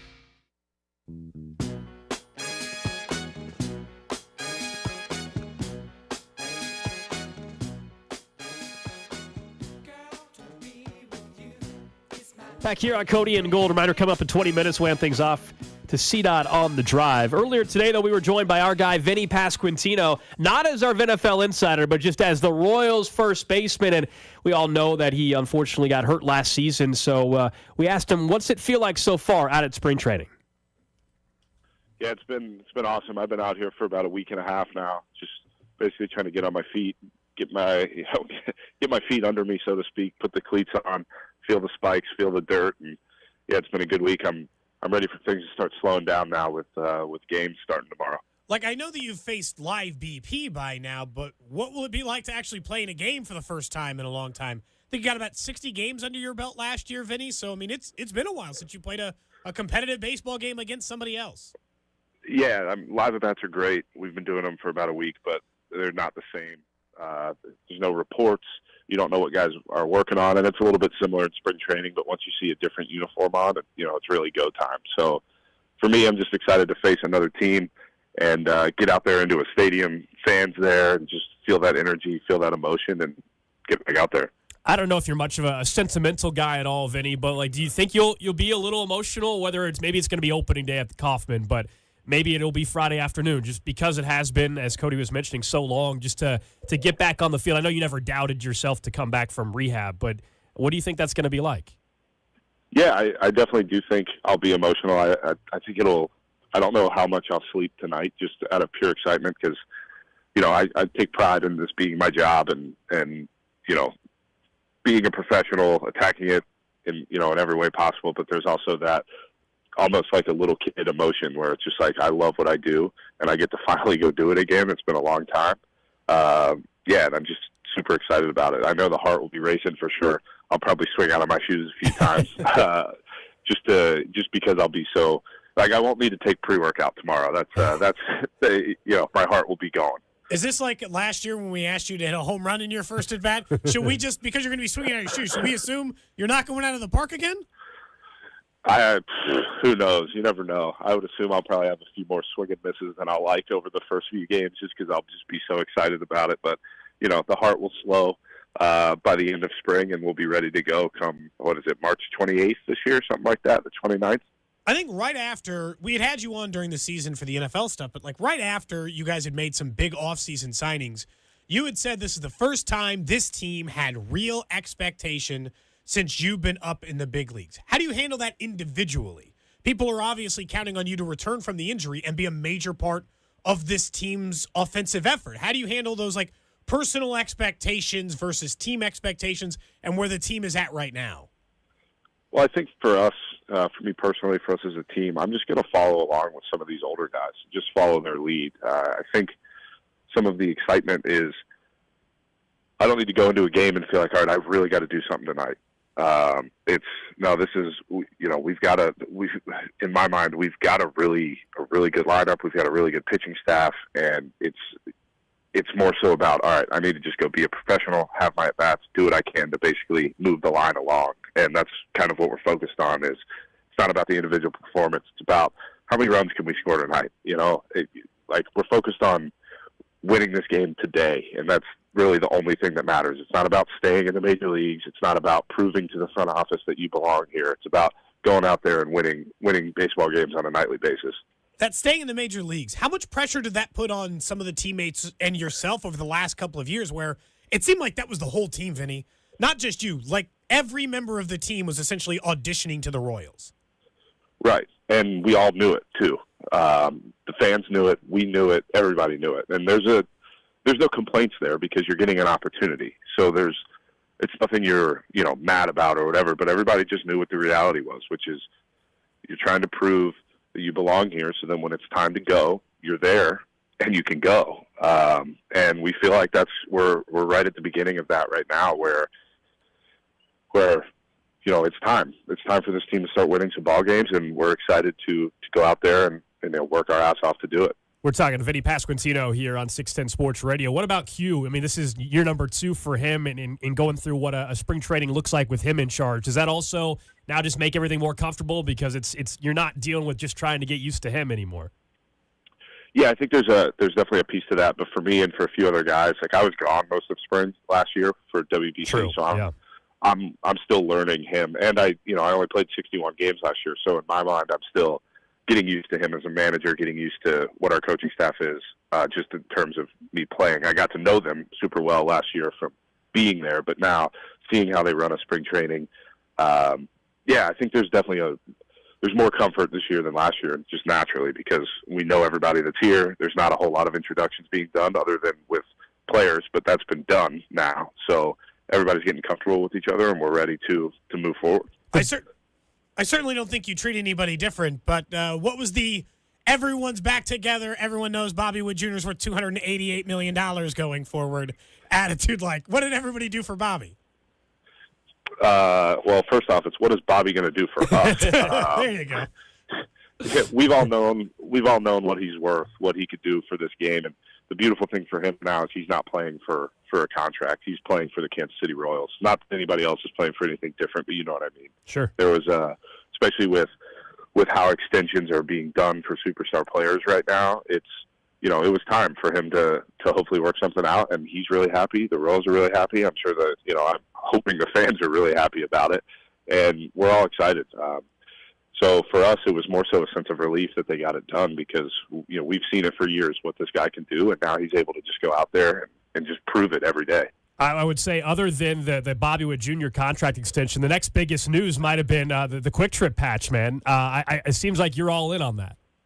I love it. I think it's hilarious. I like Quick Trip. I think Quick Trip's one of those gas stations that everybody knows, right? Yep. I did see a little bit of outrage about like it being a red patch or whatever, but hey, I don't know what they paid for it, but I know it was a corporate sponsorship. So if I'm paying that kind of money for a corporate sponsorship, I'm going to put my logo on wherever I want it to be. That's just what I'm going to do, just for simple advertising. And so good for them. And also red and blue kind of match. I know that the Cardinals or whatever, but hey, Chiefs colors are on our jerseys now. Maybe that'll help us win a few more games. Hey, there you go. Yeah, and then ultimately you said it right there. Deep down, if you guys are winning baseball games, nobody's going to give a damn what logo you got on the jersey. But I will say about the Quick Trip thing, I don't know if you saw my Twitter exchange yesterday. If we don't get a QT Salvi Splash bucket, I'm going to be hot. So don't let that happen, Quick Trip, or else, I'm going to be hot. I'm not going to do anything about it, but I'll just complain a little bit. They got a month to figure it out, Vinny. I don't see why this is out of the question. You know what? If they won't provide it, this show will figure out a way to make it. I'll get some paper mache and chicken wire together. We'll make something that looks like it at the very least. Yeah, that's perfect. I'm in. What did you think of the new stadium renderings, by the way? The Royals have picked a site. We know there's going to be a vote in a month. I know you love Kauffman. You've made that very clear. But what did you think about the possibility of downtown baseball in a few years? Yeah, I guess just as a player, like I'm a little bit confused on, like, is that the spot?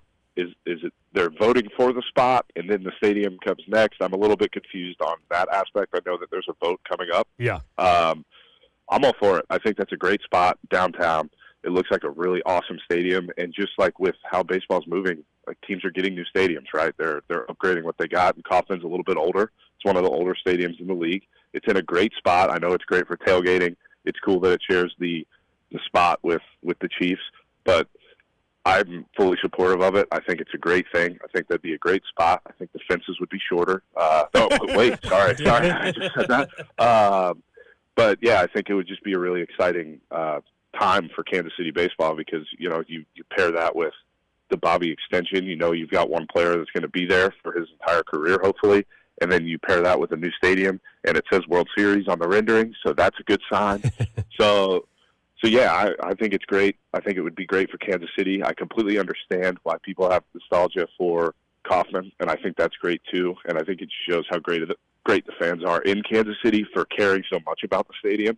But I do think there comes a point in time where sometimes it is time to move on and to go bigger and better, so to speak. And hopefully it gets done. But again, like I've said, Kauffman's an unbelievable spot. I love it there.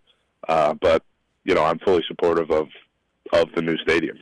Well, excited for you guys to get after it tomorrow right here on 610 Sports Radio. First spring training game of the season. And last year we said first at bat. We'll go your third at bat at some point in spring. That's when you'll hit the home run. Yeah, I might need a little bit of time this year to get my eyes back, But we'll see what happens. You never know what happens until the lights turn on. There you go. Thanks, Vinny.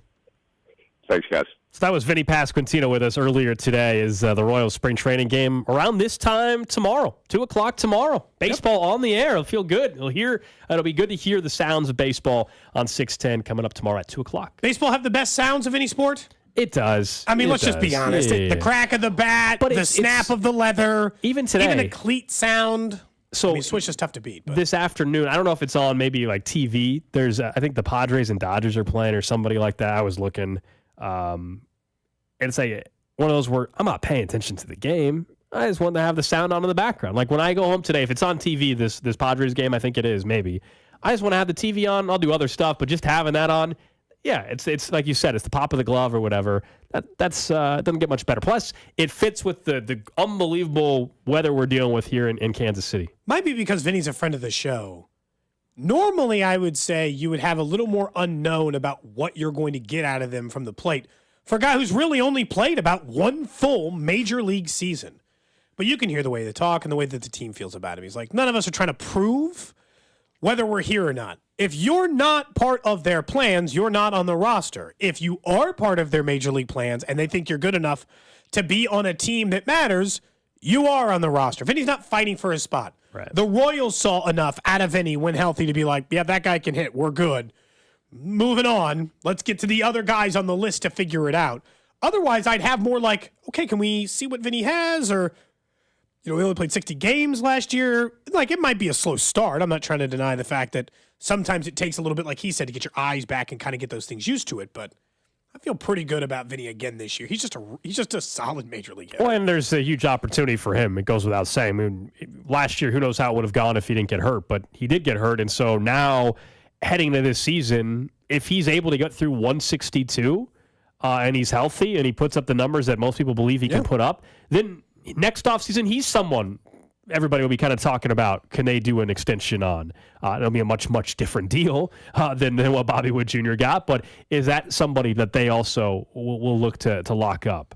That will be, I think, an end-of-season conversation because he has to prove that he can be healthy and that he can perform at the level they expect, but he could be a guy next offseason we're talking about that deserves an extension on a a much smaller scale. But Had he played full all last year, I think that the 4 for 70 or whatever was absolutely in the cards.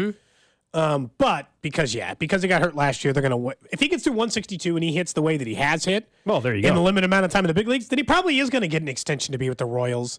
And they'll feel like they got a good chunk of the middle part of their order locked up and feeling pretty good. Remember, I mean, his name came up at one point in trade stuff. He heard about it on his wedding day. The Marlins, wasn't it? Yeah, it was. So, hopefully that's not the case. If the team is showing the improvement that hopefully, there's no reason to think Vinny's going to. Right. Now, on the flip side, if after all these changes the team is in a similar spot, which would be a big problem, goes without saying, then that's when that conversation would be different. I think because of what they promised Bobby and this commitment to winning that they've put around Bobby and the opt-outs that come a few years from now, you're not going to see the old Wild West selling Royals you've seen in years in which they struggled before, even if they struggle. I'm not saying one guy can't go, right? Like we were just talking about down the road. But I don't think the wholesale, let's ship everybody out, but Bobby Wood Jr. stuff's ever going to happen. Not in the next few years, not ever, but not in the next few years while this team tries to get back to a relevant status in baseball. By the way, I did check. It is Dodgers and Padres is on TV today. Nice. At 2:10. I think I'm going to have to put that. See Dodgers right now. Oh, there you go. They're previewing it right now. Yeah. This is when they mic up the guys for spring training and all that stuff too. It's a lot of fun. The Padres were doing something yesterday. Favorite French fry, type of French fry. The consensus I think seemed to be crinkle cut fries actually. What? Okay. From the Royals? No, the Padres. Oh, a majority Padres. of I was the about to be more Padres. concerned about the Royal season based on that take alone. No wonder. They stunk last year. So any fry is better fresh, when it's right out of the fryer. Of course. But I will say there's some that require that more. Does that make sense? Like the crinkle fry is one that it has to be fresh because otherwise it sucks. Yeah, the second it gets soggy, we're done. Done. Rosedale barbecue. Drew, you haven't had that. They have crinkle cut fries. If you get them hot, they're very good. When they're not, it's a problem. It's a serious problem. There are some fries that hold up. French fry, by the way. Worst at home French fries, crinkle fry. 100%. It's not close. It is the worst at-home French fry, hands down. Maybe we'll pick this back up tomorrow. Cody, you're out. Have a great weekend. He'll be back with us on Monday. Vern and Pete, along with Drew, tomorrow here on Cody and Gold. Looking forward to that.